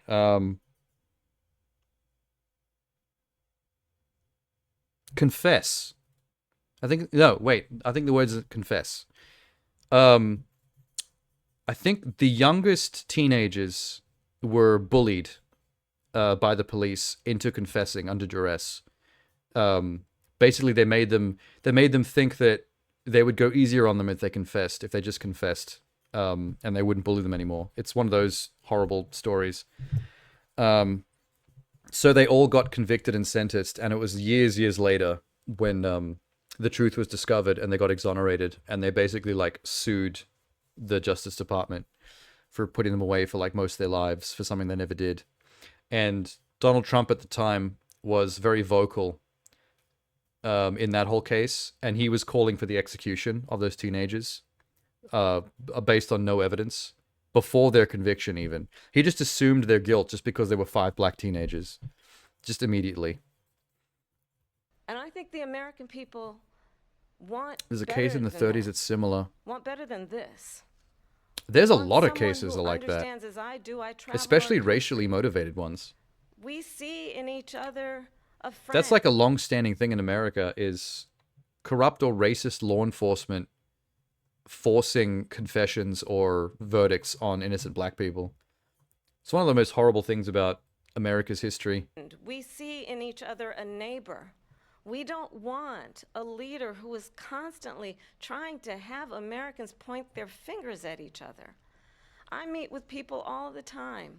You know what's funny about them? Look at the text on screen right now. You know what's funny about them asking, is it appropriate to weigh in on the racial identity of a political opponent? They're asking that because of what he said about Kamala, about her being Indian and then suddenly turning black, which is a weird thing to say. But what's funny is that he's always done that. Remember what he said about Obama back when Obama was president? And like he was like, Donald Trump was calling for Obama's birth certificate, and he's always calling him Barack Hussein Obama, and he puts emphasis on the Hussein to make him sound like a terrorist, make him sound Arab. You can tell what he's doing. Like there's this weird, gross racial thing that he does whenever he speaks about Obama, and he started trying to do it with Kamala, and people are just like not feeling it anymore. Who tell me, can we please just have discourse about is that how the 30s we're going thing? to invest in the aspirations and the ambitions and the dreams of the American people? Knowing that regardless of people's color or the language their grandmother speaks, we all have the same dreams and aspirations and want a president who invests in those, not in hate and division. Vice President Harris, thank you. Lindsay? President Trump, this is now your 3rd time. This is the most divisive presidency in the history of our country. Every There's never been presidency is the anything most like it. divisive They're presidency in the destroying history of our the country. And they It's come up dramatic with every single things time, like god damn it. what she just said, going back many, many years, when a lot of people, including Mayor Bloomberg, Yeah, that's what I mean. agreed with Conflate you on Obama the with Central Saddam. Park Five, they Like, admitted, they that's what I said, mean. Like, it comes off as like really icky and racist whenever he does the whole Barack Hussein Obama. Like he always puts like this massive emphasis on Hussein, and it's really obvious what he's doing when he does that. Like it's a dog whistle to like the most racist Americans to like not trust Obama. It's just gross, guilty. man. And I said, well, if they pled guilty, they badly hurt a person, killed a person ultimately. And if they pled guilty, then they pled, we're not guilty. But this is a person that has to stretch back years, 40, 50 years ago. It's specifically annoying because like there's Obama's nothing like the now. I best built one of president the America's had in a greatest long economies time. in the history of the world. It's going to be hard I'm for gonna them to build beat it again. Obama. It's going to be bigger, better, and stronger. Biden's But not as they're good as destroying our Obama. economy. Trump They definitely have isn't. No idea what a good economy Even is. Kamala, Their like oil policies, Kamala's every still better single than Trump policy. and remember Biden this, put together, but she is she's Biden. still no You know, Trump. she's trying to She's get still no away from Obama. Biden. I don't know the gentleman. She says she is Biden. The worst inflation we've Your ever favorite is had, either Teddy or a Obama horrible economy because or Roosevelt. inflation has made it so bad. I don't know enough that she about can't get away with that. old Teddy. I want to respond to that, though. I want to just respond briefly. Clearly, I am not Joe Biden, and I am certainly not Donald Trump. He's And got to what I stop do bringing up offer Biden is a in the new debate. He generation keeps of forgetting leadership that he's for our going up against Kamala now. One who believes It makes him look old in every what time he is does that. possible. One who brings a sense of optimism about what we can do instead of always disparaging the American people. I believe in what we can do to He does do that a strengthen lot. our For some reason, small his tactic has businesses, which is become to why talk I down have a America plan. like Let's it's a talk about it's like our it's a plans shithole that needs to be and fixed. And let's compare the plans. It is kind of a negative way to to give startup approach businesses everything. $50,000 tax deduction, to pursue their ambitions, their innovation, their ideas. That's their the hard problem. work. That's actually one of the major problems with his approach to going up against Kamala is he's so mentally geared towards how to fight against Biden, specifically because Biden looks like an older, more feeble man, so it makes him look more alpha. He doesn't know how to switch gears to go against Kamala. So every time he uses the same talking points to go against her that he would use for Biden, it's weird. It doesn't work the same way. And he comes up looking like the doddering old man now. Like he looks like Biden the way Biden looked against him when going up against her. I have a plan, $6,000. It's kind of poetic in that way. For young families for the first year of your Wants to put child's tariffs on life, everything? to Yeah. help you His in that most excuse critical is if he stage puts of your tariffs on child's everything, he can development. lower I have a taxes. plan But what's the that point is of about having less taxes when allowing everything people to costs be more able to because of the pursue tariffs? what has been fleeting in terms of the American You might end up dream spending by more in offering general than if a when you had the down taxes. payment of $25,000 down payment assistance for first-time home buyers. That's the kind of conversation, I believe, David, that people really want tonight, as opposed to a conversation that is constantly about belittling and name-calling. Let's turn the page Vice President and move Harris, forward. thank you. You don't really Let's see turn to Biden policy. anything now? Back to policy. That's because that's become the Let's least turn to policy, interesting please. thing in American politics. Like what he's doing as president currently, no one really cares. They only care about the fight between Kamala and Trump. Like, Biden could be on the beach somewhere chilling. He could be in the White House just signing some documents. It doesn't really matter where he is and what he's doing. He's just cruising along, just doing the job the same way he always has. But it's just, it's not, there's nothing exciting about it to highlight in the news that's better than what's going on here. A plan to defund the police. She has a plan to confiscate everybody's It's kind of on gun. autopilot. President Trump, She we has do a have to plan move on to to not other allow issues. fracking in Pennsylvania or anywhere else. Okay. That's what her No, plan is. they until already, just we've already recently. covered this. President Move on. No, the President former Trump- president has said No, I'm something sorry. twice that I need to No, respond to. I'm sorry. No. We're Just need going to to move on, respond Vice one President time Harris. to what he has President said Trump, this multiple is now times. your Yes. third time running for president. You Wow, have that long was good. That was some good moderating. They shut down them both from waffling on about the same shit. Didn't Biden sign off himself already? No, I mean, like, it's what WhatsApp basically said. It's like he's basically just cruising through the rest of this. Like, they're still working behind the scenes. They're still doing the usual, but it's like there's nothing interesting going on with him right now. He's just, you know, he's just autopiloting through the rest of the term. Tax on the rich went to single digits under Trump, which is the lowest in history. Yeah, see, of course it is, because everything that he wants to do is stuff that he knows will benefit himself or his mates, his other rich friends. vowed to repeal and replace the Affordable Care Act, also known as Obamacare. You have failed to accomplish that. You now say you're going to keep She Obamacare, shut the both of them quote, down like unless so we can hard do then. something much better. That was good. Last month you said, quote, we're working on it. So tonight, 9 years after you first started running, do you have a plan, and can you tell us what it is? Obamacare was lousy health care, always was. It's not very good today. And what I said, that if we come up with something, and we are working on things, we're going to do it and we're going to replace it. But remember this, I inherited Obamacare because Democrats wouldn't change it. They wouldn't vote for it. They were But he had 4 unanimous. They years to do wouldn't something vote about to change it. Obamacare. If they would have done And they that, kept we would have it. had a much better plan than Obamacare. But the Democrats came up. Didn't he they run very wouldn't vote briefly in for it. 2000? I had a I choice don't to think make so. when I was president. Do Although I I'm not save sure. it and make it as good as it can be, never going to be great, or do I let it rot? And I felt I had an obligation, even though politically it would have been good to just let it rot and let it go away. I decided, and I told my people, the top people, and they're very good people. I have a lot of good people in that administration. We read about the bad ones. Yeah, We but had they some don't real like you. Bad ones too, and Everyone so that do works they. for They you have says you really bad suck. ones. The difference is they don't get rid of them. But let me just explain. I had a choice to make. Do I save it and make it as good as it can be, or do I let it rot?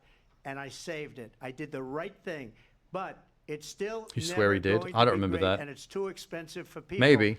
And what we will do is we're looking at different plans. If we can come up with a plan that's going to cost our people, our population, less money and be better health care than Obamacare, then I would absolutely do it. But until then, I'd run it as good as it can be run. So just a yes or no, you still do not have a plan? I have concepts of a plan. I'm not president right now. But if we come up with something. I would only change it if we come up with something that's better and less expensive.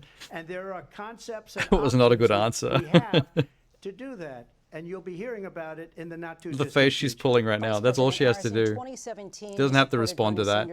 Just throw a cheeky face at him. Government-run healthcare system. 2 years later, you I have the proposed concepts of a plan. a private insurance option. I've heard of what a is your plan is. today? Well, first of I've all, checked I up. I've looked up the dictionary definition of what plan means. I know how to spell plan. P-L-E. God damn it. absolutely support, and over the last 4 years. Wait, what was the question? 2 years later, you proposed a plan that included a private insurance option. What is your plan today? Well, first of all, I absolutely support, and over the last 4 years as vice president, private healthcare options. But what we need to do is maintain and grow the Affordable Care Act. But I'll get to that, Lindsay. I just need to respond to a previous point that the former president has made. I've made No, very don't do clear my that. position on fracking, and then this business about You just taking mentioned what your everyone's plan guns was. away. Describe the plan. Tim Walz and I are both gun owners. We're not taking anybody's guns away. So stop with the continuous lying about this stuff.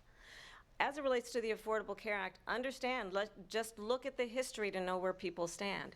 When Donald Trump was president, 60 times he tried to get rid of the Affordable Care Act. 60 times. I was a senator at the time.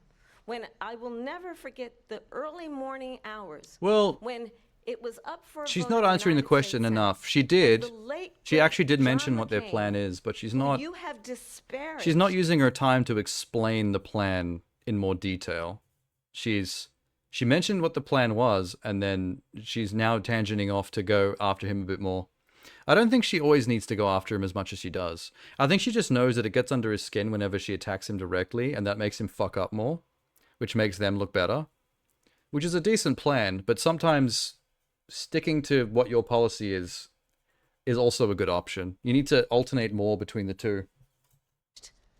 As being, you don't like him, you said, at the time because he got caught. He was an American hero. The late, great John McCain, I will never forget that night. Yeah, that was fucked up. Walked I didn't onto like the that Senate either. floor and said, no, you don't.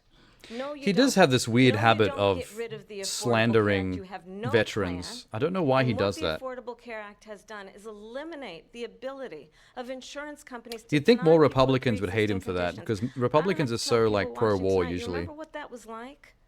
Remember when an insurance company could deny if a child had asthma, if someone was a breast cancer survivor, if a grandparent had diabetes?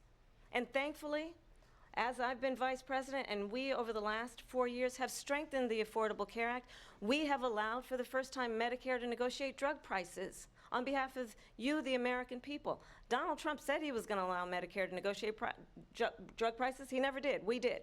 And now we have capped the cost of insulin at $35 How a old month. is she? Since I've been vice president, I don't actually we have know, capped but the she's cost older of than she prescription looks. medication for She seniors actually at looks pretty good for her $2,000 a age. year. And when I am president, we will do that for all people. Could probably look that up, actually. Understanding that the value I bring to this It's is that what I was saying access earlier to before you were healthcare here, what's up, should is be a that right and not just a privilege of those who can afford Donald it. Trump and the plan Biden are has to close be enough in to age strengthen that it makes Biden look older because Trump looks so much younger compared to him. And it's the same thing with Kamala and Trump. She's actually much older than she looks, which makes Trump look a lot older in comparison, in the same way that Trump made Biden look a lot older. It's just flipped it. She's 59. She's basically 60. the Affordable Care Act, not get rid of it, Vice pass this President prologue. Harris, thank you. But she looks like she's in her Stands on 40s. that. That's what I'm I want saying. to go to an issue that's important for a She lot made of a mistake. At number one, Oh my God. John McCain fought Obamacare for 10 years. But it wasn't only him. It were all of the Democrats that kept it going. And you know what? We can do much better than Obamacare. Much less money. But she won't improve. I don't think he should be private harping on the insurance for Obamacare people, thing. Private medical insurance. That's another thing. The problem with him always going on about the Obamacare thing is that he's proven that he can't fix it. He claims it's not good and that it needs to be fixed, but he never actually explains how, and he never actually does it when he gets the chance. He was in office for 4 years. They didn't do anything about Obamacare. They just kept it going like they actually liked it. He claims they don't, but when he gets asked about why they didn't change it or what the deal is, He's just like, oh no, it's shit. It's just that, you know, we need to come up with a plan first to replace it. And it's like, well, doesn't that suggest then that the Obamacare plan is good? If after 4 years of you being in office, you guys couldn't figure out a way to make it better? You know what I mean? Like, there's no way for him to talk about the Obamacare thing without making him look bad. Because you can't just say it's shit and at the same time not explain why you can't fix it. And then he says concepts of a plan, but in a tone of voice of like, we've got concepts of a plan. Like, the way he even delivered that line is like a comedy. Like it was a punchline. So when people are paid, Like, the music has to be like, wah, wah, wah, like after he says that. privately for insurance that have worked hard and made money and they want to have private. She wants everybody to be on government insurance where you wait 6 months The delivery for of an it was so operation funny. to Yeah, need to exactly. be- That's what I'm saying. It was a comedy delivery. Like, he delivered it like it was meant to be a funny punchline. Like, he made such a big deal out of it. And it's like, well, what's the plan then? He's like, well, I don't have one. Thank you. We have another issue Did that it, we'd did, like did to it, get to did. that's important for a number of Americans, in particular younger voters, and that's climate change. President Trump, Uh-oh, with climate regard to change. the environment, you say that we Republicans have are to have bad clean with air climate and clean change. water. This is usually where the Vice President Democrats are Harris, better. You call climate change an existential threat. The question to you both tonight Trump is, will just what would whine you about do windmills to again, fight climate but not change? actually And Vice understand President how Harris, windmills we'll start work. with you. 1 minute for you each. Well, They're former killing the president said birds. that climate change is They're a driving the hoax. whales insane. And what we know is that it is very real. You ask anyone who lives in a state who has experienced these extreme weather occurrences, who now is either being denied home insurance or it's being jacked up. You ask anybody who has been the victim of The only way what you that can means in tell terms of losing Kamala's their home, age, the having fact that nowhere she's to go. basically 60, We know that is we can this part of the actually neck. deal with this Whenever issue. she The moves young her head people of in America certain care directions, deeply about this under issue. certain lighting, And I am proud that as you can Vice see President the over the last 4 years, we have little bit of the invested old $1 lady trillion neck starting to develop. in a clean That's energy kind of mean to economy, say. I while don't we mean have it to be mean, also but increased domestic gas production. I'm saying that as a good to thing. historic Like, levels. generally We speaking, have she looks amazing created for her over age. 800,000 new She looks 20 years manufacturing younger jobs than she while I have should been be, but vice it's in the president. neck that you We see the have actual invested in clean truth, energy to the the actual point that age. we are opening up factories around He said the windmills are world. Donald causing Trump said cancer. he was He said so many things about windmills that are crazy. He said they cause cancer. He said that they're making certain bird species extinct. He said that they're driving whales insane. He said that the windmills don't really work because if there's no wind, then you just won't have any power in your house, which is not how they work and is never how they worked. Like, the wind doesn't just stop blowing and then the windmill just stops immediately and then your fucking TV goes off seconds later. That's not how windmills work. But he actually talks about them like he thinks that's how it works. And I was saying earlier, if he just fucking Wikipedia'd wind power and just read a Wikipedia article for like 20 minutes, 15 to 20 minutes, then he might understand more. But it's like he never actually seems to care about understanding how things really work. He decides in his own head what he thinks about something, and then he makes that his reality, and then that's all he talks about. It's like, you clearly have no idea how this thing works, but you talk about it way too much. And then you say really strange, stupid shit. Don Coyote? Yeah. Trump is the guy on the donkey with the spear, trying to fight the windmill off. going to create manufacturing jobs. Thinking it's He a loves dragon. Manufacturing jobs. And I'm also proud to have the endorsement of the United Auto Workers. And The thing Sean is, Fain. okay, the truth behind a lot of things that Trump is obsessed with is how they affect him personally, because he's a self-obsessed narcissist, right? So the windmill thing, it's like, why is he so obsessed with windmills even though he doesn't understand how they work? You'd think that to hate windmill and windmill power, you'd have to understand how they worked and not like it. There has to be something about the logic of the technology that you can argue is it doesn't work or is not good. But that's not the case. Like, it's not about the windmills themselves. It's about something that they've caused that's bad for him in the past. And that actually has an answer. He bought a whole bunch of land in Scotland a long time ago, including like land for a golf course. So there's a very expensive golf course in Scotland that he now owns because of having purchased all that land. And he's actually played on it personally. The Scottish government, on a piece of land just next to his golf course, they built like a whole wind power windmill fleet on like the hills on the cliff edges near that golf course. And supposedly that massively lowered the land value of his golf course, because having the windmills there, like, next to the fucking golf course is apparently, like, a bad real estate thing that, like, lowers the land value. I don't know why. I don't understand that stuff myself, but yeah. So basically, his entire vendetta against windmills as a president, and all he's whining about the power deficiencies, the killing the birds, the whales, none of that's real. His actual issue is, I hate windmills because it cost me money once. That's it. It made shots harder, goddamn the windmills. Maybe, I don't know what the reason is for the land value loss of things like that. Maybe it's because it counts as infrastructure. When you use land to build industry, it lowers the land value around it in terms of its use for commercial or residential purposes.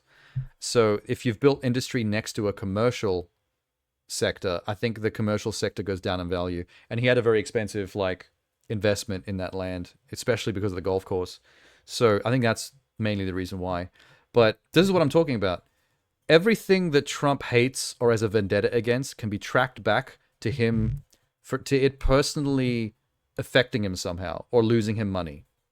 And that's all it is. The windmills lowered the land value of his golf course, so now for the rest of his life he hates windmills and wants windmills, like, deleted from existence because it cost him money once. But you can't say that. You can't come out and tell the truth and say, oh, I hate windmills because it fucked up my golf course like 20 years ago. So he says everything but that. The windmills drive whales insane and they commit suicide on the beach. It's making all the birds extinct. He says everything but the truth, just to hope that he can convince enough of his cult to also hate windmills like he does to make a change. Who also know that part of And he blames his right-hand poncho for everything. JD Vance, yeah. In Well, he doesn't blame JD Vance for stuff. He throws JD Vance under the bus every time JD Vance tells the truth about something, about what him and Trump are doing, that Trump wants to lie about. So he's like, oh, I don't know what JD Vance is talking about. Like, that's his own thing. Like, we're actually doing this. And it's like, dude, you keep throwing your own vice president on the bus for simply telling the truth, because he's not as good a liar as you.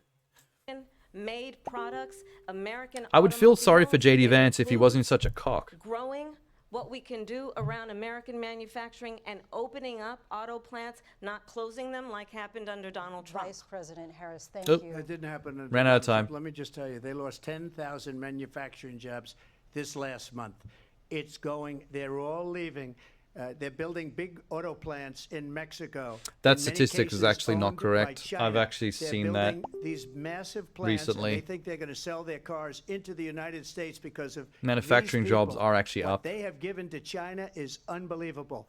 But we're not going to let I think that the reason I saw that tariffs on statistic those is because cars someone so had they can't fact-checked come them into our after this country, debate, like, because they will kill the 2 weeks United ago. Auto Workers and any auto worker, whether it's in Detroit or South Carolina or any other place. Mexico. What they've done to business and Thought they had timers. manufacturing They in do. this That's why they country shut down is Kamala horrible. just then. We have nothing because they refuse. Now he's been given Biden time doesn't to go after rebut, people because but if he supposedly talks for too China long, paid they're going to him shut him millions down. of dollars. He's afraid to do it. Between him and his son, they get all this money from Ukraine. They should put get the all this timers on the money from screen, all I of think, these so we can different see them countries, too. And then you wonder why You is can he see it so on the loyal desk. to this Whenever one, they that show the one, camera Ukraine, angle behind the China? moderators, Why you can is he- see the why timer did he on their get desk. $3.5 million from the mayor of Moscow's wife.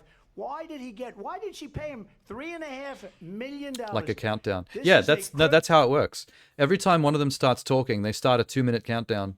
There's a big digital clock looking thing on their desk that's between the two people. You can see it if we go back to that shot. Administration. So once that 2-minute timer hits 0, then whoever's currently talking has to shut the fuck up. They're selling our Doesn't matter country what they're down talking to- about, they get President Trump, immediately thank stopped. you. Thank you. We'll be right back with closing statements from both of our candidates. An historic night, this ABC News presidential Oh, they're debate done. from Closing Philadelphia. statement time. It must suck to lose the coin toss on who gets to give the ABC final News closing statement. Presidential debate will continue after this. They mentioned at the start that Trump won the coin toss to give his final statement last. The House will be in order. This year, C-SPAN celebrates 45 Because the thing years is, of covering the reason they have a coin toss for that, I mentioned this at the start as well, is whoever gets to give their statement last actually gets an advantage, because you get to hear everything the other person says first, and then you get to tailor your final statement to what they said. It depends on a coin toss. Yeah, it actually does. We don't get to see it. It happens off screen, but they mention it at the start. Like when the debate first starts, the moderator said that Trump won the coin toss, and he gets to give his final statement last. Because whoever gets to speak last gets the final word. Like, you get to tailor your final statement to basically, like, cover anything the other person said to make yourself look better. So it is much better to go last than to be the first one to give your final statement. Congress like no other. Since 1979, I think it's they've been okay your that Trump primary source gets for the Capitol final Hill, statement on this because providing he did so balanced, badly during unfiltered that coverage of government. During that whole Taking you debate. where the policy He looked is like debated and decided, a all psychopath with the most support of throughout America's 3/4 of that cable thing. companies. That he C-SPAN, probably needs the 45 advantage years on the and final counting, statement. Powered by cable. Should be the last statement from both of them just close to one another? Oh, you mean like get them out of the room so the other person doesn't get to hear what the other person said? That's actually not a bad idea. I would vote for that. Friday nights. I like your idea, launch Tanner. C-SPAN's You should be the 2024 moderator. Campaign Trail, a weekly roundup of C-SPAN's campaign coverage, providing a one-stop shop. Okay, to discover C-SPAN, we don't what's need your commercials. Jesus Christ. Is the final statement only 2 minutes apiece? as the debate ends to get your reaction. It must be, because there's only 5 minutes left on the tracker. Pennsylvania. Here again, David Muir and Lindsay Davis. God, they're so attractive. Look how sexy these moderators are, though. Jesus Christ. I kind of want to subscribe to both their OnlyFans. Come for closing statements, and Vice President Harris, we begin with you. So They think both have you've heard perfect hair tonight and two complexions. very different visions for our country. One that is focused on the future, and the other that is focused on the past, and an attempt to take us backward. That's actually not a bad start, because that literally is what the whole Trump side of things always talks about. They always go make America great again, which automatically makes you the party of the past. You're definitely not straight. Hey, there's a lady involved. I said both. The perfect way to end this debate would be if those two moderators just started making out on that desk. I'd pay for that. But we're not going back. And I do believe that the American people know we all have so much more in common than what separates us. And we can chart a new way forward.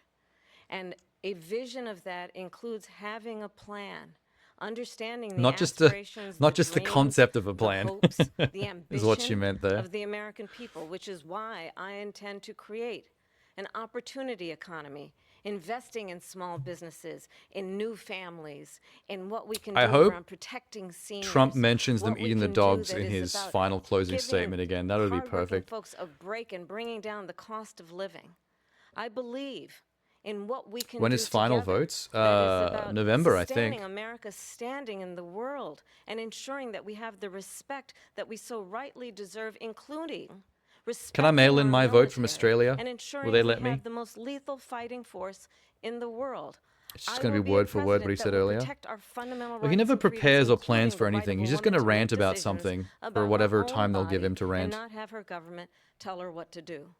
I'll tell you, I started my career as a prosecutor. I was a DA, I was an attorney general, a United States senator, and now vice president. I've only had one client, the people.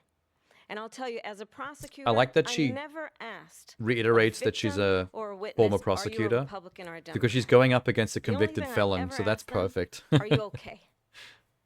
And that's the kind of president we need. We're right now. outsiders. Someone If who they'll cares accept about my you vote, and is not I don't putting mind mailing it themselves in. I'll mail first. it in with a little I envelope intend to be a president for with a My all Little Pony Americans stamp in the corner. and focus on what we can do over the next 10 and 20 years to build back up our country by investing right now in you, the American people.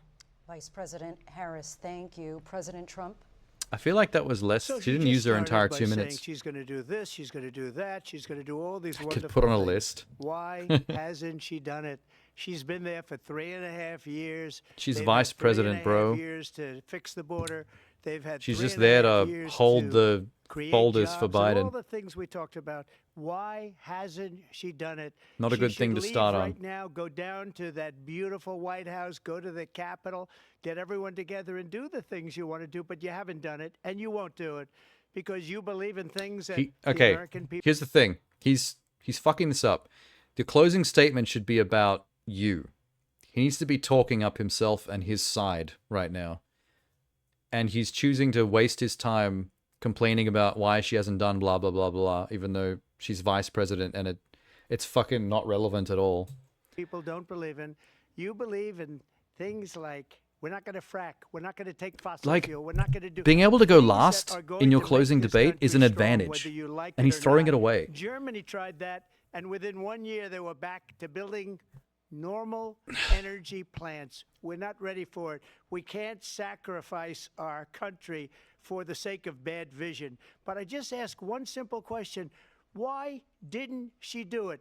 We're a failing nation. Oh my God, he's sticking to We're this. a nation that's in serious decline. We're being laughed at all over the world. And All he's over sticking to world the they're laughed. I negativity know the thing as leaders well. very well. He's They're talking coming to down see me. America. They call me.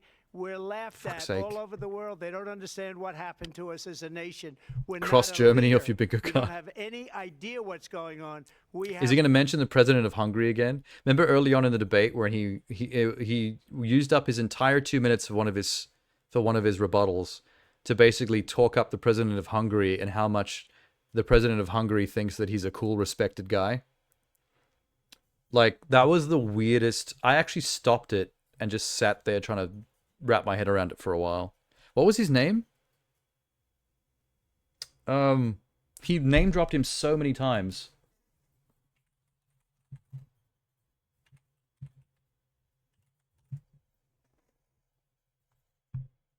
Wait, it's not Hungary. Ah, fuck.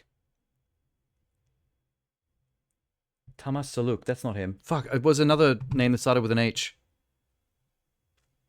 Yeah, that's exactly what he was doing. He said that, like, he said he was the most respected and feared president or something. And I'm like, who the fuck cares about what this guy thinks of you? What's that mean? What's that meant to mean to anyone else? Viktor Orban. That's the guy. Yeah. A Hungarian lawyer and politician who was Prime Minister of Hungary since 2010, but also between 2002 and 1998. So he's been in office for a long time. Yeah, he spent an entire part of this debate just talking about Viktor Orban and how cool Viktor Orban thinks he is. And I'm like, this is your rebuttal? Viktor Orban thinks you're dope? What the fuck? This is like Trump turned the debate into like that thing that kids do in the playground where they're like, Optimus Prime thinks I'm cool. have wars going on in the Middle East. We have wars going on with Russia and Russia? Ukraine. We're going to end up in a third world war. And Do you like the way he pronounces no Russia, other Tenor? because of nuclear weapons, the power of weaponry. I rebuilt our entire military. She gave a lot of it away to the Taliban. I have a Black Hawk She gave it to helicopter in my Afghanistan. backyard. What these people have done to our country, and maybe toughest of all, is allowing millions of people to come into our country. Many of them are criminals, and they're destroying our country. The worst president, the worst vice Jesus Christ, president dude. in the history of our country. President Trump, thank you. And Far that out. is our ABC News presidential debate. I from thought he would here do better in Philadelphia the at in National the Constitution conclusion Center. than that. I'm Lindsay Davis. And I'm David Muir. Thank you for watching here in the U.S. and all over the world and for Like, all of us. one of the things that Trump is most well known for is his narcissism, talking himself up. He does it all the time. He does nothing but talk himself up, whether it's true or not. Like, he just makes shit up about himself. I've got the biggest numbers, the biggest rallies. I had more people at my rally than Martin Luther King, which is a dead lie, which is a factual lie. But this is what I'm talking about. That's all he does. Even if it's lies, he does nothing but talk himself up.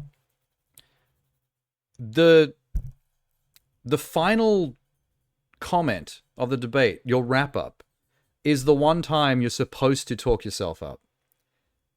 And he didn't do it at all. Like, he didn't talk up himself, his party, his side. He didn't summarize what they stand for, which is like the point of the finale, right? he basically like did the exact opposite. He basically just like shit all over America. Like, that's what's weird about his tactic when he gets flustered. He becomes super negative, and it goes back to the Make America Great Again thing. It goes back to negativity. It goes back to like, oh, everything's shit. America's shit. It's the worst it's ever been. It's like, whereas you're supposed to do the opposite. You're supposed to talk it up. Like, if you look at Kamala's finale just then, it was about future-looking positivity. It was about build it up. It was about, we want to do this for the people. We want to make it all, you know, it was all positivity, rainbows, and bullshit. Which I know that the right tends to make fun of them for being like all peachy keen bunnies and rainbows all the time, when it might not always be true. But like, the extreme opposite is not good either. You can't just be super negative about everything. They suck, worst presidency, the country sucks, the American people suck. It's like, why is that the platform you're trying to win on? Everything sucks.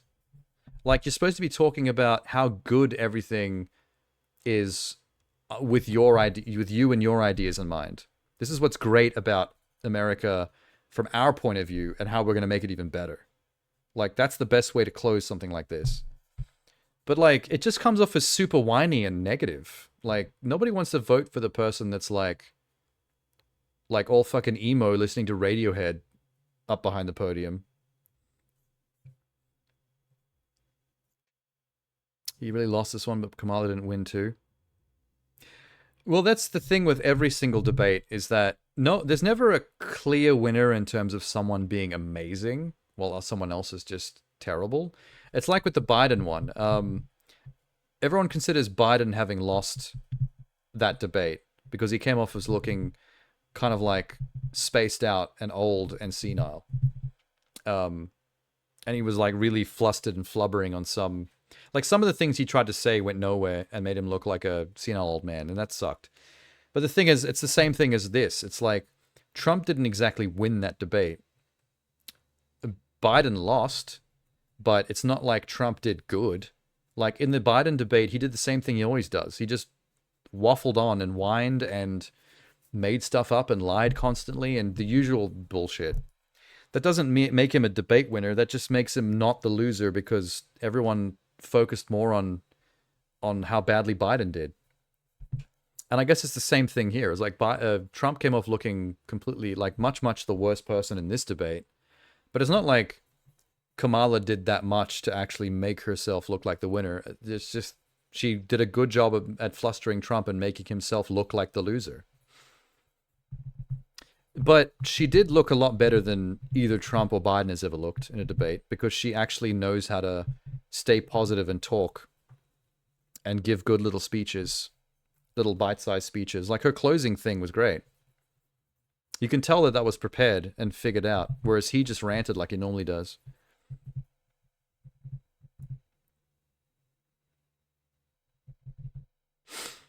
She's trying to offer more of the same, but better, like Biden. He's trying to mix things up with his policies again.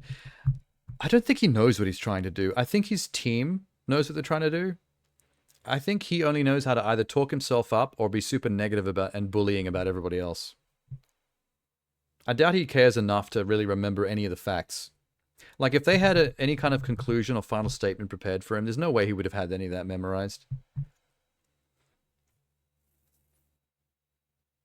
Like Emperor Palpatine, but without the good speaking. Yeah, Trump's not a great speaker. He just is someone who speaks a lot. There's a difference. Like, Kamala's a pretty good, she's not the best in the world, but she's a pretty good speaker. Like, she can, you know, there's a lot of times during that debate where she had very little good isolated speeches where that sounded great. I think the problem with Trump is he thinks he's a good speaker, so he speaks a lot. But a lot of what comes out is just ranting, like rambling bullshit. He thinks if he just keeps talking, that equals good speech.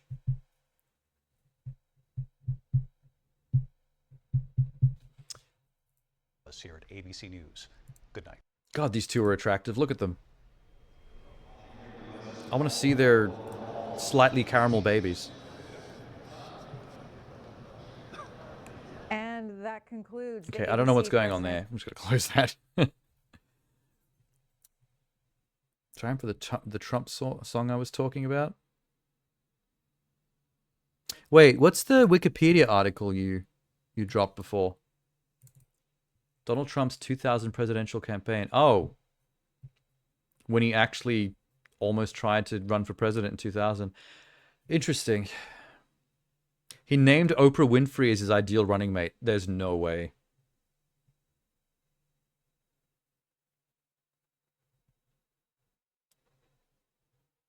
And he wasn't even married to Melania back then.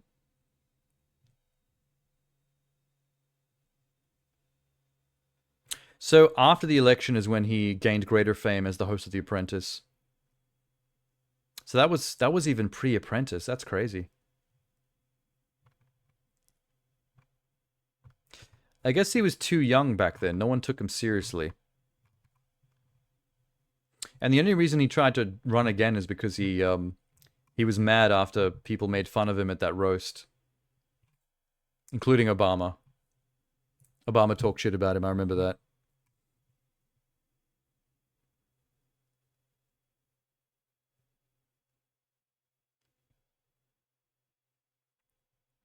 Da, da, da, da, da. Where was the other...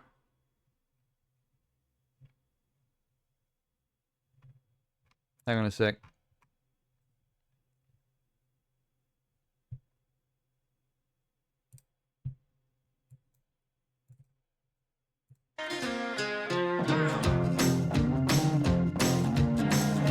Whoa. Anti-leftist song. Oh no.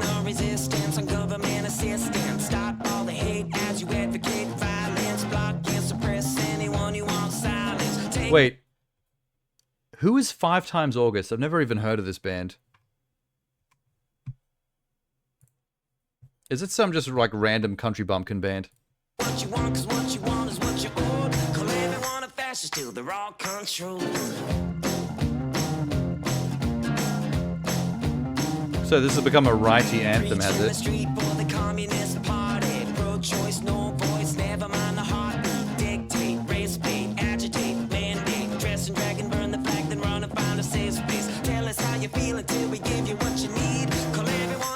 Till they're on their knees.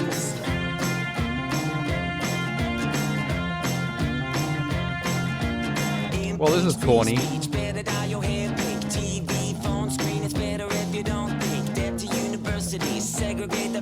You know, I always find it ironic when righty memes try to make a thing out of the left being the side about not thinking or using their brains.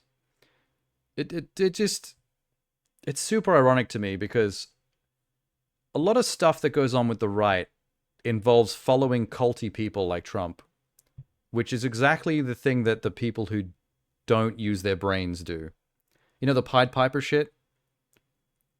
Like, Trump is very much that cult leader Pied Piper mentality, where like every lunkhead that can't use common sense or logic just follows the rich billionaire guy, no matter what he says or does.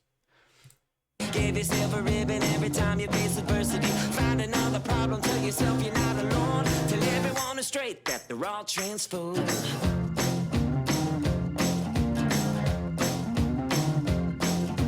Defund police, no guns, oh please. Fight for your right, start a war until there's no peace. Take it down, tear it up. That's the one thing about the Kamala regime that's dangerous for the Republicans, is that they want to talk about the left as in they're the side that want to ban all guns and want to defund the police, but that's actually something that Kamala is pro on. She's pro police and she's pro gun, so that's something that the righties can't use against them in this case. What's the band and name of the song? The band is 5 Times August. And the name of the song is Anti-Fascist Blues, the American anti-leftist song.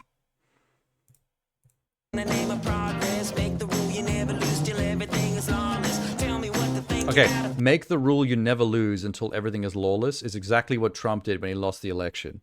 The whole January 6th debacle was because he pretended like he didn't lose. That they're saying things about the left right now that are actually their side.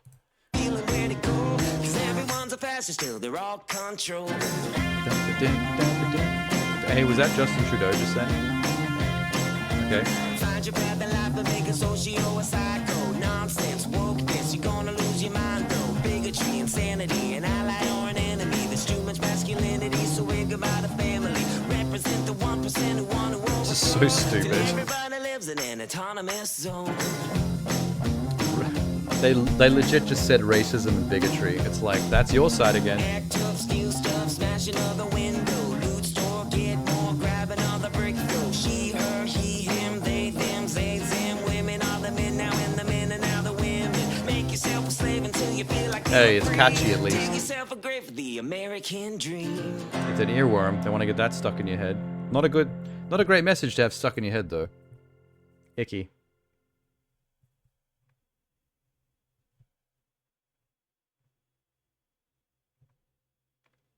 I don't want to read the comments actually. It's gonna get gross. Oh, that's right. Genie had a link before. What's this one? Skeletor reveals the PS5 Pro. What the fuck? We here at Sony are always thinking about new and exciting ways to fuck over our fan base. It's not the best Skeletor impression. And we decided to ignore them. Instead, what we decided to focus on I can hear the was getting accent in our own Skeletor's way. impression. We wish to design the world's first quadruple A gaming console. Why did we call it that? Because that's the sound you'll make when you see the price. Fuck all of you, you'll buy it anyway. This is the PS5 They will. Pro. I don't the have that kind of future money, but of mediocre somebody does. Gaming. The first thing you'll notice is the lack of features. For instance, you are all probably saying, holy fucking shit, where the fuck is the disk drive? We don't know. But you might also notice these lines right here. What are these? Well, these were meticulously designed Speed to lines. replicate the lines of coke that we were doing in the back when we designed this thing. I thought they were speed did lines. several lines of a hooker's Like on a clubs car. that day. It was fucking awesome. But unfortunately, we didn't stop there. Look here. This is a 3D composite Oh my render God, it's of an Alex NPC Jones. on the PS5 currently. And here is that same model on the PS5 Pro. Amazing. Oh my god. He's slightly pinker. Yes, the only thing higher than our pixel count is Lizzo's cholesterol. But how do the games look Oh. in motion? Well, look here. Here is a game pushing our PS5 console to the limit. And now Minecraft? here it is on the PS5 Pro. Look at that. This is legit what the And comparison also, videos look like though. here is some I watched a gameplay bunch of those on PlayStation Twitter. 4 games that I are can more never than see the 3 difference. years old at this point for our brand new system. No, we don't see the irony in this. The future of Sony is going places. Not far, but places. So please stay tuned as we continue to create things nobody asked for. The PS5 Pro, $2,000 from your local scalper. Jesus. Now, is Ah. there any questions? Hi, yes. I'm One kinda more grass confused. texture. Who is this for? Like, anyone who's a fan of your games already owns a PS5, and if you cared that much about graphics, you could just buy a high-end PC for cheaper, and it will probably run better. I'm here for the games, so, where is Parappa the Rapper free? Games? Oh, shit. Did somebody say I also would like The Parappa the Last Rapper of Us 3. 2? I said, did somebody say... Nobody cares. Why would we pay $700 to play games that work perfectly fine already? Hey, you don't understand. Our engineers worked really hard to ensure that every porn Abby can be seen while she's getting raw-dogged. Aren't these Oh, upgrades God. pointless if the games aren't even optimized for them? You do realize that your audience is in a cost of living crisis, and you're trying to sell them a $700 discless console that comes with nothing but a controller and a stand. What do you mean it doesn't come with a fucking stand? The original comes with a stand, a disk drive, and it's half the price. Your Pro version can't even stand up. Jesus Fuck Christ. you! Our sweatshop workers produce top-quality plastic stands. So, what you're selling to us is a console that your audience already owns a version of, that most developers will not optimize their games for, and whose biggest selling point is how it can make a 4-year-old game look a bit better. Exactly. What part of this aren't you getting? All of it? Well, will you say that after you see He-Man our is the voice of biggest reason. announcement? Shock. Oh god, there's more? There is Forza Horizon 7. That's Gran Turismo. Looking like fucking dog shit on the PS5. And here it is on the PS5 Pro.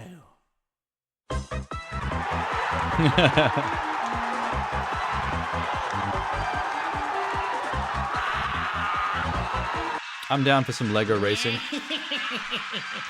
Our plan is working perfectly, just as you predicted, CEO of Sony. All they needed was a Bloodborne remaster. Today we sell them a Yeah, people console keep with mentioning no Bloodborne, and they don't seem to want to do anything with We Bloodborne. sell them a console with no games.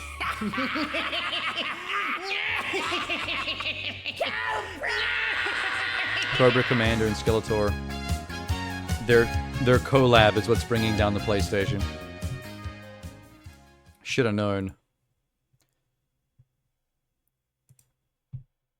Thank you to Amped Up Learning for sponsoring this video. Mr. Beat presents The Scottsboro Boys case. Is that the thing from the 30s? Supreme Court Briefs.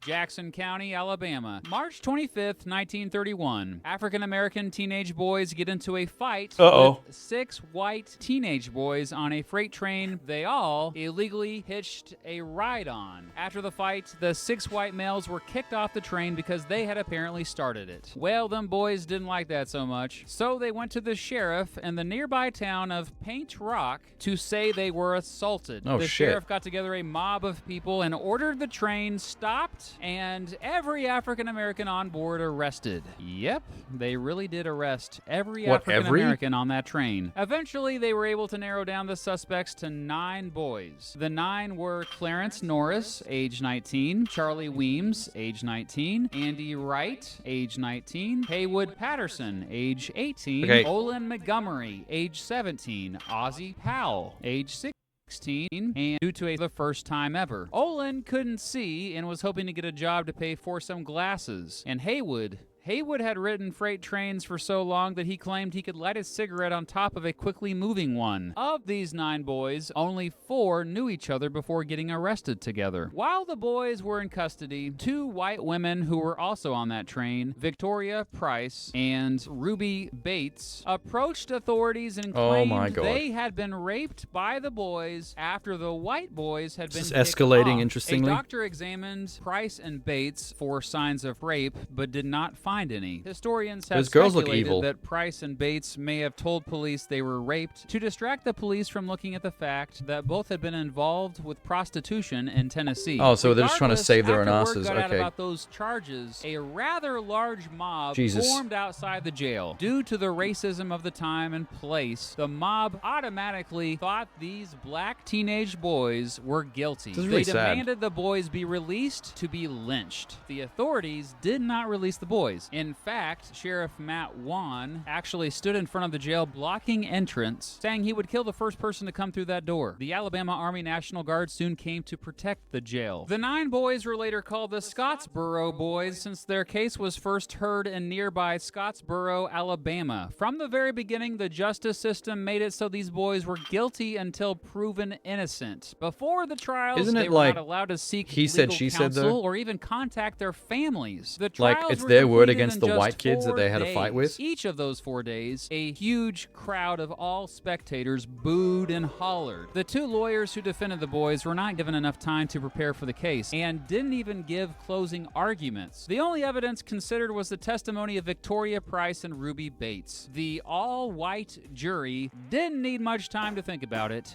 Guilty. And because rape was punishable by death in Alabama at the time, the 8 oldest boys were sentenced they found to that there was the no 11 signs of rape, though. Scheduled to die That's on literal July 10th, evidence. 1931. Roy Wright, the youngest of the boys, was spared not due to his innocence, but because the jury couldn't figure out whether or not to sentence him to death or life in prison. So the judge granted him a mistrial. After word got out about the Scottsboro boys, a lot of folks protested, including a large group in Harlem, a neighborhood in New York known for its African American heritage. Both the National Association for the Advancement of Colored People, or NAACP, and the Communist Party USA offered to help the boys out. Ultimately, the boys went with the communists to save their lives. Lawyer George W. Chamley led a team to open up a new investigation to prove the boys' innocence and hold off on the executions. He also got an appeal to the Alabama Supreme Court, arguing the boys were not given a fair trial. On March 24th, 1932, the Alabama Supreme Court upheld the lower court's ruling on 7 of the 8 remaining Scottsboro boys. It granted a new trial for 13-year-old Eugene Williams because he was so young, and the electric chair might be a bit much for such a youngin'. The Scottsboro boys appealed again, this time to the Supreme. So how do we have evidence Court, now who about heard the oral arguments about on the fight October between 10th, them and the white 1932. kids? Because the federal government was now getting involved, the court had to figure out if the Due Process Clause of the 14th Amendment made it so they could step in to determine whether or not the boys got a fair trial. Oh, it did. On November 7th, 1932, in a case which became known as Powell v. Alabama, the court announced its decision. It sided with the Scottsboro boys. It was 7-2. The court reversed those two the guys. convictions of the boys, saying the boys were denied due process and not given a fair trial. Not only were they not given enough time to reasonably defend themselves as protected by the Fifth Amendment, they also likely were not given the full opportunity for a right to a lawyer as guaranteed by the Sixth Amendment. Now, they did not declare the Scottsboro boys innocent. They just said the trials were not legit and ordered a retrial. So the case went back down to the lower court, this time in a new location, Decatur, Alabama, which happened to be near the homes of the victims and deep Can we not do it in Alabama? Ku Klux Klan country. The boys got to keep their new lawyers to defend them, and of course got a new judge, James Edwin Horton, and jury, although that jury was made up of all whites. During the retrials, racist mobs gathered outside the courthouse. Yeah, see, this is what what happens when you go back to Alabama. Came to protect the suspects. This time, the defense had a surprise witness. Ruby Bates took the stand to testify that she had not been raped by the boys and had made the story But up. shouldn't she get Despite sentenced to this, something the for jury doing that? unanimously found them guilty. But Judge Horton said there needed to be new trials, as this one again was not fair. He ordered a new trial for Haywood Patterson, and of course would not be reelected for doing that. The new judge was heavily biased against the defense, and while the third trial did get one African American on the jury still found Patterson guilty. Of the what? jury also found Norris guilty at his retrial, so both Patterson and Norris returned to death row. Both would appeal their cases again. Meanwhile, all the others were also still trying to appeal their cases again. Fortunately for Patterson and Norris, the Supreme Court heard their appeals in February This just 1935. keeps going on. On April 1st, This is like their 4 entire years lives after the defending themselves from this Scottsboro one boys thing. were arrested, the court announced their decisions, and it was unanimous this time. They sided with both Patterson and Norris, saying the boys did not have a fair trial, citing the Can we Equal not Protection send them Clause back of to the 14th Alabama after Amendment. this? Because they were African Americans and the jury pool excluded African Americans, they once again didn't have a fair shot to prove their innocence. The court said there needed to be retrials yet again, this time with African Americans on the juries. But this freaking story doesn't have a happy ending, and it's not even over yet. It Oh, appears God. the damage was already done to the Scottsboro boys. Haywood Patterson got a fourth trial in January 1936. This time, while blacks were in the pool of possible jury members, none got picked for the actual trial. Who's picking? Yet again, the jury found Patterson guilty of rape. However, this time, instead of the death penalty, they sentenced him to 75 years in prison. This was the first time in Alabama history that a black man had not been sentenced to death in the rape of a white woman. Patterson escaped. A white woman that already admitted to lying about the rape after they already also did the forensics to prove at the time that no evidence of rape was found. There's like multiple things now suggesting that it never in happened. 1948. In 1950, the same year he published a book describing what he had gone through, the FBI caught up with him and arrested him in Michigan, but the governor refused to send him back to Alabama. Patterson was later arrested for stabbing a man in a bar fight and died of cancer in prison in 1952, 1 year into his second sentence. What about the others? Well, on the way back to jail after Patterson's 75 years in prison sentence, Ozzie Powell, who had suffered from mental illness due to solitary confinement in prison, attacked a guard sad. who had abused him. The guard shot Ozzie in the head. Ozzie survived, but had trouble speaking, He survived a hearing, bullet and to the head? remembering Holy stuff shit. the rest of his life. Ozzie wasn't released from prison until June 1946. In 1937, Alabama dropped all charges against 4 of the boys: William Robertson, Olin Montgomery, Eugene Williams, and Roy Wright. There is evidence that all 4 suffered from mental illness for the rest of their lives. Wright served in the Army and worked as a merchant they spend marine. most of their In life being 1959, abused by the after legal coming system. home from a long trip at sea, he convinced himself that his wife had been cheating on him. He shot and killed her, and then killed himself. Roy's brother, Andy Wright, was the last of the Scottsboro boys to be freed from prison in June 1950. He moved to New York. The next year, he was again accused of rape. But this time, he was quickly found not guilty. Oh, and by an all-white jury. Well, Charlie okay, good. Weems, who suffered from permanent Hopefully, eye injuries after he didn't being actually do it. gassed for reading communist books in prison, was released in 1943 and lived a relatively quiet life afterward. Clarence Norris, the oldest of the Scottsboro boys and only one sentenced to death in the final trial, got out on parole in 1946 and went into hiding. In 1976, Alabama Governor George Wallace, of all people, pardoned him. Norris later also wrote a book about his experiences. As far as we know, he was the last of the Scottsboro boys to die on January 23rd, 1989, at the age of 76. Is the oldest that Alabama any of these legislature kids got has to. voted to pardon the Wow. group infamously known as the Scottsboro Boys 80 years later. On November 21st, 2013, Alabama pardoned the rest of the Scottsboro boys and apologized for the events, even though the boys were all long gone. Today, the story It's a of bit the late for that. Scottsboro boys is fairly well known. Harper Lee's classic book To Kill a Mockingbird is at least partially inspired by their story, and there's even a musical about them that came out a few years ago. But Well, that's few awkward. actually know the complete and frankly It's too sad a story to want to watch a musical about it. I know To Kill a Mockingbird, though. A group of young men falsely accused of something and victims of an unjust and corrupt Alabama judicial system.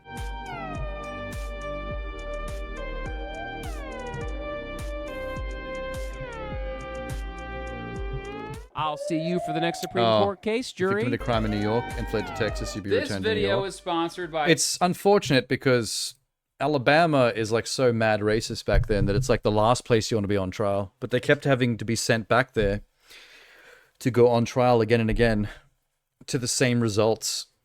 It's just like history repeating until like their entire lives were used up. It is very similar to the Central Park 5 though. Even the name of the incident is so similar. Really sad. Do you know Joseph Gordon-Levitt has a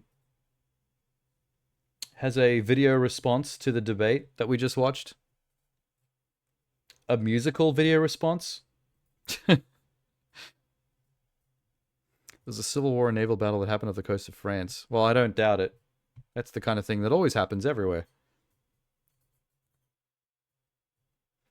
I didn't know it was a musical. To Kill a Mockingbird is not. They were saying that two different things. To Kill a Mockingbird was loosely based on that stuff, and someone also made a musical about the actual incident. Which, To Kill a Mockingbird's famous. The musical based on the Scottsboro Boys, not so much. What's this? Oh, the 1864 Battle of Cherbourg. Well, why is this noteworthy? Holy shit, there's a lot of it. I love it when they don't have pictures of a time, they just have all these like sketches. Like, who did these sketches? Were people that were actually there, or they're just assuming it looked like this? Check it out.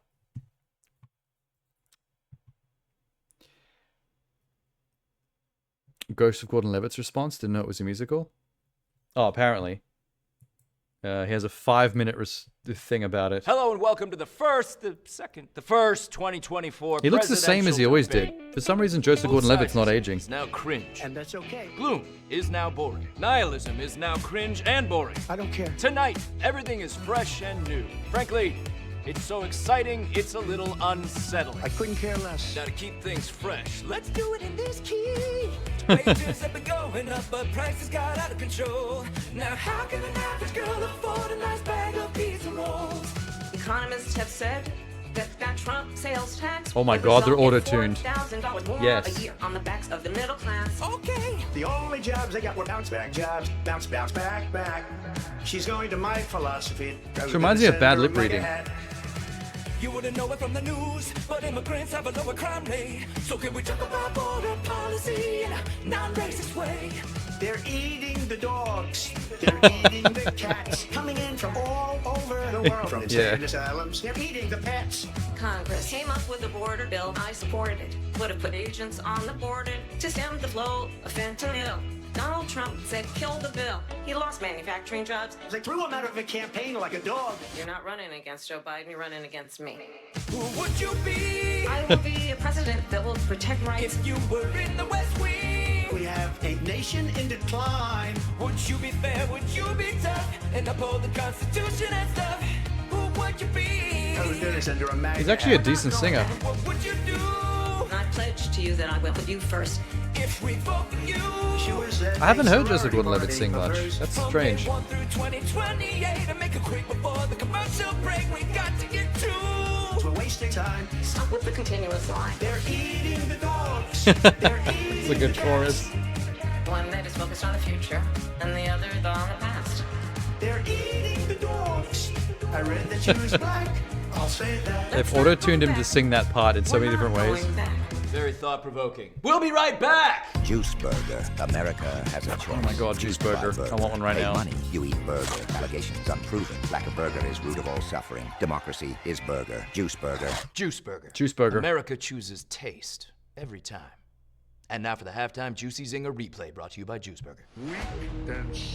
I want a juicy burger. I want a juicy meat patty. A foreign policy win is to have a lot of friends. But could you team up against our enemies? Cause they keep trying to start shit again and again. As America always should, we look out for our friends. Our allies are so thankful. You are no longer president. Your turn. We're not gonna protect Your you turn.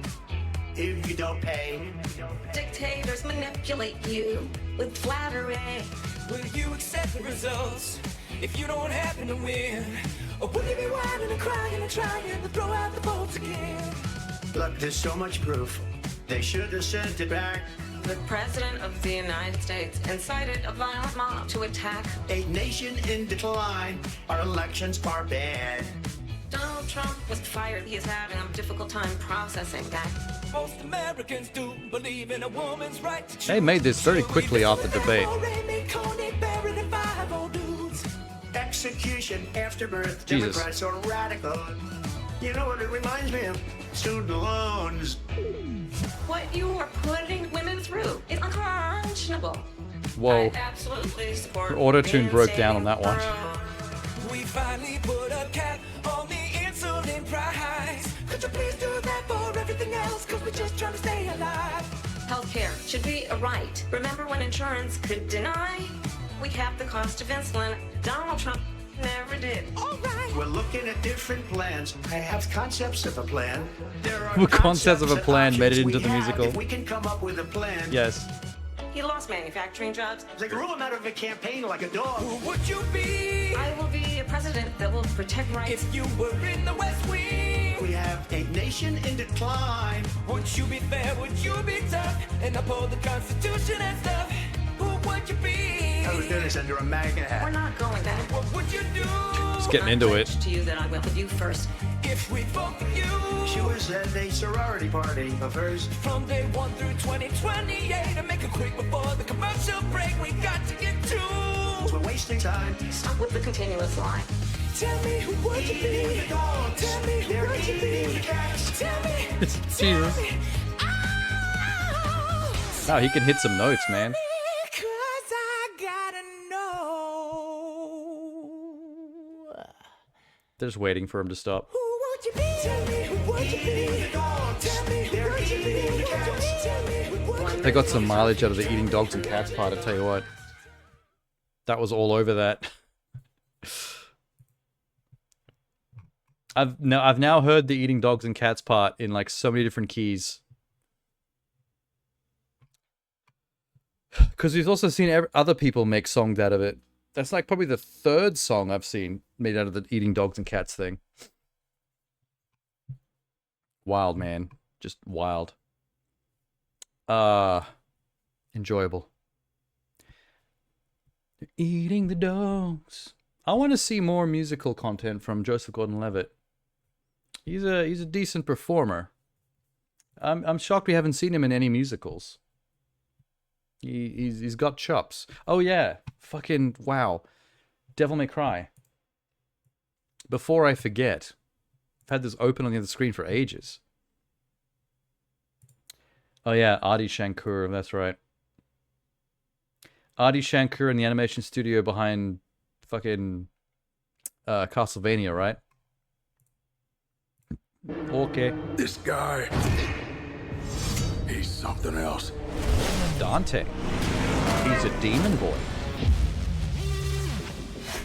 The way he moves. Like a video game. The hits he took. His name? Very Devil May Cry, the falling part. Devil May Cry 3. What kind of work do you do, exactly? OnlyFans. Demon hunting. That too. Adi Shankar likes to put his name on stuff.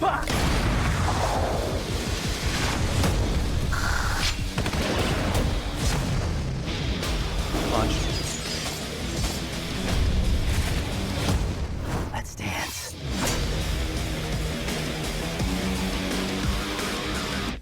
The gates of hell will be open soon. Was that the To see you all there. Alice in Wonderland rabbit? The hell was that? You can't believe Nero's voicing Dante? Well, I mean, their voices are similar enough that it works. Like, hearing his voice in the trailer, I was like, nothing jumped out at me as being a problem. They're interchangeable. I wonder why they... Maybe the other guy, the regular Dante, just wasn't available. And then, well, let's just go with the next best thing. The guy that was kind of basically almost Dante as well.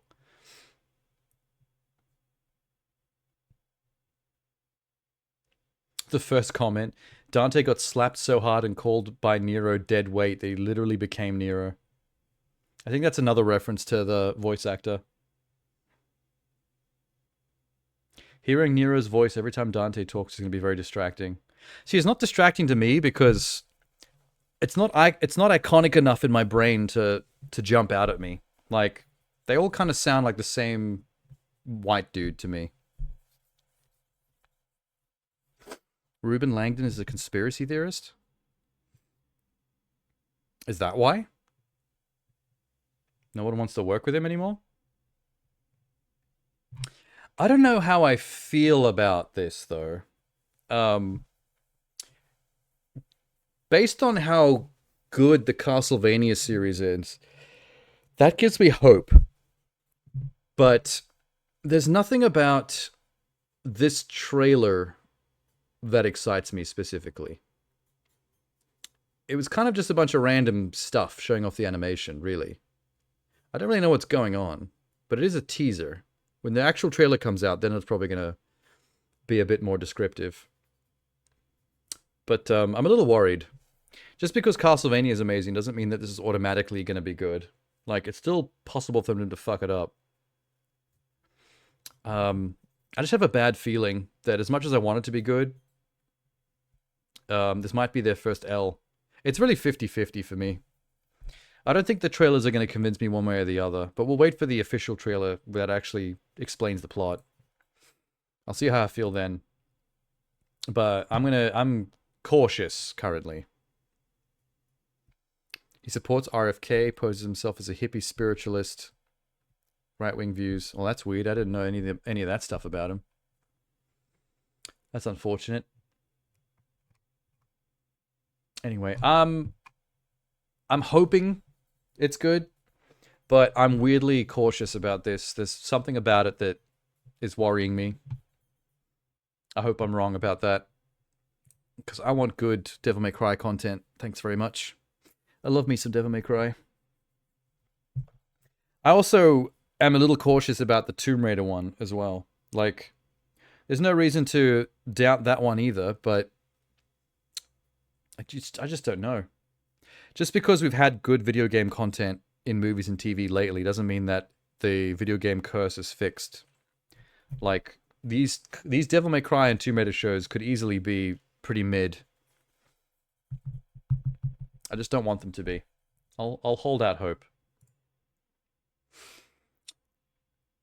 Mortal Kombat. I gotta catch up on Mortal Kombat. I really wanted to do this last week before the Sunday stream fell through. Because there's now 2 videos that I've missed. Sector and Noob Cybert. Since I last did a Sunday stream. They've been dropping these thick and fast. What's this one? Sector. Okay. This is probably going to feel very similar to the Cyrax one. Welcome to the party, baby doll. What's your Why name? is Johnny dressed like that? Call me Sector.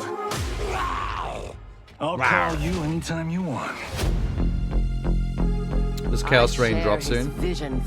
Yeah, they got to get all these trailers out before the game drops. By Liu Kang's limits.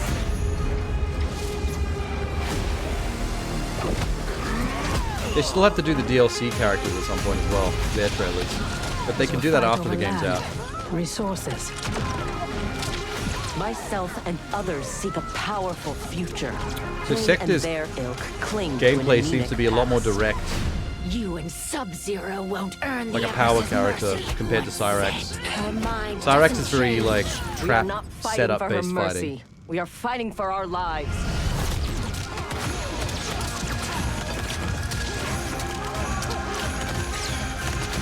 The soundtracks for these trailers have been really on point lately. The soundtrack in the Cyrax trailer is also pretty cool. When I return, there will be anarchy.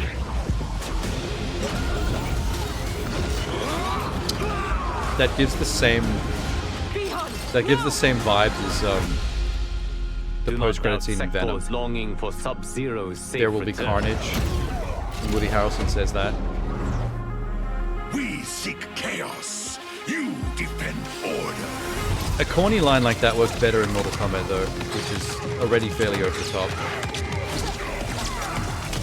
So some cheesy melodrama is like pretty much expected. Sector seems to use the Iron Man hand and feet boosters. Bihan, can you hear me? Our goal is unchanged. Wow, this is loud.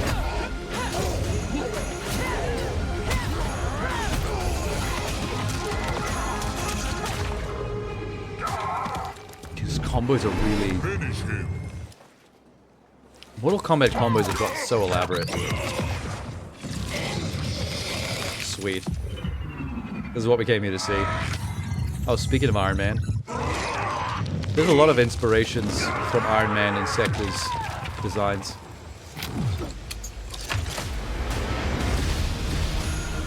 What the hell was that in the background? She's a rhino. Actually, that fits pretty well with what I said about Sector's fighting style being more direct and power-based, getting the rhino animality. I do like how much they differentiate Cyrax from Sector, though. Because Cyrax is so setup-based. It's all about dropping grenades and prepping for combos. It's more like trickery. Whereas Sector is like flamethrowers, rocket launchers, and very direct combos.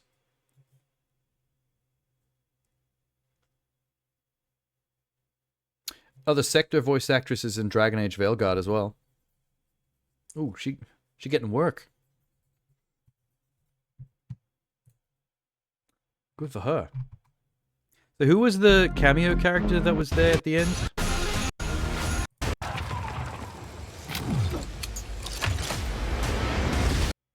What the fuck? Was that Jax? Who dat? Is that meant to be Jax? Is that meant to be old school Jax? Like Mortal Kombat original arcade Jax?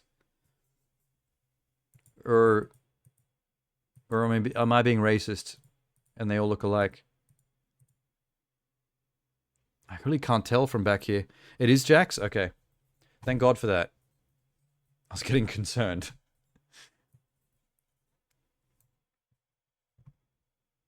Noob Cybot. This should be good. I was a big fan of Noob Cybot in 10. In Mortal Kombat 10. I think that's the one where he has the chicken bone fatality.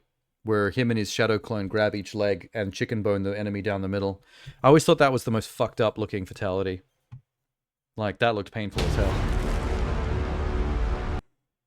Oh, restarted itself. That was weird. Are you ready? Are you ready? I hope you are fond of chaos. That was MK9? Oh, did I misquote? Okay, 9 or 10. I've played both of those. Do not try to make sense. I haven't played 11 and 1. Anything is possible in Havoc's domain. So is he the last base character before the game comes out? After this, it's just the DLC character trailers left?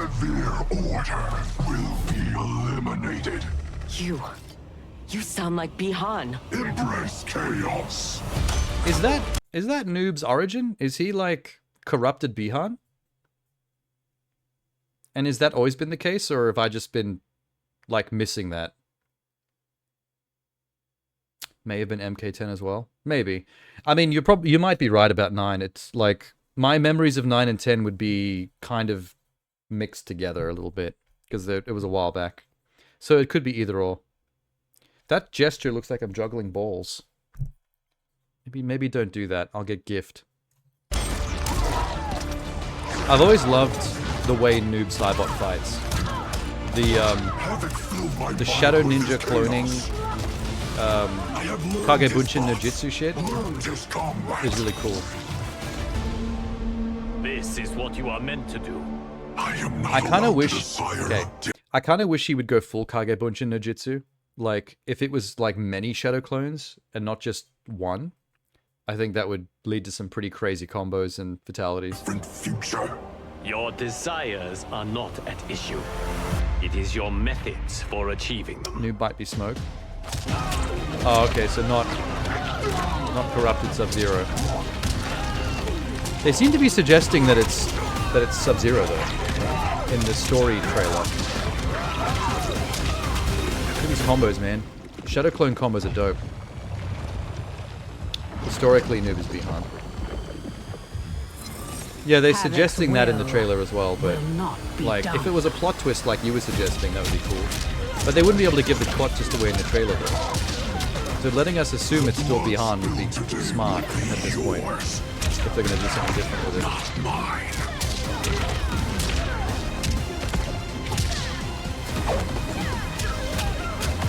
Sweet.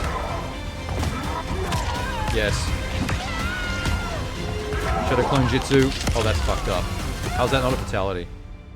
That was just an X-ray. Suits you. It is as black as your heart. Watch and learn, Kuai Liang. Oh, he tried to block that guy over here with his hand. That wasn't smart.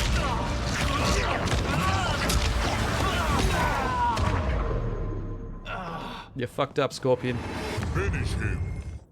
I feel like being on the receiving end of a noob fatality is particularly nasty. Him and Melina are probably some of the worst.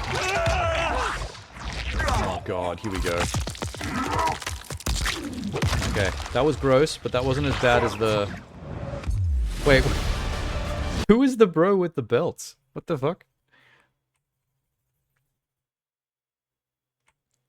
Who dat? And why is he using Daddy's belt as a weapon? Okay, I don't recognize that dude.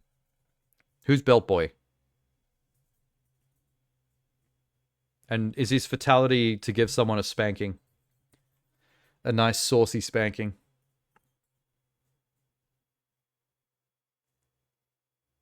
Belt or whip? Nah, those are belts. He's dual wielding belts. They're the length of a belt, they're the thickness of a belt. They're even brown, that generic brown color that every belt you buy from Kmart is. Let me size this up. Let me step by step it. Look, those are belts. Those are leather belts. I mean, that's funny. I'm not complaining. Like, a spanking X-ray attack would be dope. Especially against Katana. Or Jade. Fingers crossed. Oh wait, no, he's a cameo character. He doesn't get to have a fatality. Although, wait, X-ray characters do get to join in on X-rays. Sorry, cameo characters get to join in on X-rays, don't they? They do have, like, some special attacks like that. So maybe we can get belt whipped. They do get fatalities? Oh, neat. Okay. Katana rear end belting on the way. Oh, that's another one we watched tonight, the Venom trailer. I watched that earlier. That's a new cameo though. Yeah, I don't know him. And they don't mention him in the... I hate the fact that these trailers never mention who the other person is in the description. Maybe someone in the comments knows.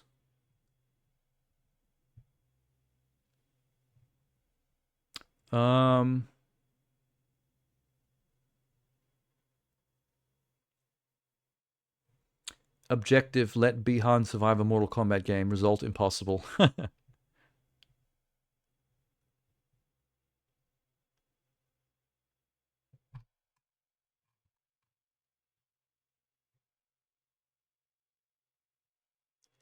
I'm not seeing any mention of the belt guy in the comments. Everyone's just talking about Noob. Making noob jokes. Damn.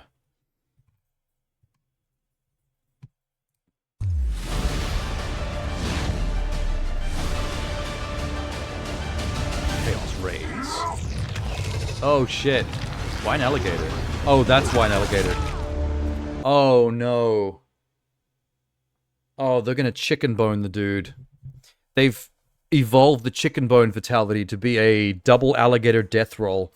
They're gonna have both alligators bite each leg, and then they're both gonna death roll in different directions. So not only is he gonna get chicken boned down the middle, he's gonna get rotated chicken boned from 2 clockwise and anti-clockwise death rolls.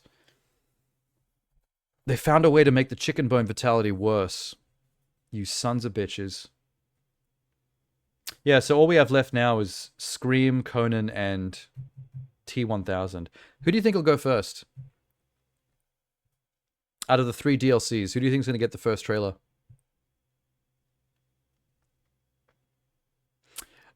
I think it's going to go by the order they are in this picture. I think we're going to get Ghostface first, and then we're going to get Conan, and then we're going to get the T-1000. I definitely think they'd go T-1000 last because he's probably the most popular of the 3. And also the most interesting in terms of his potential with his powers because he can liquefy. Whereas Ghostface and Conan are kind of straightforward.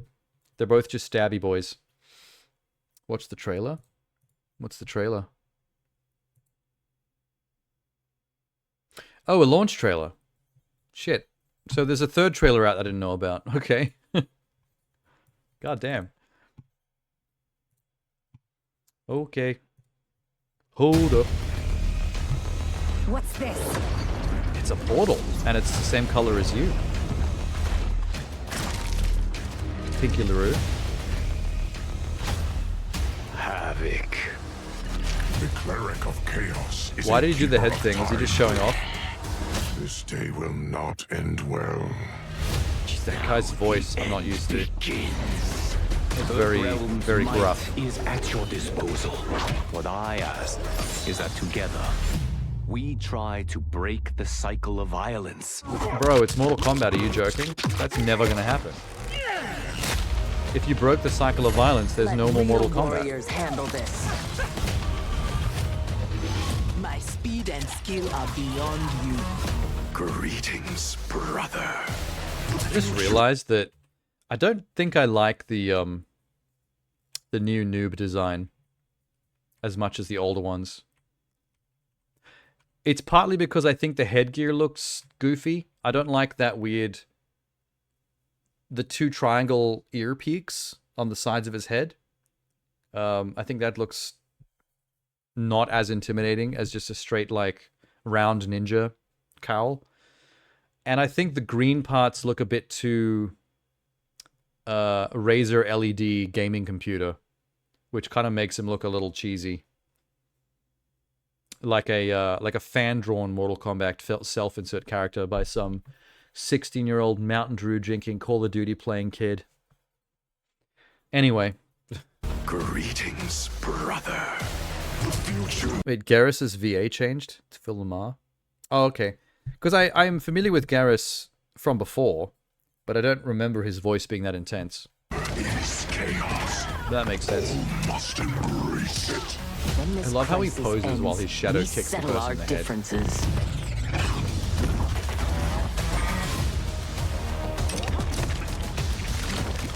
Can we just get a... Oh, wow, I haven't seen that. They're showing some stuff we haven't seen before. There's a Hornet. I haven't seen the Mammoth before. There's a Phoenix. Who turns into the Phoenix? It's not even a real animal. I don't know why it's showing them. You've seen them. There's the boys.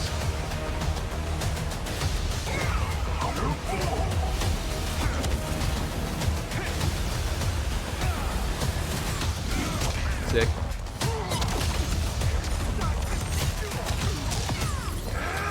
The Phoenix would have to be somebody fire-based, but it can't be Scorpion because he turns into a Scorpion. That was kind of a given. Can't we just get a Mortal Kombat CG movie? Like this? Oh my god, they're gonna show them. God damn it.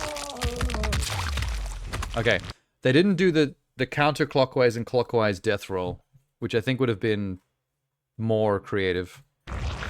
But we still had to watch a wishboning, which I still think is like the most painful looking thing I've ever seen. Scorpion, maybe the Phoenix. Are you... Whoa. Ghostface. Are you telling me that Scorpion's not a scorpion? Like, it's in the name. Would have been way harder to animate. A scorpion? I don't know, man. A phoenix has, like, feathers and shit. And flames. You're right that we haven't seen a scorpion yet. Or I think we haven't.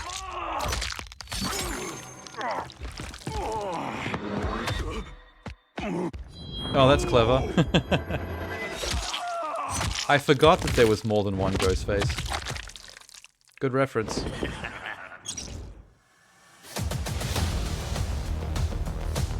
I was confused at first when the second one showed up, and then I remembered, oh yeah, that's like the whole reveal of the first Scream movie. No, there is a scorpion. It's in the poster. Like right there, next between the tiger and the hyena. I'm guessing Havoc is the hyena.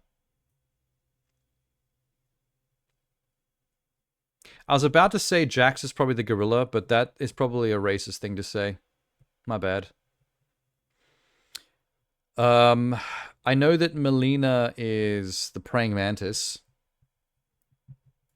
We've seen that one. Who could the tiger be? Liu Kang is historically a dragon. The gorilla is smoke. Okay, thank God. I wonder what Jax is then. Yeah, Liu Kang is probably still a dragon. They wouldn't change that. Who's the tiger?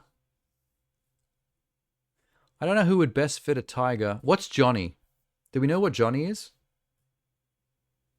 I feel like Johnny would have to be some kind of joke animal. Because they tend to make, like, Johnny the butt of most jokes. So it'd have to be something funny that he turns into. Like a peacock. I think it would be funny if oh my God, that'd be so perfect. If Johnny Cage turned into a peacock. I don't know what the fatality would be, like how a peacock would kill a man, but I do think that's perfect. You think it's Li Mei? Hyena is Havoc. Okay, that was a good guess then. Something about the mouth of the hyena made me think Havoc. That meaty, zombie-ish bit on the sides.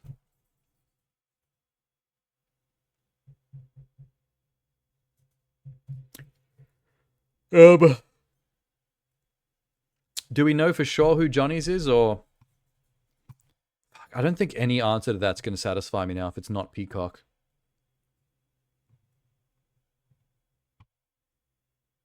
Or if he turns into a hamster and crawls up your ass. And, hamster nibbles your guts out from the inside. Maybe that's a bit too gross.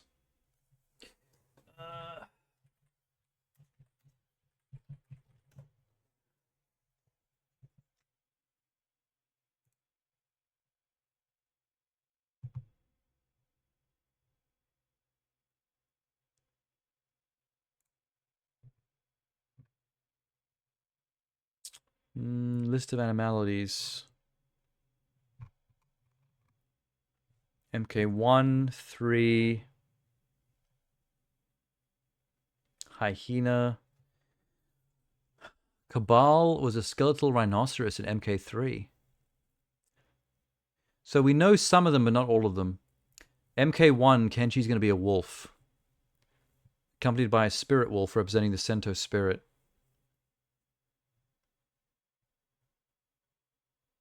Katana's a hummingbird that pecks the enemy to death. Wow, okay. Li Mei is TBA. They don't know what she is yet.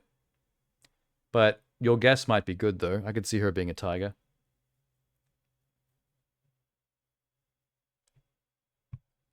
Electric eel, obvious. Tyrannosaurus Rex fossil, that's Quan Chi. It's pretty funny. Giant scorpion, yes. Shang Tsung, we don't know yet, but he was a cobra in past games. There's the silverback gorilla, Smoke. You were right about that.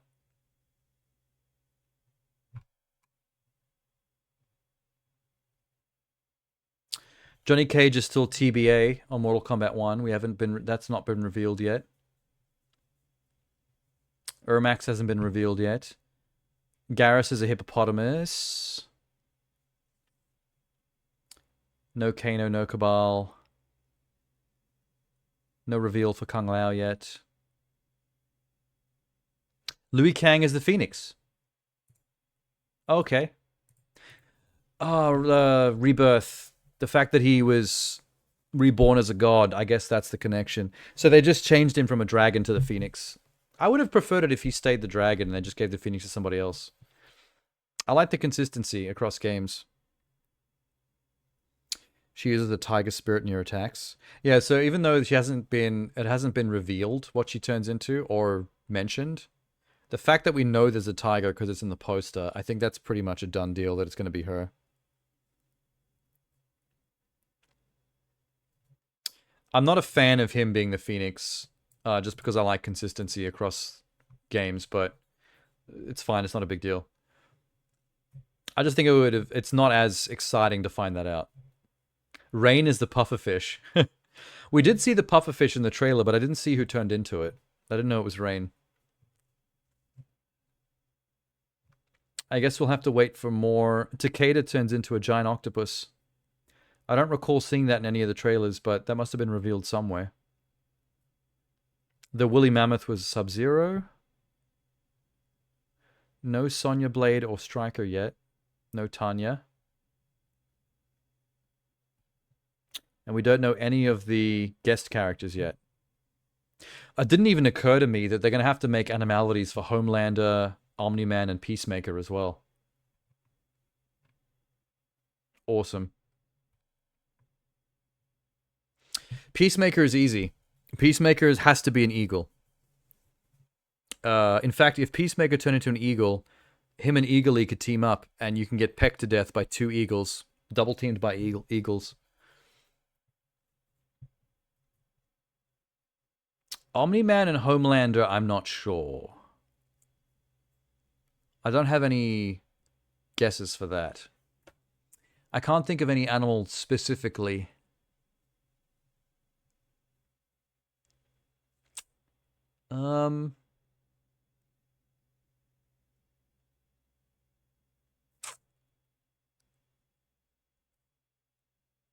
This is a bit of a stretch, but hear me out for a second.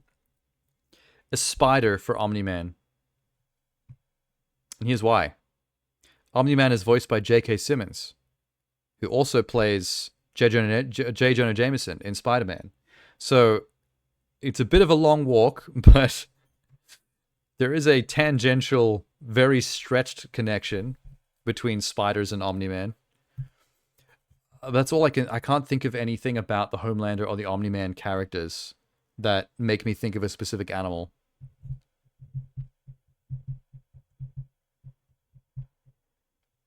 How about a chameleon for the T-1000? Only if it's a tarantula? Yeah, sure. A tarantula's going to be horrifying.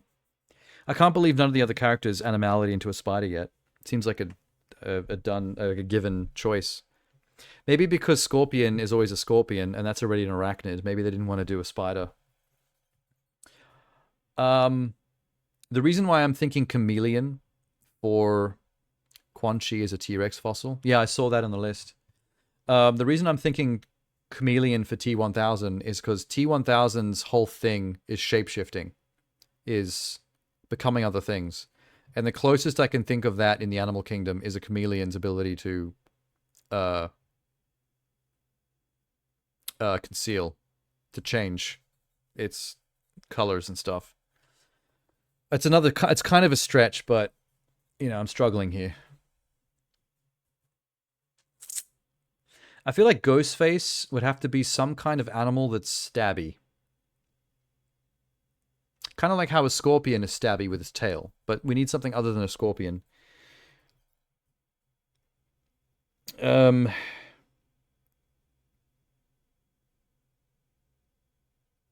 it's a hard one.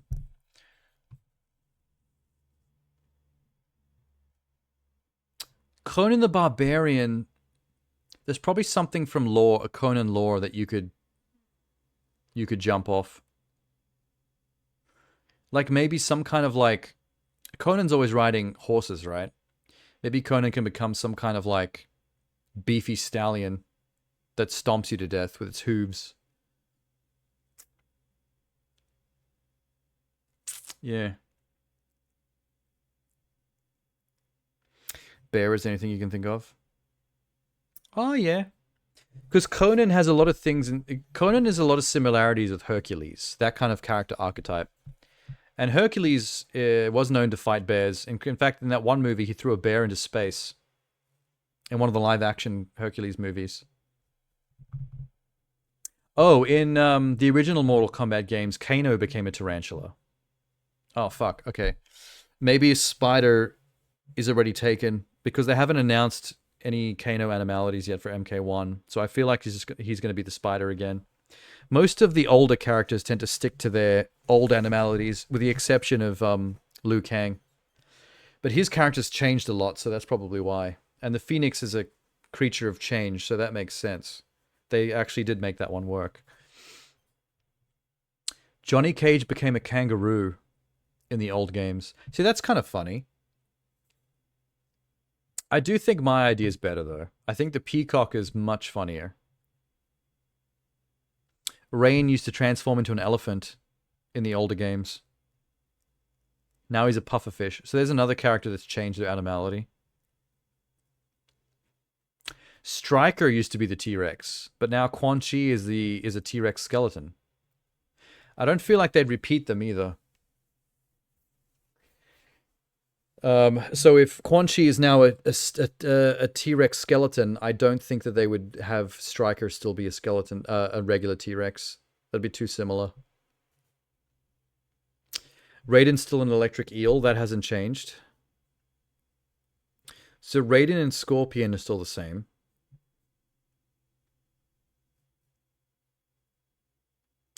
Louis Kang and Rain have changed.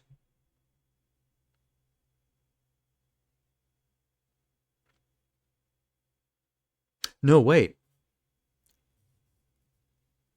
What the fuck? Hang on.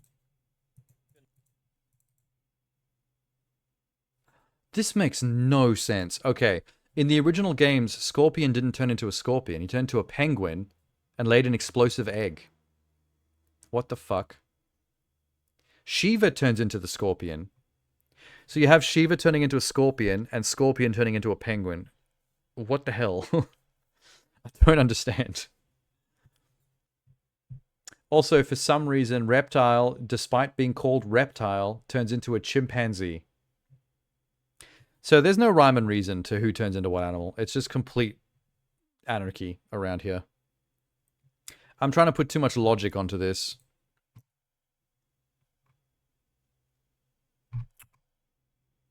What about Jade? What did Jade turn into in the old games? A cat. In the original game, she became a cat. Jax was a lion. Okay, so Jax might be the tiger that we saw on the menu screen, on the poster. Because I don't think you'd have a tiger and a lion, so they probably just changed him from lion to tiger, because tigers are cooler looking. Baraka was a vulture? It's pretty cool. Ermac was a frog in the old games. It's not very intimidating.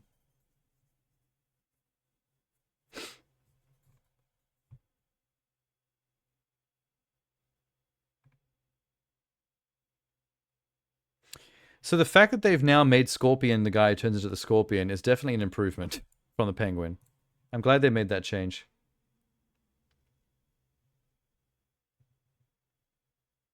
Sonya Blade was a hawk. You might have to change that one if you're going to have Peacemaker turn to an eagle. Sub-Zero was a polar bear in the old games. Now they just changed polar bear to mammoth, which frees up bear if we want to make the bear Conan. Takeda's an octopus. All right, cool. I'm done. What fun. What time is it? 2:30 a.m. Okay. Caught up. Oh, wait, you dropped something. Did I watch this already? Oh yeah, it was the Chaos Reigns trailer. Just double checking. I'm starting to get drowsy, so my memory it fades. Oh. Well, at least I got to catch up on the debate and on the Mortal Kombat, which both should have happened last Sunday if that hadn't have fallen through. So yippee. Why does my shit keep dinging? It's 3 in the morning. Who would still be using social media?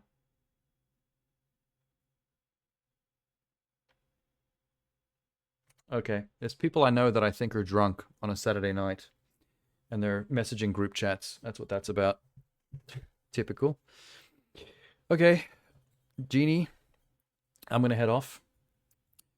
That was a rare Sunday on a Saturday. So like I mentioned, the plan is to start Gotham Knights tomorrow, unless something goes horribly wrong. But my friend would have come back from his trip out of town late tonight. So I don't know what he's doing all day tomorrow, but he should be ready to play some Gotham Knights by 6-7 p.m. hopefully. Because I want to get into that, because I've only got like the whole of next week to finish that game. I got to get stuck into it. And I've already pushed it back a couple of days. And then an extra one for Sunday. So here's hoping nothing goes wrong with that. Sometimes it's difficult to plan things with other people. It happens. People have lives, you know. Bye, sucker. It's very 70s blaxploitation of you. All right. I'll probably see you around at some point during some Gotham Nightage. Nighty night. Also goodbye to whoever's still lurking in the chat. The bush lurkers. I see you. People have come and gone. It got really busy at one point and then went back down again. There was a sweet spot right in the middle of the night where everyone started showing up and saying hello. All right. See you later.